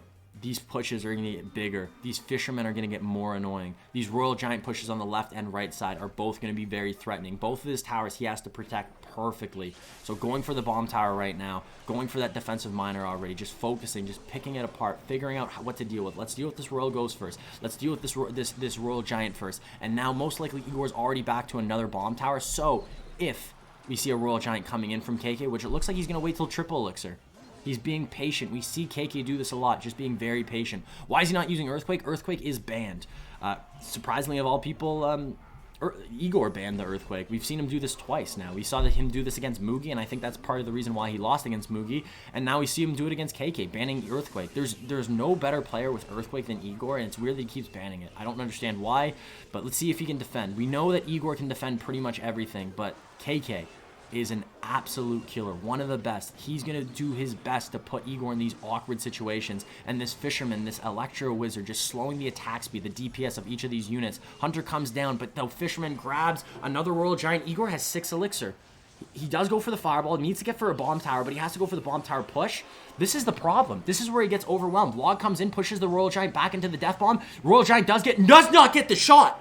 The Royal Giant does not get the shot. That's going to be Egor taking this game. GG, well played. How did he do it? How did he do it? A push, a Royal Giant, a Fisherman, a Hunter, an Ewiz with only 6 elixir is somehow able to defend that and defend it perfectly. How? Please, how? Amazing. So I think the biggest misplay there, was KK's deck selection. Why did KK not run Graveyard? What he just saw, he made Egor quit when he used Splash Yard. I wouldn't be surprised if KK uses Splash Yard. Egor, most likely, I hope, he plays a deck that can counter Splash Yard. But most likely, Egor is just going to play that exact same deck. He's going to play that exact same deck. And most likely, KK is going to come out with Graveyard, Splash Yard to be exact, or even come out with a bigger counter. You know Igor's going to play this deck. You know it. I know it. You know it. Everybody watching knows that Egor is going to play this deck again. So if you're KK, just counter this deck. Easier said than done. A lot easier said than done, but I think Graveyard's the way. I think Graveyard Poison gets more consistent damage than the Royal Giant. Egor's so good at defense, where those Royal Giants, Igor's playing the same deck, of course. We see the Bar Barrel, it's most likely going to be Splash Yard. And if that's the case, good luck to Egor. Good luck to Egor. Mega Knight Graveyard, please. Mega Knight Graveyard could be an okay play too, but you don't see Bar Barrel in Mega Knight Graveyard, so probably not going to be Mega Knight. You do see Bar Barrel in some Mega Knight Graveyard decks. Ooh, why am I nervous? I can't believe... if I'm nervous, I don't know how these players feel right now. Best of 1 for the World Final spots. It comes down to one game. It comes down to one singular game. And KK probably going to use Graveyard because that's the way to counter. So Baby Dragon up high. Knight to pick up the Miner. Great start from KK. Great start. Be patient, KK. Be patient. The longer this game goes on, this is way better than the Royal Giant deck. The Royal Giant deck, the problem is, if you get the Royal Giant on tower, that's great. The problem is Igor's too good at defense. He will never let those Royal Giants get on tower. I think we saw 2 Royal Giant shots that entire time. How many Royal Giants did we see played? I think 12? Maybe 13 Royal Giants played in total, and only 2 Royal Giant shots. That just shows how good Egor is on defense. So what do you have to do? You have to go to a more consistent win condition. Not one of those win conditions that's a knockout punch like the Royal Giant, but something like the Graveyard where you hope a couple of lucky skeletons spawn on tower. And you know Igor's not going to use Poison. He's going to use Fireball. So right now, Egor's off to a little bit of a lead, but this is going to be so difficult. And the defense is going to be interesting because KK most likely will just go Graveyard Poison. He doesn't technically even need a tank. He'll easily be able to get these big counter pushes, which is nice. Defending the Miner and then going in with a counter push with the Baby Dragon, with the Knight, with the Ice Wizard. Getting these big counter pushes and then playing the Graveyard. And that's so awkward for Egor to deal with because he can't really deal... First off, he can't really deal with the Graveyard well, especially if there's a Poison on top. The Spear Goblins don't deal with it perfectly. The Hunter doesn't deal with it perfectly. What's the last card? Oh yeah, Bomb Tower doesn't deal with it perfectly. This is the problem. So Egor needs to get a big lead right now. He has a lead, but this is the first Graveyard. This is the start. This is what I was worried about. Tornado sucks away all the Spear Goblins. And right there, we're already seeing damage. This is more damage than pretty much all those Royal Giants last game got put together. Already, skeletons are piling up. And not only that, but that was... Wait, Fireball.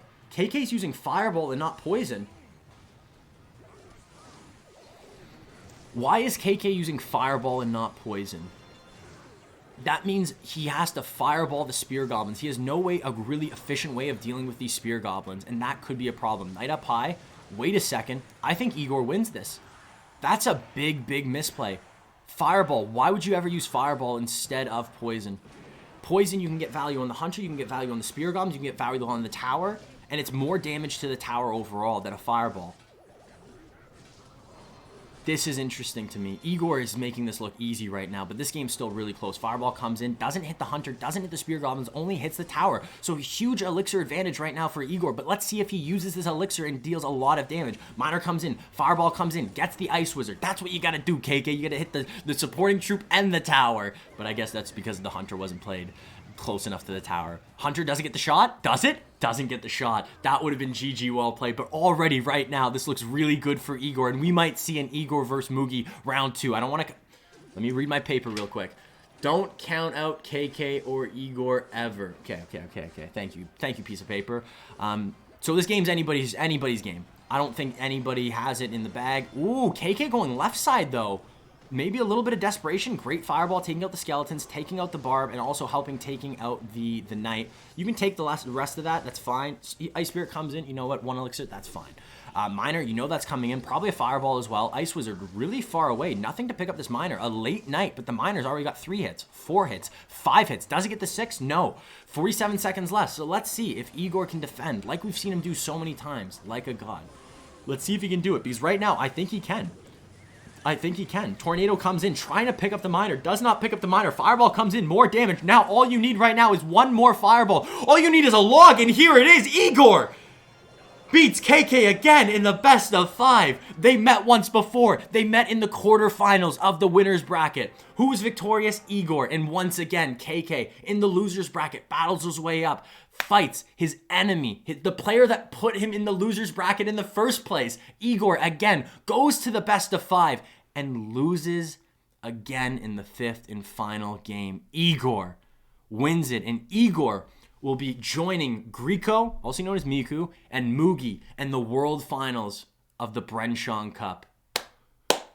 Shout out to KK. He played amazingly today. KK played phenomenally. KK played so much Clash Royale. I think technically KK played more Clash Royale than Egor today, and it was amazing. What he was able to accomplish, the games, and how close he was, and even just that set alone, that game alone, that was incredible. That was amazing. What KK did is, I'm surprised I'm talking about it like I'm surprised it happened. This is kind of what I expected with KK. This is why people have KK in their top 5, and he's easily in my top 10. Easily in my top 10, because KK is a great player. And Egor, it's crazy. I've never seen a player just stick to his guns and it work out so well. Stick to his guns, just stick to one deck. KK knew what deck Egor was going to play, and even knowing what deck KK was going to play, or Egor was going to play, KK was still not able to win. Does that just show how great Egor is? I think so. I truly, truly think so. That was incredible. That was amazing. That's lag. Uh-oh. Is my Wi-Fi cutting out? Hopefully I'm not. Am I still here? You're so entertaining, dude. Great stream so far. Loving it. Jason, hey, if you're loving it right now, there's going to be more and more and more where that came from. This is not over. This stream is just beginning. We have we still have the finals of the winners bracket. We have the finals of the losers bracket, and then we have the finals of the regional finals of the Asia region, and this is going to be ridiculous. DC, F, what? Wait, am I not here?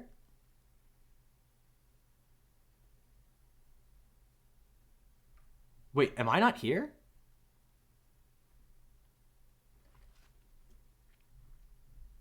You're good. You're fine. Oh, I saw people saying DC in the chat. Oh my gosh, you guys are stressing me out.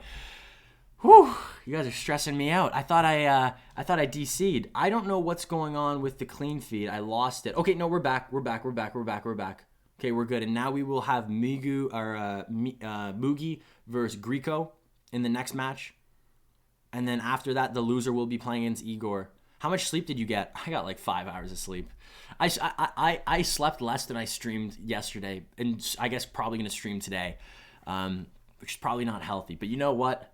Bren Chong Cup only happens once a year. The regional finals of both LATAM and Asia only happens once a year. I'm glad I'm a part of it. I'm glad that you guys are all watching. I hope you guys enjoy,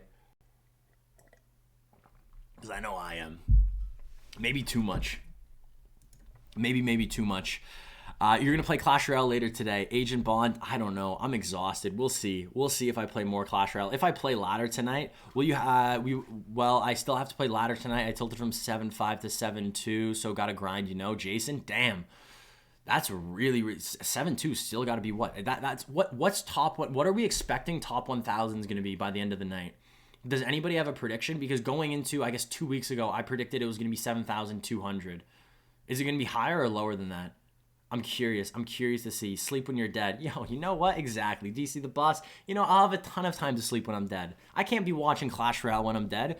Didn't AC catch you lacking on his stream after you said goodnight? I was on TikTok for like 2 seconds. I don't know how I got snitched out so quickly. I ended up leaving like right after that. So 7,100, is that lower than 7,100 even? So if you get 7K this season, it sounds like 7,000 will be enough to get top 1,000, or maybe a little higher than 7K. It's not easy. It's going to be 6,000 or 6,000 900 to 7,000 cups for a top 1,000. That seems kind of doable. I might play a little bit tonight, but I'm gonna have to play a lot to make up. I guess to make up to get to top 1,000. I just don't know if I have enough stamina in me. I'm excited because we still have the Europe side. By the way, if you guys are enjoying this, exclamation point Rich in the chat. Exclamation point Rich in the chat. That is Rich Lane's YouTube channel. He will be streaming the European side of the regional finals on his YouTube channel. So definitely check that out. That's at 1 p.m. Eastern Standard Time. So in like 2 hours, which is crazy. That's going to be, so right after this is done, probably the Europe side is starting. So definitely check that out once this is done. I'm going to probably watch it. Might fall asleep watching it. I might fall asleep watching it, but we'll see. When someone dies, he thinks that he is dreaming. When someone dies, he thinks that he is dreaming. Wait, what? Is that true? When you die, you think you're dreaming? Finally got to watch you live, man. Lucifer. This is, if this is the first time watching me live or the first time you can catch me live in a while, I can't think of a better stream. Not only that, but I can't think of a better moment to watch because right now we have 3 players left. 3 players left in the Asia region. And it's crazy because these are the 3 players I thought were the 3 best going into this. If you asked me at the beginning of the stream, I don't remember if I even said this, but Egor, Mugi, and Griko. Griko was the one I was most excited to watch. Mugi, I think, is the best. Ranked in my rankings, I have him ranked higher than Egor. But if we're talking about rankings, Egor might be just behind Mugi. 1 spot maybe. And now, this is a huge, huge match. This is the biggest match for Griko he has ever had. Griko right now is, if we're looking at this as a video game, if this is Griko's life as a video game, he's playing the final boss. If he's Mario, he's playing against Bowser. And Princess Peach isn't in another castle. This is the final boss. Princess Peach is in this castle. And Griko has to beat Mugi here to prove himself, to get the Princess Peach, to put himself on the map, for us to start talking about Griko being better than Mugi. Or else, if he doesn't, I think Griko might be in the shadow of players like Mugi, Egor, maybe even KK. I don't know. This is one of the biggest games Griko will ever have, in my opinion. This is going to be the game to potentially push him into stardom. If he beats Mugi right here, instantly he's in the conversation for a top 5 player in Clash Royale, I believe. If Griko wins this regional finals, he will be potentially a top 5 player, top 10 player in Clash Royale easily in everybody's list. At least he should be, in my opinion. Can anyone explain in which stage we are in and which players are remaining? So we have 3 players left. We have Mugi, Griko, and we have Egor. So right now, Mugi and Griko are on the winner's bracket, and then we have Egor waiting in the loser's bracket. Whoever wins between, or whoever loses between Mugi and Griko will have to battle against Egor. Whoever wins against Egor and Griko will go to the finals and go up against the winner of this game. So you have it almost, just because there's an upper and a lower bracket, you have an extra life. These players both have an extra life where Igor's on his last life. I wait every day for your streams to begin, Vincent. I love you guys, man. I love you. For you guys showing up and watching, it's awesome. And we're seeing very interesting decks. So I think the biggest difference, Mugi's playing a deck that we saw Egor play a bunch. And I think the biggest difference in this matchup is both players have Miner, both players have Earthquake, but one player has a Mortar. Will it deal a lot of damage? I actually don't know, but I think the biggest one will be the log. Just that consistency of getting that log damage, getting that Earthquake damage, and potentially getting a Mortar shot. I think Mugi has this. The last card for Griko, hopefully it's not Royal Delivery. It most likely is Royal Delivery, but in this matchup, it's pretty much a dead card. And this looks like Mugi's going to win game number 1. Mugi is going to win game number 1 here, unless there is a big mistake out of Mugi. But saying the word mistake in the same sentence of Mugi, as long as there's not a not or doesn't in that sentence, it doesn't feel right saying. I haven't seen Mugi make much mistakes at all in this Bren Chong Cup, and I've watched a lot of Mugi games. We've seen him in the regional finals. We saw him in the group stage. And right now, you know what? Wait a second. This is looking like a little closer than I expected. Miner come in. Let's see if he can pick up this Miner. Royal Delivery comes in, and that is going to be a good Royal Delivery. Miner doesn't get too many shots. And let's see what Griko can do with this counter push. Probably going to go with a Miner at the back, going in with the Earthquake as well. So Miner going up high, nice. I like this little kind of mix-up, and that's going to tank. This is going to make it so the Knight can get onto the Hunter, kill the Hunter, still be alive, and protect this Hunter and the Spear Goblins. So able to deal. I like that play by Griko. Putting the Miner where he did to tank for the Hunter, to have your supporting units deal with Mugi supporting units so he doesn't have a counter push. So really, really well played. Will it matter? I don't know, unless Spear Goblins get on tower. Nope, Spear Goblin's not on tower. Hunter, you got to play Knight or something to pick. Or no, he already played the Knight. Hunter gets splash on tower. Wait a second. Log Earthquake is enough. So Log comes in, Earthquake comes in. That's GG well played, correct? Yeah, Earthquake comes in, GG well played. Yeah, Earthquake comes in, GG well played.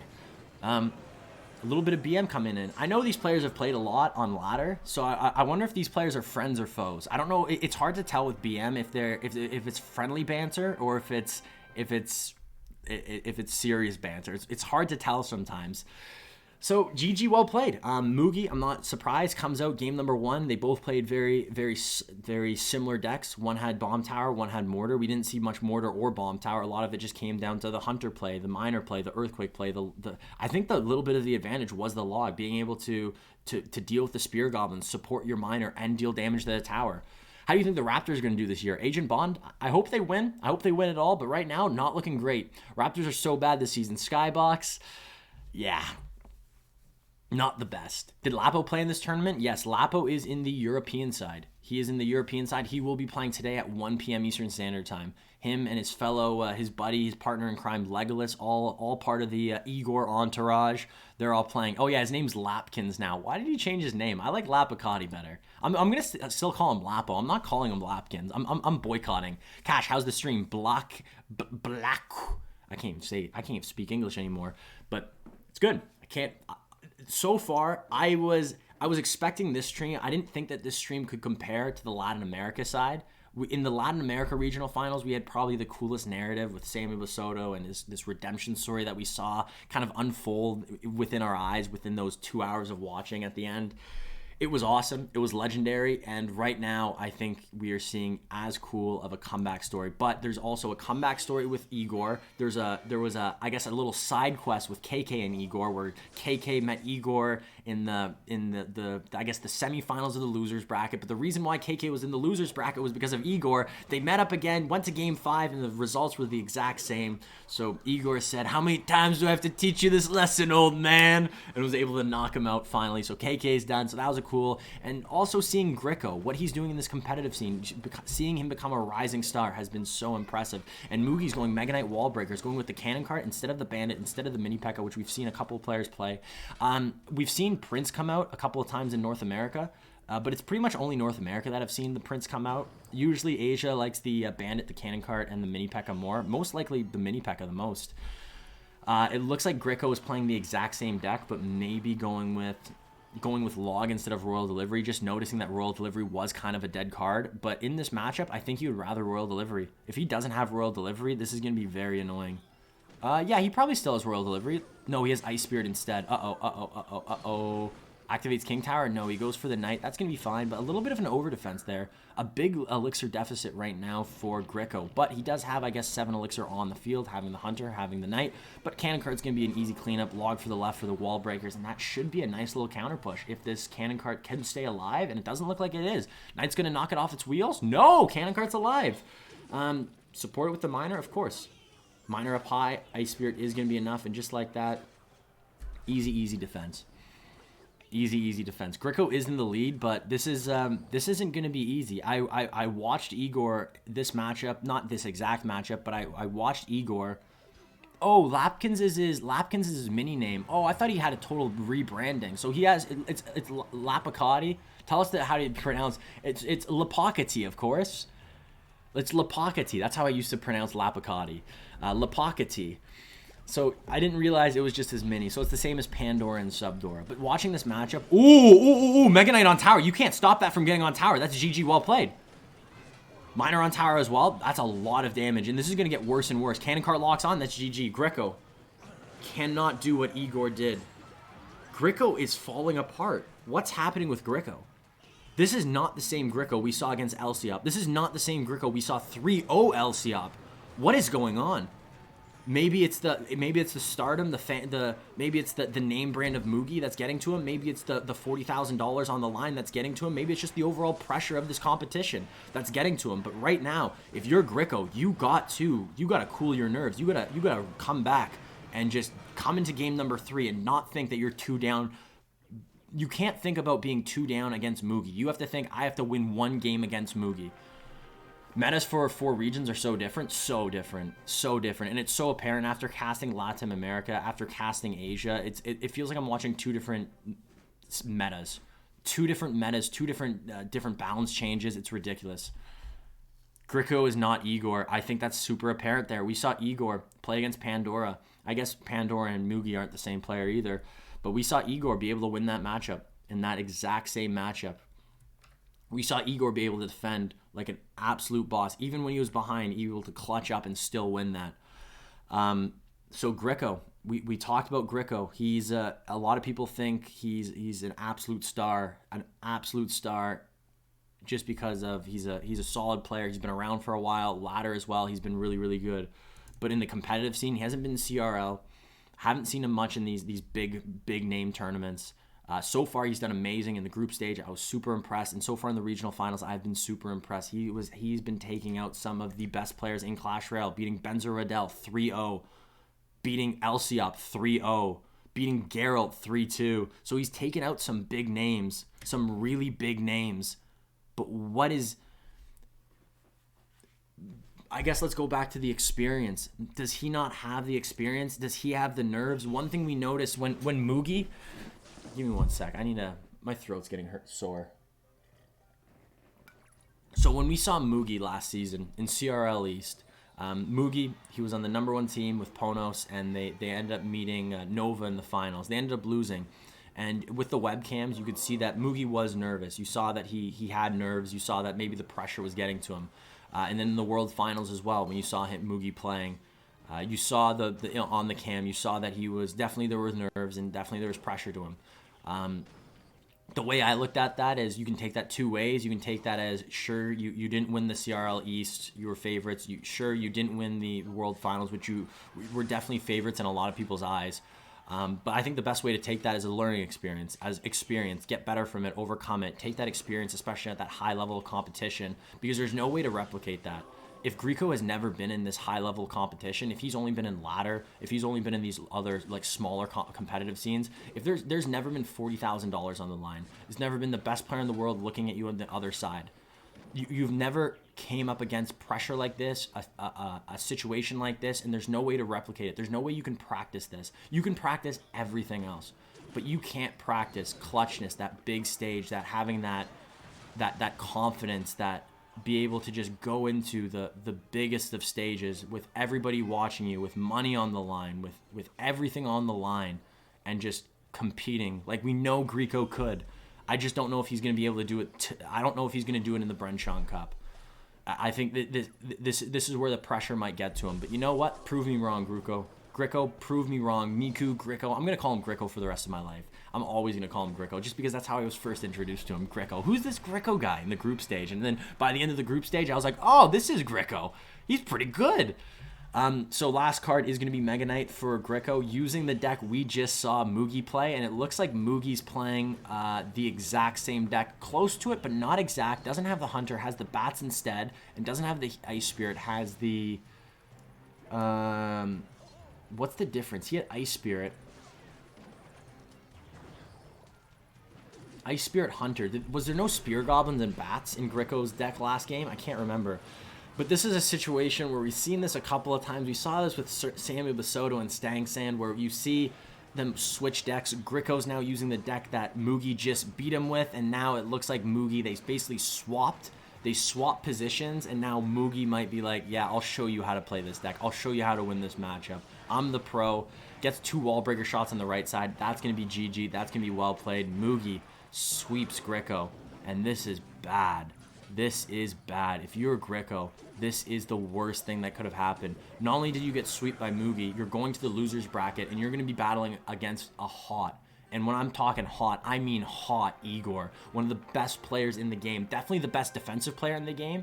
So losing against Mugi is one thing, but you're not getting an easier, it's not like you're going to the loser's bracket and you're playing someone that's easy. You're playing against Egor, a player that played Mugi a round prior to this, and not only that, but got to the 5th and final game against Mugi. Could have easily won it if maybe lag in that second game didn't go in the favor of Mugi. If Egor was able to defend in that second game, like we know he could, and didn't just lose that second game, maybe Egor would have won it.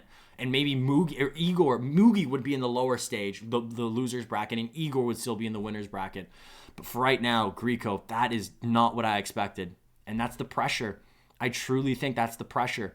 Griko, look at what he did to Benzer. Look at what he did to Lciop. Those are two of the greatest players in the Asia region, and he made it look easy. 3-0, 3-0. Griko looked on fire. He looked unstoppable. I don't know if it's the name brand of Mugi. I don't know if it's the competition. I don't know if it's the stakes. But whatever it is, Griko's got to control his emotions, because now he's going up against potentially an even harder opponent in Egor, and especially an Egor that's coming off some solid wins, beating Pandora, who was on fire, beating KK, who second time he's beat him, but still beating KK, one of the greatest Japanese players right now in the game. So this is scary. The one thing that you could do if you're Griko is you could abuse matchups. You could truly abuse matchups, and I think that's what you have to do.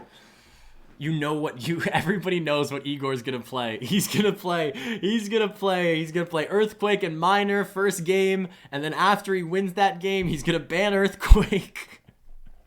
And then he's gonna play Hog Rider instead of the Miner. He's gonna go Fireball, and when that doesn't work, he's gonna go Miner Fireball control. We know what he's gonna do. He's gonna have Spear Goblins, he's gonna have Ice Spirit, he's gonna have Hunter, he's gonna have Knight, he's gonna have Log. We know what he's gonna do.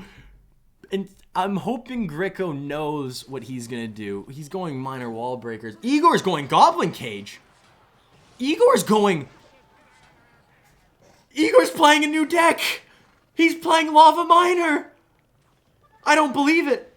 My eyes deceive me. Oh, and now we got Prince coming out. That's funny, because in the last match, I said that we haven't seen pretty much any Prince on the side of Asia. We've seen only Cannon Cart, we've seen Bats, we've seen Mini P.E.K.K.A, but we only saw Prince on the North American side in this deck. This is awesome. So it looks like Egor is taking this as seriously as he can get. Good last second arrows by Egor, but does he have anything to deal with these bats? And it doesn't look like he does. Prince on the left side, he doesn't have anything to deal with this Prince. Bats are going to get on tower on the right side and deal a lot of damage. This Prince is going to get on tower on the left side and deal a lot of damage. This tower on the left side, 1233. Tower on the right side, 666. Spooky. Ooh. So Egor changing. He's going off that traditional Egor that we know him. We've seen Egor every single game have this core group of cards in all of his decks, having the Miner, or not the Miner, having the Hunter, the Spear Goblins, the Log, the Knight, the Ice Spirit, the Bats. There's like a core group of cards that sometimes he'll make a couple of changes to depending on bans. And the win condition being just, it's weird not seeing Egor use Earthquake. So trying to maybe get into a matchup advantage here, but he's going to get punished because of it. It looks like this is interesting because right now Egor does realize that Griko doesn't have a big spell. So doing this, going with Skeleton Dragons and Flying Machine beside each other, and going in with Barbs here, not a bad play. And as long as you can get a Miner on tower here, this should be GG. This should be tower down. What is Griko doing? Why did he play Wall Breakers into Barbs? I think Griko is losing it. I think Griko's losing it. He was off to a great start, but we're seeing misplays already occur. We're seeing a lot of misplays already happen. Great not using arrows there. You need to save those arrows if you're Egor. You need more value. And that was perfect defense from Egor. He took a little bit of damage, but still 800 health left on that left side tower. This should be GG for Egor. I just don't understand those Wall Breakers against that. Maybe that was a misclick. That had to be a misclick. Maybe he was going for Bats because he looked like he played the Wall Breakers kind of where he wanted to play the Bats. You have the Goblin Cage. That's going to be perfect. Arrows come in. Mega Knight's going to be taken for, and this Musketeer is going to be a problem. I think you tank this Prince. You have to, right? Flying Machine at the back for sure. Tank that Prince. I guess he didn't have any options. These Musketeers are getting annoying. It sucks. If this was a single lane game, I think Egor wins this 9 times out of 10. But now that you're going into opposite lane, you have to focus on defending the left side, also attacking the right side. So right now, you can't let that Miner on tower the entire time. Are you going to defend it? He's going to go with the late Barbs, and it looks like those Wall Breakers are maybe going to get on. No, Barbs are going to help out. Prince on the King Tower still. King Tower is now getting relatively low of Egor. And now if you're Egor, this is where you get worried. You're still 43 seconds away from double or triple elixir. You got to figure something out, Egor, and I don't know if he's going to do it. This is nice to see Griko get a little bit of confidence. We saw a little bit of shakiness, a little bit of a misplay with the Wall Breakers, and I think we're getting going to see Griko get a little bit more confidence back, and maybe, just maybe, we'll see the Griko that we saw beat Lciop, that beat Geralt, that beat Benzer. Maybe we'll see that. Oh, Mega Knight on the left. That's GG. Well played. And just like that, Griko takes game number 1. Egor made that close. Had a really bad start. But Egor loses the first game. Griko clutches it up. And maybe that's what Griko needs. Just that one game, that one little bit of confidence. And I think if Egor won this game, I think Griko was going to get 3-0'd. I think it 100%. If Egor, if you lose to Mugi 0-3 and you lose the first game to Egor, your confidence is as low as it gets. But I think this gives Griko a chance to maybe beat Egor and get that confidence to go up against the final boss one more time. Go up against Bowser. See if he can find Princess Peach. Oh, this is a hard road for Griko, though. But he's on the right track. He is on the right track. He already took one game off Egor. That's one thing that he wasn't able to do against Mugi. He was not able to beat Egor. It's weird to see Egor not go with his traditional deck that we've seen him play every single game pretty much in this Bren Chong Cup. It's weird to see him not play Earthquake, and I really hope that Egor doesn't ban Earthquake. I really hope he doesn't ban Earthquake, because I think this is where, if you're Egor, you go back to your comfort. You go back to minor Earthquake. You go back to either throwing in Mortar or going with your Bomb Tower. Egor's mistake, didn't go Lava first play. Facts. Yeah, he's not a true Lava Hound player. One trick Egor. I think Egor just has to one trick. Overhype for Griko incoming? I don't know. Egor scares me. Griko doesn't as much. Sam G, I agree with that. But let's see. So it looks like Egor might be going back. I think we're already in game. Okay, so Egor looking like he's going back to a traditional Egor deck. Egor banning Minor. Why does Egor make his life hard? Why does he do this? For some reason, Egor likes to ban cards that he uses. He likes to ban cards that make his life hard, that puts him in a corner. Why does he do this? He's going to ban EQ and go Mortar. No, he's going to ban Minor. Why is he banning Minor?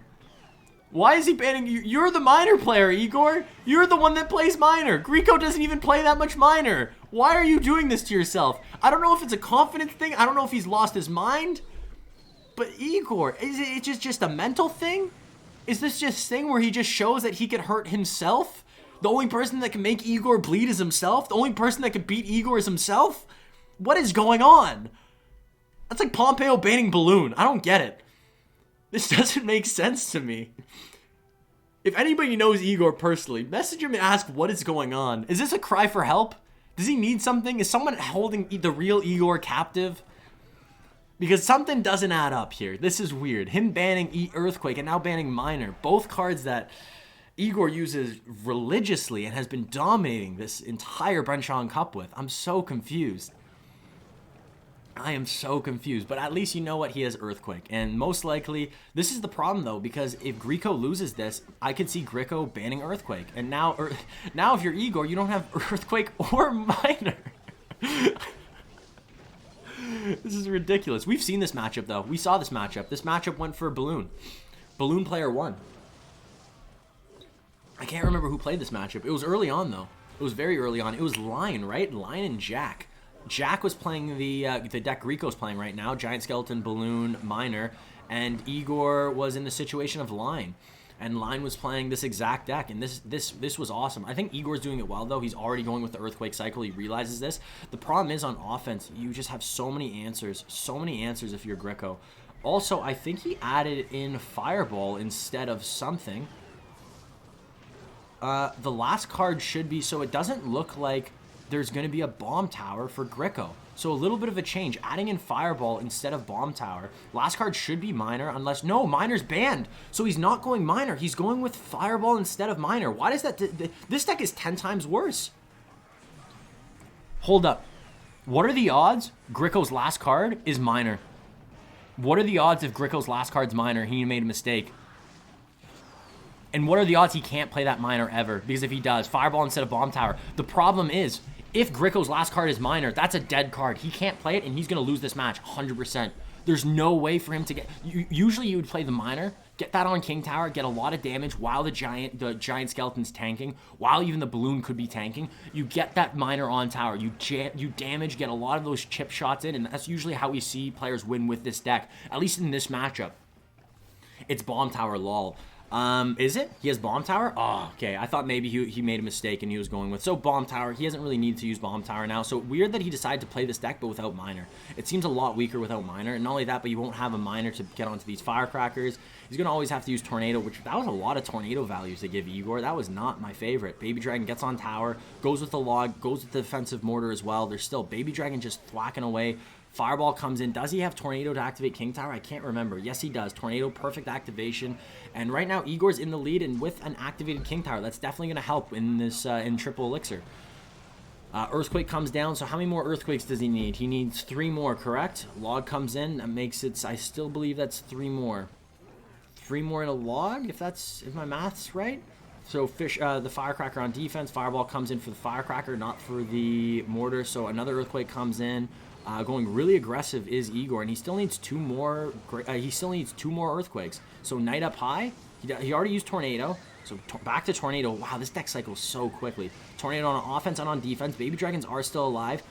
You need to. What are you doing here if you're Egor? Tornado pulling the balloon to the opposite side. I think that's totally fine. Ice Wizard at the bridge is going to do nothing. Balloon coming in. This should be Egor's game. 16 seconds left. Earthquake comes in. All he needs now is a Log, and that should be GG. Log comes in. Egor is going to take it. Egor is going to tie up the set. And now we're going into game number 3. 1 apiece. Wow. Really bad. We saw that exact matchup go for the Giant Skeleton Balloon player, but when it was Giant Skeleton Balloon Miner. Without Miner, you don't have a great way to deal with the what's it called? Firecracker. You don't have a great way to deal with the Firecracker. You don't have another way to deal damage to your opponent's tower. Relying solely on just Fireball chip and Balloon death damage isn't really consistent. A lot of times you see it was Miner. What? It was Miner? There's no way. I want to see the deck. Can someone confirm that the last card was not Bomb Tower and was Miner? No, it wasn't? Okay, it wasn't. I was really curious to see if that was... But a lot of times with balloon decks, balloons are really good win condition. The problem is you got to get it close to tower to get value with the balloon. It's not as consistent as other win conditions, like I guess Graveyard, for example, where balloon's more of that kind of one-hit big punch knockout, getting either the big drop or even the death damage adds up a lot. But Egor had the Mortar to pull it, he had the Tornado to pull it, and he had a lot of resources and a lot of annoying resources using the Firecracker and the Spear Goblins to chip away at it. So Giant Skeleton was never going to get on tower. We knew the Giant Skeleton was never going to get on tower, especially with Egor defending.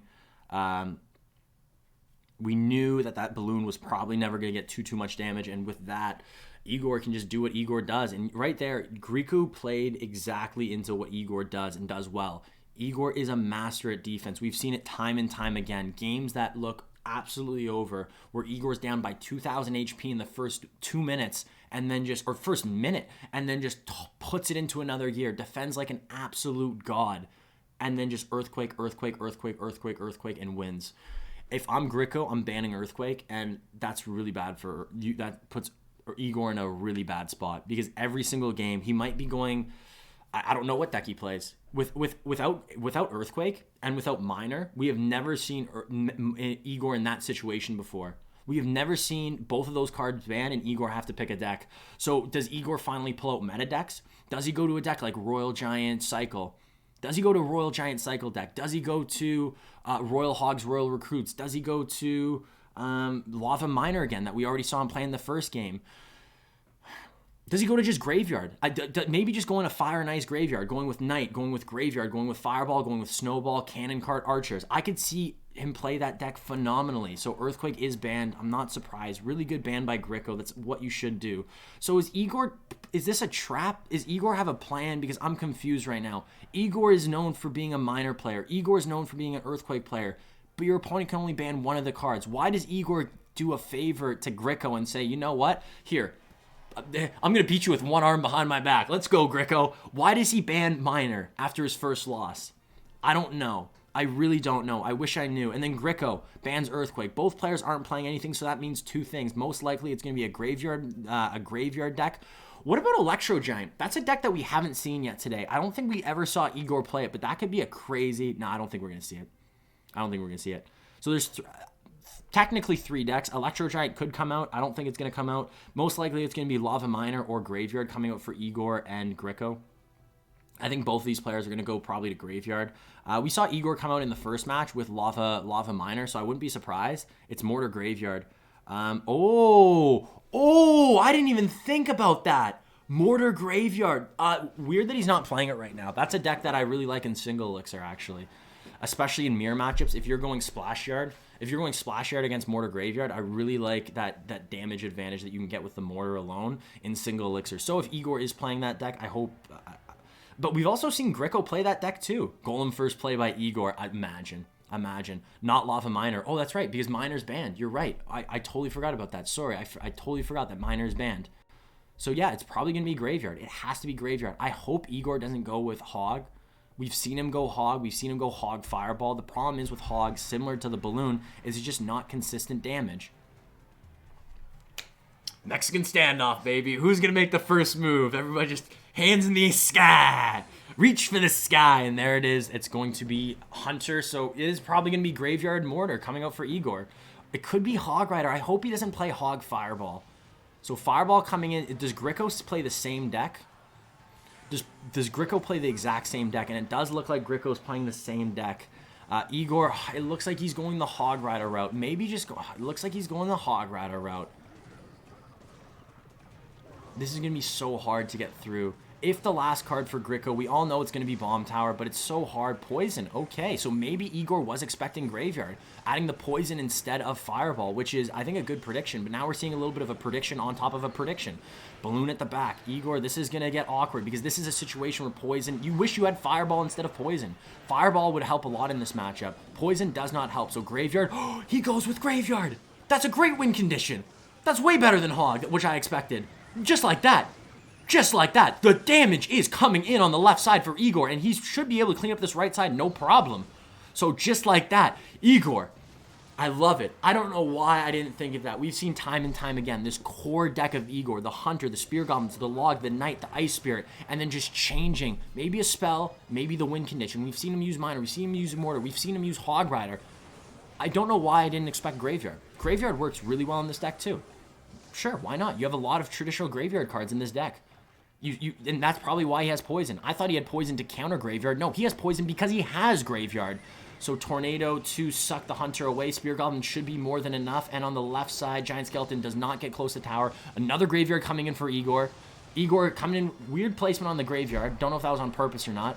Barbarrel on defense. That should get a decent amount of damage though. Ice Wizard's going to come down, but not going to be perfect. And the damage is coming in. Poison's going to get a lot of value. It's going to take out the Ice Wizard. I don't think that's an overcommit. He can easily go with anything right now. He can defend this. He goes with the bridge block, so now all he has to do is deal with this balloon first. This should be easy. This is an absolute layup. This is an alley-oop layup for Egor. Great bridge block, making sure none of the units get over the bridge with the Knight, and then has to deal with the balloon first. Picking apart the defense, dealing with the balloon first, and then dealing with the Giant Skeleton, and then dealing with the balloon, and then dealing with everything else. Now, this is a problem, because those units that you were dealing with, now there's another balloon, and there is no way to stop this balloon from getting a shot. Hunter does come down, and what am I talking about? There's always a way. And his name's Hunter. We talk about Hunter all the time. How does someone defend this? They only have 6 elixir. What do? Well, you just drop the Hunter and it just starts blasting.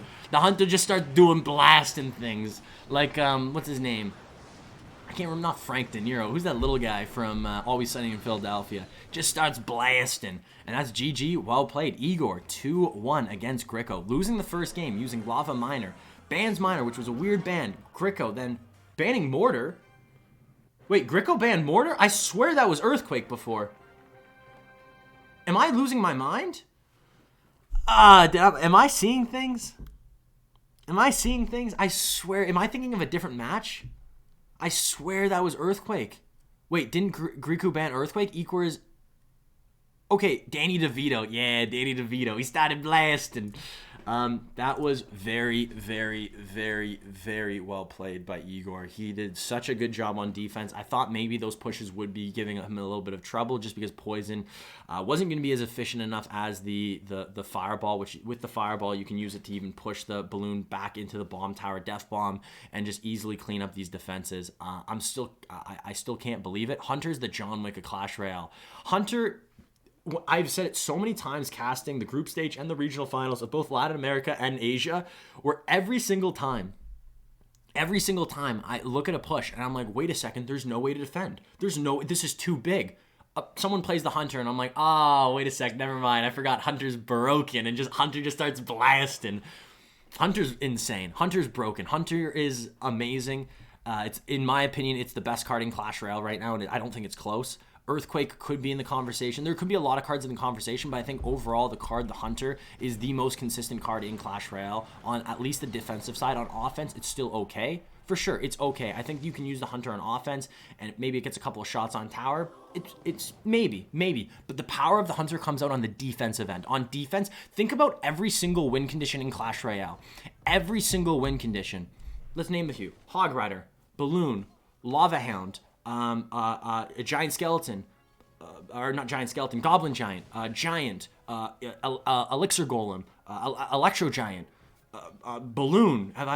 What else do I need? Goblin Barrel, Skeleton Barrel. What card counters every single one of those? If you are using any of those cards and you see this card, you say, it's Hunter. Hunter can defend every single win condition in Clash Royale and do it so effectively, and probably is the most effective in a lot of situations at dealing with them.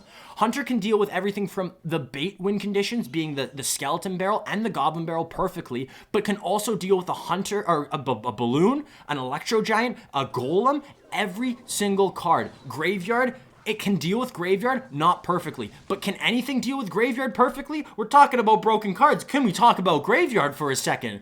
Can we get a little amen? No. The Graveyard's very good. Graveyard is a very good win condition. Even after the nerf, it's still really, really powerful. But still, Hunter deals with Graveyard relatively well. Better than most. Hunter is amazing. Hunter is the best card in Clash Royale right now, and I don't think it's close. And the problem is, if they nerf Hunter, I hope Lava Hound and Balloon get a little bit of a nerf, because the only reason Lava Hound and Balloon aren't running rampant is because of Hunter. So we see Graveyard coming up for Egor again, so Egor running it back, and this should be an okay matchup. I know it's different than the Splash Yard one that we've seen in the past. Usually Splash Yard, your opponent has, I guess you have the Bomb Tower and you have the Tornado to deal with these Hog Riders. Egor does have the Bomb Tower. He has a quick cycle too, so he might be able to keep up the cycle and keep getting these Bomb Towers every single time for these Hog Riders. Arrow, was this a prediction? Egor, this isn't like you. You don't predict. Egor, you don't predict your opponent. You just crush him with what you know. And what you know is I guess just minor chip, Earthquake chip. This core deck, Ice Spirit, the Log, Knight, Spear Goblins, Hunter, this core deck, and then just throwing in a win condition. This is the first time I think I've seen Egor make a specific change for a matchup. And unless he predicted Griko to use this matchup, he got super lucky, because now he has arrows to deal with these archers instantly. These graveyards are going to be so hard to deal with, but if you look at Griko, he's still in the lead. The reason why is Earthquake does Earthquake things. Earthquake adds up. Has to go Bomb Tower here on defense. Arrows comes in for the archers instantly, but there's no tank. Snowball comes in. A couple of skeleton shots, but not too much. Bomb Tower helps a little bit with the skeleton spawning at the top, and just like that, Igor's in the lead, but it's not over. It's not over. Earthquake comes in, of course, and just like that, Griko's now back in the lead. This is going to go back and forth, back and forth, back and forth, back and forth, probably until we have a winner, and it looks like it could be anybody. I don't even want to say it. I don't want to say Igor's going to win, because I still think Griko. I've watched him in the group stage. I've watched him in this regional finals. He has it in him. He was the player I was most excited to see today. It wasn't Mugi, it wasn't Egor, because I wanted to see what Griko can do. And this is the moment where we're going to see if Griko has what it takes to make that jump into stardom, become that star, become that rising star. If he's able to overcome this adversity, overcome some of the best players in Clash Royale. Let's see what he can do right now. Right now, he is in the lead, but it's all about this graveyard. Archers come down, arrows come down instantly. Arrows right now. Boom. Arrows come in. And now late log, probably going to go with a snowball as well. Goes with the knight. Okay. Not bad. Not bad. Not bad. Still in the lead. And right now we need 2 more earthquakes to win. 2 more earthquakes. If you're Griko, 2 more earthquakes. So, does he have Bomb Tower? Ice Spirit comes in. Does he get to Bomb Tower? Bomb Tower up high. I like that. That's going to help take out the knight and anything bridge blocking. That. Never mind. GG, well played. Griko takes it. EQ wins over Graveyard, I think. Yeah, and that just happened. Wow. Wow. What did he do? Did he just go Earthquake and then just spell? Did he go Earthquake and Log and Snowball? This is awesome. I'm glad that this is what's happening right now. I'm glad that we're seeing the 5th and final game. Seeing what happened in the Mugi match didn't feel right. I've talked really highly about Griko. I've been really impressed with Griko. And seeing him get 3-0'd by Mugi didn't feel right. This is a little bit of a redemption. This is something that even if Griko doesn't win this next match, at least he can look at this as a positive. And I think this is a really big positive too. This is something that he's going to be able to look back at. If this didn't go the way it did, if he didn't win that first match, if he did get 3-0'd by Egor, that would have been a crushing to the morale for Griko, also known as Miku. But now, I got to sit with better posture. My back's sore. But now we're going to the 5th and final game. We saw against Mugi, Miku, Griko, whatever you want to call him. We saw the nerves of Griko appear. We saw misplays. We saw little errors that against Mugi and especially against Egor, if you make one misplay, especially multiple, you're done. Game over, game set, and match. You can't make misplays. Right now, we're seeing Griko back to Griko form. But now, with all the pressure on the line, this is do or die. If he loses this is his last life.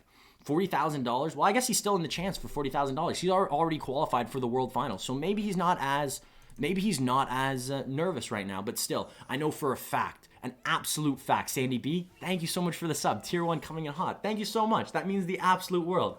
Hope you guys are enjoying the stream. Hope you guys are enjoying the Bren Chong Cup. I know I am. And going back to my thought, I know for a fact right now, Egor is not nervous. There is no way Egor, he's been here 1,000 times. He's been here twice today against KK. Game 5, forget about it. Egor, he lives for this stuff. He was probably waiting for this. He probably made it get to a game 5 just to have some fun.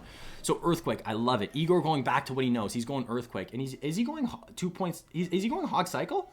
He's going Hog EQ. But instead of using the Electro Spirit, instead of using well, usually the Electro Spirit's for Snowball. What does he have Ice Spirit in for? I still think it's Hog EQ. And it looks like maybe Royal Giant coming out for Griko. Yeah, it is going to be Royal Giant Lightning. I don't know who has matchup here. Let me think for a sec. Let me think. So if the last 2 cards for Egor are a building, which I hope it is. I hope it's a building. If it is a building, Igor's in a good situation. It's Graveyard again? Graveyard EQ? Egor, this is $40,000 on the line and you're using Graveyard EQ? Well, I talked about Graveyard being a good card. I talked about EQ being a good card. I don't know if they're the best together. Just because 2 things are good, putting them together doesn't make greatness. A lot of times it makes poop. And right now, this is not what I was expecting. So last card, I hope it's a building. Hopefully, if it's any building, it's Bomb Tower, which can take a Lightning and still take a Royal Giant shot. Actually, it can't take both. It can take a Lightning and a Royal Giant shot, and then it's dead. This is a big problem. This is a big problem. I don't know how... You know what? Wait a second. Does Griko have a lot of great answers, though, for this? Wow, another Royal Giant shot. And just like that, Egor is super behind. And he doesn't have that core group of cards. He doesn't have the Spear Goblins. He doesn't have the Log. He doesn't have that core group of cards that we've seen him be so dominant with defending. So Graveyard comes in and gets negative value. Not only that, but this counter push is going to be devastating. This might be it. Earthquake comes in, but this is going to be GG well played. I really hope Egor has a building. It is going to be Bomb Tower, playing it up high, so now you can't Lightning the Bomb Tower and Lightning the Tower, but still, I think the damage is already done. Unless Egor can get a great Graveyard. And look, Griko only has a Log, he has Baby Dragon, which is okay, he has Hunter, which is okay, he has Electro Spirit, which is good at cleaning up the rest of the skeletons.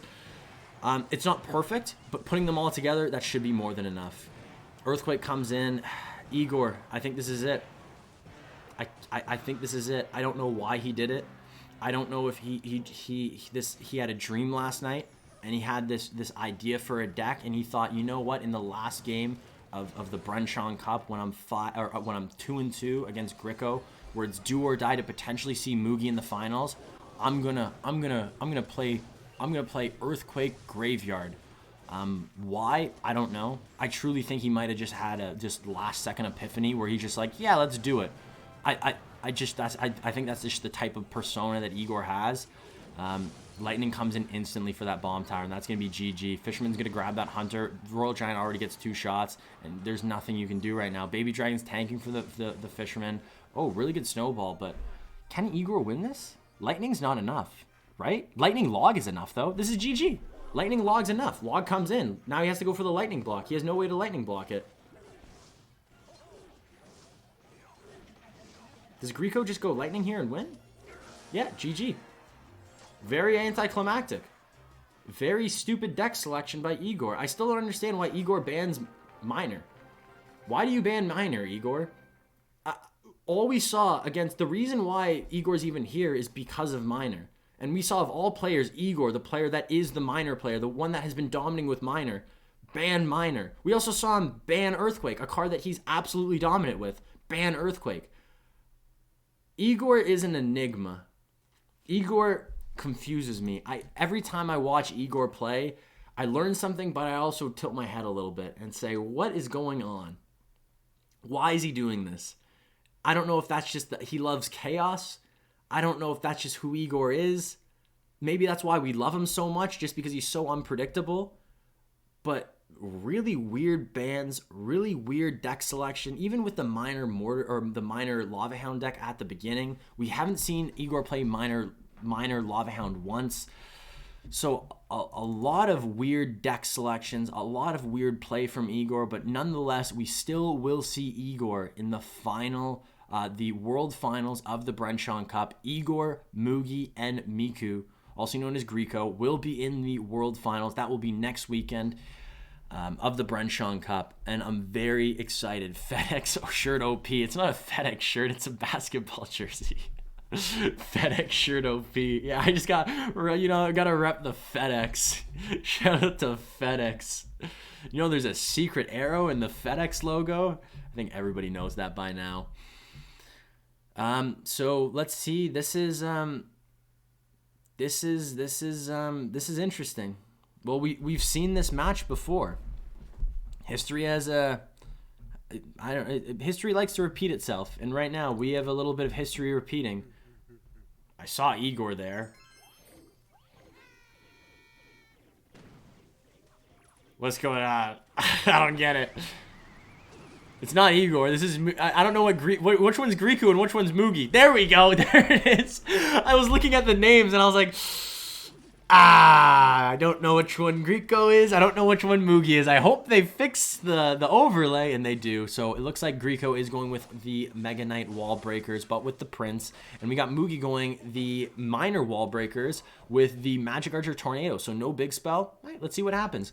This is interesting because I think in the first match, when we saw Griko and Mugi play, I think we saw a different Griko. I think Griko might be back, having a little bit of confidence coming off that big win, that big best-of-5 win against Egor. That's got to give you some confidence. Maybe he's going to have a little PTSD, though, looking at Mugi, knowing that he already got 3-0'd by him. But not only that, because he's coming from the loser's bracket, not only does Griko have to win once, he has to win twice. He has to win the first one, and then technically Mugi loses his life, that extra life that he hasn't lost yet. And then and only then, we will see if Griko is a true champion. That seems impossible to me. There's a reason why Mugi is in my top 3, and it's because he's one of the best players in the world. Beating Mugi in a best-of-5 already seems impossible. I've only seen minimal... There's not many people that I've seen do it. And doing it twice, it seems absolutely ridiculous to even bring up mention. I don't know how he does it, but if he does do it, it's going to be one of the greatest comebacks in Clash Royale history. Not only that, but then Griko's on the map. If Griko can go from getting 3-0'd by Mugi to winning 2 best-of-3s against Mugi, he might be in the talk for top 3, top 5 player in Clash Royale right now. Egor, wait, is Egor in finals now? No. Egor will be in the world finals. This is the regional finals, so he will make it to the world finals, the top 3 from each region. So we already saw AC, Rob, and Mini Minter from the North America side reach the top 3 in the regional finals of North America. They're going to go to the world finals of the Bren Chong Cup next weekend. In Latin America, we saw Samuel Basoto, Wallace, and Stang Sand, all 3 Brazilians, all going to the world finals as well, representing the Latin American side. And now we know which 3 actually are going to go through. It's going to be Mugi, it's going to be Griko, and it's going to be Egor representing the Asia region. And I think those are 3 of the best representatives you can have. Even though I still don't think Egor is part of the Asia region. Whatever. I don't know how Russia's Asia region, but you know what? I'll allow it. For right now, I'll allow it. And for right now, Mugi, this is close. This is really close, and the longer this game goes on, the bigger these pushes will be on both sides, and the harder it's going to be for Mugi to deal with these pushes. When we're talking about great defense, I keep bringing up Egor, but if we're talking about great defense, I can't forget the name Mugi. Watching Mugi defend, the amount of times I've learned something from watching Mugi play on offense and especially on defense has just been incredible. He plays so well, and it's always a treat to watch Mugi. And maybe I'm jealous, maybe I'm a little biased here, but I would love to. Great arrows coming in, great zap arrows. Does he have anything? Sure, Knight comes down, but how does he deal with the wall breakers on the left side? Log comes in. Well, you know what? Perfect. One thing I want to bring up there was if you watch that defense over again, Mugi had a lot of elixir there the entire time. I know that looks stressful, but Mugi was at 8 elixir, 7 elixir that entire time. He knew exactly what he wanted to do. He didn't over defend. He was patient. He waited. Maybe a little too patient because the Prince got a shot on the right side. But let's see what Mugi does. Ooh, wall breaker on the left. And just like that, both towers are very, very low. Mine are coming in, probably picked up by the Mega Knight. Tries to go for the high Prince. Interesting. I would have just rather the Mega Knight. I don't know, if you go Mega Knight, do you get punished by wall breakers left side? It doesn't really matter. I don't know. Your left side tower is so big. And just like that, Magic Archer on tower. Does he go Tornado? Tornado, what a great play. Log to push everything back. But the Magic Archer doesn't get the lock. He missed the last shot. And this is do or die. Can he defend this? I don't think so. Prince takes out the Magic Archer on the left side. Musketeer gets one shot. Can he defend this push on the left side? Wall breakers to kite. He doesn't get the kite perfectly. Mega Knight's going to jump. Miner on tower. There's no way. You can't defend this. Miner on tower. That's going to be GG, well played. And Griko is going to win game number 1. And the BM. These players have been here before. And now, finally, Griko beats Mugi. The Goliath bleeds. The god bleeds. And if you could make a god... What is that? I don't even know. I can picture... Is that from Iron Man 2? My bird. Where's my bird? Is it that? Is it the whole... That old guy where he's like talking about making Iron Man bleed? Show the world you can make the god bleed. And they stop believing in the god. I don't know if that's Iron Man 2 or if maybe it's another movie. Maybe I dreamt it. But I'm pretty sure that Russian guy from Iron Man 2 says a sentence that kind of relates to what we're looking right now. What we're watching right now kind of relates. Mugi was hard countered. I agree. But you know what? That's how Clash Royale is. You got to pick the deck. I know people say, hey, he had no chance. But you still had to pick the deck to get you a chance. So Mugi bleeds. Mugi loses a game. And I think if you're a Griko, you have confidence right now. You know you have to win 2 best of 5s. But just take it one game at a time. One game at a time. One matchup at a time. Think about the card that Mugi's going to ban. Okay, let's say Mugi bans... I don't know. I actually don't know what Mugi's going to ban. Mugi's been pretty unpredictable with his bans. I wouldn't be surprised if he bans like a Hunter or a support card, just really testing the limits of Griko and his deck versatility. The amount of times we've seen Mugi be able to switch in and out 1 or 2 cards in a deck and still be able to play it so perfectively, so efficiently, so pretty much perfectly is going to be a situation where I think Mugi gets the advantage. So Mugi just banning a very, very traditional card. Ooh, banning the Mortar. Banning the win condition. I would have loved to see Mugi ban something like maybe the Hunter or the Knight. And just seeing how Griko adapts. Testing Griko. You have 2 best of 5s. Mugi has a lot of chances. I think Mugi's going to probably win this. I'm still not sold on Griko, but there's a chance. And it looks like we might have a mirror matchup. Could be Royal Giant Cycle, or it could be Royal Giant. It looks like Royal Giant Giant Skeleton on the bottom for Mugi. And it looks like it's going to be, it could be Royal. Could be Royal Hogs, Royal Recruits. And we saw that mirror matchup already. A lot of that came down to opening hand. It was the first match today with, or I guess the third match of the first set, which was Jupiterking and Sandbox. Sandbox ended up winning. No, it's going to be Royal Giant. So... it's Royal Recruits, Royal Hogs versus Royal Giant Skeletons. We've seen this matchup, and it's 100-0. If Mugi has Earthquake, he loses. If Mugi has Earthquake, he loses. If Mugi has Fireball, he could potentially win. Potentially. It's not easy, but it's potential. Right here, does he have Fireball? Does he have Fireball? He doesn't have Fireball. Mugi doesn't have Fireball. He would have used it there. That's going to be GG. That's going to be well played. Griko is going to go up 2-0. What if Griko reverse sweeps... What if Griko sweeps Mugi? What if? I know this is hypothetical, theoretical, all the above, but what if? What if Griko 3-0s Mugi and they go into the final best of 5? They go into the final best of 5 and I think all bets are off. I can't say Mugi's a favorite. I can't say Griko's a favorite. if right now it looks like the last card of Mugi is probably going to be, the last 2 cards are going to be Royal Giant and Earthquake, if I had to guess. Most likely we might see an Earthquake come out here. Getting a little bit of value on the Royal Recruits, knocking off the shields. Maybe going for this Goblin Cage that comes down. Earthquake? It is Earthquake. 100-0. There's no way. I've never seen anybody win this matchup and not even come close to it. I haven't seen anybody win this matchup. Wow, wow, wow, wow. Why the heck did you get so much damage? This is the problem, though. You can just really push one lane. You can really, really push one lane. No way. If Griko loses this matchup, this isn't good. I've yet to see the Royal Giant player win this matchup, and the way you win is just you got to overcommit on one side. I don't really like the Royal Hogs Flying Machine push there. I think what we should have did was reset with the Royal Recruits.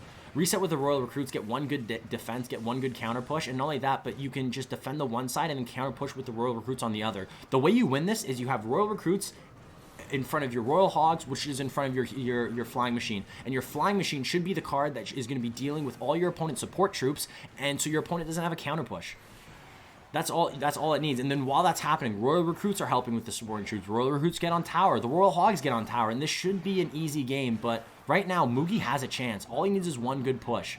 Let's just see if he gets it. Let's see if he gets it.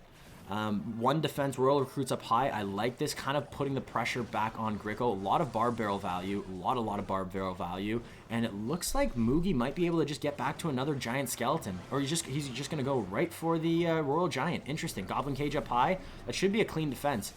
Going to go with the Fireball. Doesn't get the Hunter, but it shouldn't be the end of the world. Royal Giant gets one shot. And now if you're Griko, you have to reset.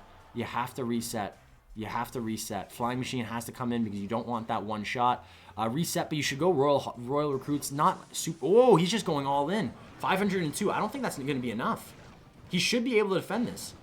Royal Hog gets a couple of shots, but that's it. That's a big misplay. I don't agree with that. Fireball comes out on defense. I think Griko has this match in the game. He just has to play patient. He has to just do exactly what he did, how he got all the damage in the first place. And that's a big counter push with the Flying Machine, with the, I think he had Zappies in that one push, just having whatever he has. Royal Giant's on tower. Royal Giant gets a shot. That's GG well played. That's such a bad choke. Griko, that is awful. Griko, that's not good. That is not good. That is so bad. Miku, that's Miku, Griko, whoever it is, whatever you want to call him. That's awful. That is awful. That I don't like that. The fact that Egor is out and we just saw a matchup, a player in the finals. I know Mugi's good. I don't think Mugi did anything ridiculous to win that matchup. Griko, I don't think there's any. I don't think you can talk about matchup there. If anybody had matchup, it's Griko.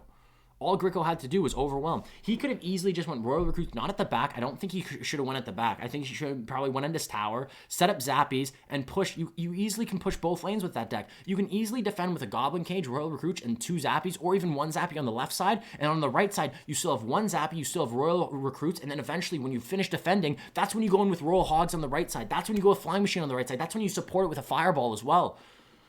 That's a bad loss. That's the first time I've seen that matchup lose, and it was in the finals, the regional finals of the Asia region. That is disappointing to me. I guess this goes back to now, maybe that's a deck that Griko wasn't too comfortable with. Yes, he got the good matchup, but if you don't know how to play the matchup, if you don't know the deck well enough, you're not going to win, especially against a player like Mugi. He knows every matchup. Mugi clearly knows every matchup. Every single deck he can play. He's so diverse with his deck selection. He can play every single archetype from Lava Hound to Royal Giant to Royal Hogs to Cycle decks to what Graveyard. We've seen him play every single archetype and pretty much flawlessly. You cannot make a mistake against Mugi, but also you cannot just give up that opportunity. The opportunity of having a good matchup against Mugi, you're not going to get that opportunity again. So Tornado is banned. Interesting. Interesting ban. 80-20 matchup and he choked that. It's 80-20, eh? I'm not surprised. I'm not surprised. If that's what you got from Royal API, I'm not surprised. That matchup's pretty much 100-0. We've seen that matchup more times than I could count. We've seen that matchup easily 15 plus times. And never have I ever seen the Royal Recruits Royal Hog player lose that matchup. Especially with Earthquake. Wow. Griko gonna get at least... Oh, does he get it? Does he get it? Is that on tower? I don't know if that's on tower. I cannot tell. That could be pixels away. Is EU today? Yes. EU is going to be at 1 p.m. Eastern Standard Time. So it's going to be in an hour and 20 minutes. So right after this, we're going to revving them up, those fries, and we're going to the EU side, the Europe side. I guess the same side of the pond, but a little bit to the west of Asia. And it's going to be exciting. I'm excited to watch Europe. There's a lot of players that I'm excited to watch. I'm surprised. I'm really excited to see Legolas. I'm really excited to see Matea. Those are two players that really impress me. Michifu's always really impressive, but most importantly, I think Morden and Ruben are two players that I want to see if they can redeem themselves in the losers bracket. I'm trying to say it's overhyped to try and make it seem that these players are equal and belong in the same conversation. Mance, yeah, you might be right. You might be right, and we might be seeing it right now. The problem is maybe. I don't know, but like you can rationalize. I know Mugi's a different level, he's a different breed, but even Mugi's has his flaws. We saw it in the World Finals in CRL. We saw it in the finals of CRL East last season. Mugi's not perfect. Maybe with those losses and that experience, maybe he's getting to that next level, which is insane that Mugi can achieve another level of dominance. It's possible, but watching Griko, he played so well. Griko, I've watched so many of Griko's games. I'm disappointed with what I've seen in the finals because I don't think it represents what he's doing. I think maybe he's a little nervous. He's on the big stage. There's a lot of money in line. Oh, Lapo as well. I want to watch Lapo too. I forgot about Lapo. Wow. A lot of good players in Europe. That's the truth. So I don't think we're seeing the same Griko that we saw in the group stage, that we saw in the early parts of the regional finals. 3-0ing Benzer, 3-0ing Lciop, beating Geralt. It feels like I'm watching a different player. I didn't see Griko make misplays before. I see him play. He played a bunch of different decks and he played them so well, and he was so impressive. Where now it seems like maybe the name of Mugi is getting to him. Maybe it's the nerves. Maybe it's the money on the line or whatever it is. But let's see. Griko is not out. Griko is not out yet. I keep mixing his Griko and Miku together, the two names that he goes by. This is supposedly his mini account. His real name is Miku. Miku is his real name, but Earthquake comes in. It looks like Mugi is going to be one game away from winning this. He's going to be one game. Mugi hasn't lost a game yet the whole bracket and has so many sweeps. I agree. Mugi, there's a reason why he's in my top 3. There's a reason why I talk so highly about Mugi, and there's a reason why that I think he's one of the best players in the world. It's because he is. He truly is. He's one of the most skilled players I've ever seen in my life. And I think he's one of the best players, not only in Clash Royale in general, but I think in Clash Royale that we've ever seen. Mugi's a different breed. I thought he was a robot for a good portion of my life. And maybe I wanted the story. Maybe I wanted to see Griko, a rising star, take that next step, beat the king of Asia and become the king of Asia himself. Maybe that gets a little bit of fire in Mugi, and maybe we see Mugi get even better. But it looks like Mugi's going to be, he's one game away, and I think Mugi's going to be able to close this out. Losing that first game, it was close. But after seeing Mugi win that absolute hard counter in the second game and dominate this third game, it seems like Mugi has all the momentum back, and it seems like Griko doesn't have anything left in the tank. It looks like Griko has done everything. Maybe he's tired from the Egor matchup. I don't know what it is, but he just does not look like the same Griko. He doesn't even look like the same Griko we saw in the Egor matchup. He brought Egor to game 5, even though, I don't know, it seemed like Egor was playing. Seemed like Egor didn't care. He just seems like a dog chasing a car. He doesn't know what he's going to do when he gets to it, or whatever the saying is. Ivan Molt's better. Molt's the GOAT. Everybody knows that. After losing last game, it looks like Griko kind of gave up. Yeah, it looks like Griko's done. And that's not what you want in that's not what a champion is. I think a champion, sure, it's whoever wins, but to win, to be that champion, you need these intangible characteristics. You need these qualities, and I don't think giving up is ever one of them. You have to be able to just fight through, figure out a way to win, and wow, Mugi gets a great matchup, and this is going to be GG well played. Griko I still think Griko had a good tournament, and I'm excited to see what Griko does this week, this week prior to the World Finals. I'm excited to see what he does. If he puts in the work, if he gets that confidence, learns from this experience, and maybe Mugi and Griko meet in the World Finals, and just maybe we see Griko play against Mugi and beat Mugi. I'm going a little too far ahead of myself, but Griko, Mugi, and Egor will be all playing next week in the World Finals of the Bren Chong Cup, and I am so excited to watch it.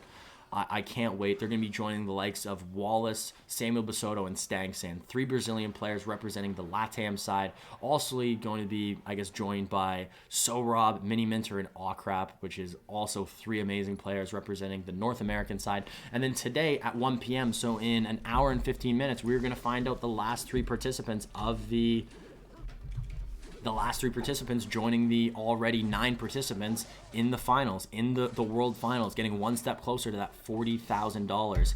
And that will be live on Rich Slayton's YouTube channel. So that link's in the chat right now. Definitely check that out. I'm going to be there. I can't wait. Seeing this competition, I wish GodRF hasn't retired from it. I wish GodRF, if I can pull one person out of retirement, if I could persuade one person to come back. You know what? Now that I heard Sweep's retired, I would love to get Sweep back as well. Sweep and GodRF, those would be my 2 people I would love to get out of retirement. I'd be like that if I was like an FBI person. I need like one of those secret agents that's retired and is now up in like the Himalayas, just, I don't know, being a farmer. I'd be the first one to their house and be like, we need you back. Have my suit on, my glasses, we need you back. And he's like, I'm out of the game. And it's like, no, we need you. We need you back now, please. And he's like, no luck, no beans. Ooh, whoa. Bring it back. This game is not over. Tesla, instead of Bomb Tower, changes this matchup drastically. As long as Griko's last card is not Earthquake and it is a Fireball, there is a chance. But that is if. If that last card is a Fireball, and it is. Misses the Fireball, though. Mega Minions on Tower. That's a ton of damage. Yikes. Little bit of a misplay. There's a chance, though. There's a chance. And you know what, Griko? Let's see if he can do it. Take this chance. And, dude, Sweeps in this tournament. Yeah, but supposedly he retired yesterday. Imagine World Finals with all 4 SSG players. It could happen. It really could happen. SSG, I think they should have done way better than they did last season. I think they should have done. I know they had it in them. It sucks the way it happened. Pain Gaming, they're a great organization, great team. They had some of the greatest players. But still, it felt so bad. I remember watching it, and my girlfriend looked at me, and she asked me what happened, and I was so disappointed that SSG lost. I was so excited for SSG to be in the World Finals, going up against Ponos and Mugi potentially. Wish Air Surf had made it, but don't count Mini out. Mini's legit. Mini. I was scared. I'm scared. First off, Air Surfer. It feels weird that he's not in it. Air Surfer is scary good. He is so good. He's always been good, and he just seems like he's getting better and better. Mini, though, is a player that's going to make a huge jump in the competitive scene. A huge jump in the competitive scene this year. In CRL 2021, the new format really benefits him and his play, just who he is. He's going to be able to play now in CRL 2021, show off who he is, build that reputation, build that brand, and probably get a lot of prize money in the process. Mini Minter's a killer. After watching him in the CRL All-Star tournament that Rich Slayton, I think Seth was on there for a bit. Shout out to Seth. It was good. He was good. He proved himself there, and I was expecting really good things from him in the North American side, and I was not disappointed. Getting #1 in North America, amazing. Barbs come in, Fireball comes in as well. That's not going to be enough though. Arrows come in, GG, well played. Minor first probably, and then arrows. Why not? Minor first, arrows come in, GG, well played. The king of Asia is still and potentially forever be King Mugi. Everybody expected it. A lot of people watching this right now are here for one reason and one reason only: to watch Mugi, that man right there, play Clash Royale. And there's a reason why. He's good. No, he's not good. He is great. He is absolute greatness. One of the best players in Clash Royale right now. Easily top 3, potentially #1 in Clash Royale that we've ever seen. Mugi might be the best Clash Royale player ever, and in a region that was as stacked as the Asia region, being able to do what he did and do it so easily against the likes of some of the best players in Clash Royale, beating Egor, potentially another top 5 player in Clash Royale, and everybody else. Hajime, Jack, KK, Jupiterking, Line, the list goes on, Benzer, Griko. Mugi might be the best player in the world, and Mugi, I wouldn't be surprised if Mugi is going to be the winner of this Bren Chong Cup, winning the grand prize next week in the World Finals, because Mugi looks unstoppable. I'm so excited. Depending on, I don't know who's coming out of Europe. I guess we'll find that out soon, who's going to win out of the Europe side, but dang, was that incredible. Mugi, What a game. From the moment, the first game we saw in the group stage, Mugi played, absolute perfection. Such great, amazing gameplay. And it just continued. Not only that, it seemed like Mugi got better from the group stage to the regional finals. Maybe that's just because he took it more seriously. He knew he could easily qualify in the group stage, so maybe just testing stuff out, trying new decks, and having maybe a little bit of fun. But gets into that 6th gear, gets into the regional finals, and doesn't lose a set. Loses a couple of games. Guy went to Egor, brought him to a best of 5. The final game of the best of 5. But still, wow. And speaking of his journey, let's look at it right now. This is the winner's bracket. There he is, right there. Boom, bang, bop. Kitassyan, the player that was number 1 in his group. Kitassyan, 3-0'd. All right, next, Hajime, the player that has been dominating, is probably one of the top 10 best players in Clash Royale. 3-0'd him as well. Then gets to Egor, one of the best players in Clash Royale, potentially a top 3 in Clash Royale. Best of 5, beats him. Goes up against Griko, 3-0s. Goes up against Griko again, 3-1. How do you not look at that and just say, wow, that is greatness. That is true greatness. Mugi, I might have to redo my rankings a little bit. I think Mugi might be, depending on what happens. Wait, let me lower this. So depending on what happens in this Europe side, if Ruben and Morden don't come to play, I might have to rechange my rankings. Right now, Mugi reminds me of what I saw Ruben do in the World Finals, and I didn't see Ruben do that. I didn't see Ruben do Ruben things in the first day of the Bren Chong Cup. I did see, though, on the other hand, Mugi look absolutely unstoppable for an entire 4 days. Every single game, he looked like it didn't matter if it was a good matchup, bad matchup, what archetype he played. He looked untouchable. But enough about Mugi. We know how great Mugi is. Let's go back a second. Let's look at Griko, a rising star, great Japanese player, and now he is going to be also going to the World Finals as well with Egor, another great player, and I can't be more excited. I can't think of a better 3 players to represent the Asia region, and I'm excited to see what all 3 of these players do in the World Finals in the Bren Chong Cup next weekend. So definitely check that out. Make sure, I won't be casting it. I think Rich Sladen will be casting it on his YouTube channel. So Rich Sladen, that's his YouTube channel. Make sure you check that out next weekend. And now in an hour and 8 minutes, an hour and 7 minutes to be exact, we will have the European Finals, figuring out which 3 players from the European side will be joining the already 9 players we have in the World Finals. I'm excited. I can't wait.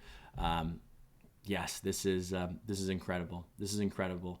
Before I forget, Appgrade, if you want to stay up to date with everything, Bren Chong Cup, the schedule, live feed, who's winning, who's losing, everything in between, the standings. If you're out, this is the great app to have. I use it all the time just in case if I'm not able to stream or if I don't have data and I want to know what's happening, who's winning, just right away, the updates. That's the best app to have. It's on Apple, it's on Android. Definitely check it out.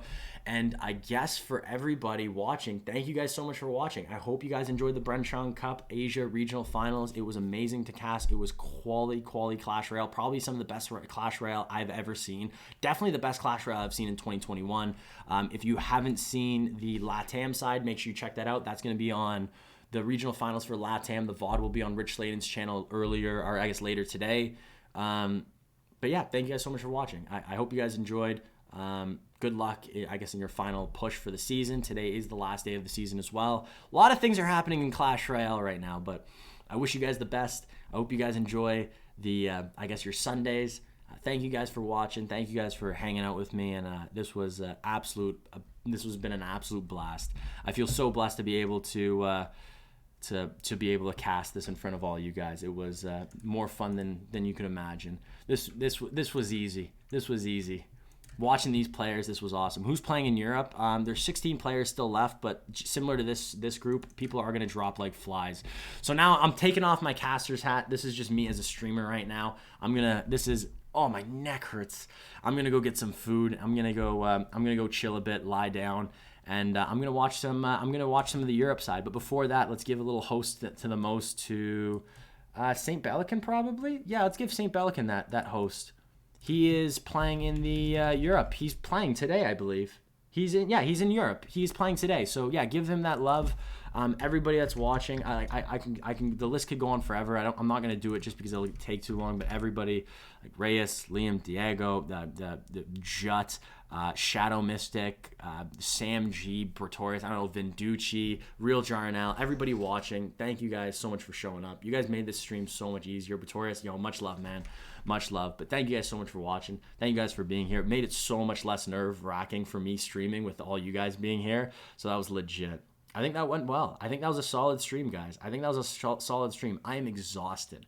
I'm so tired. Like, I can't even keep my eyes open. I'm surprised I'm still awake, but thank you guys so much. I don't think I'm going to stream today. I'm so tired. Unless I have a burst of energy, I'll probably be back on Tuesday, just with a normal stream. So I'll see you guys then. I'll keep up. We'll chat in Discord and stuff more about the end of the season and everything. And I'll see you guys on Tuesday. Adios, deuces, much love. That's it.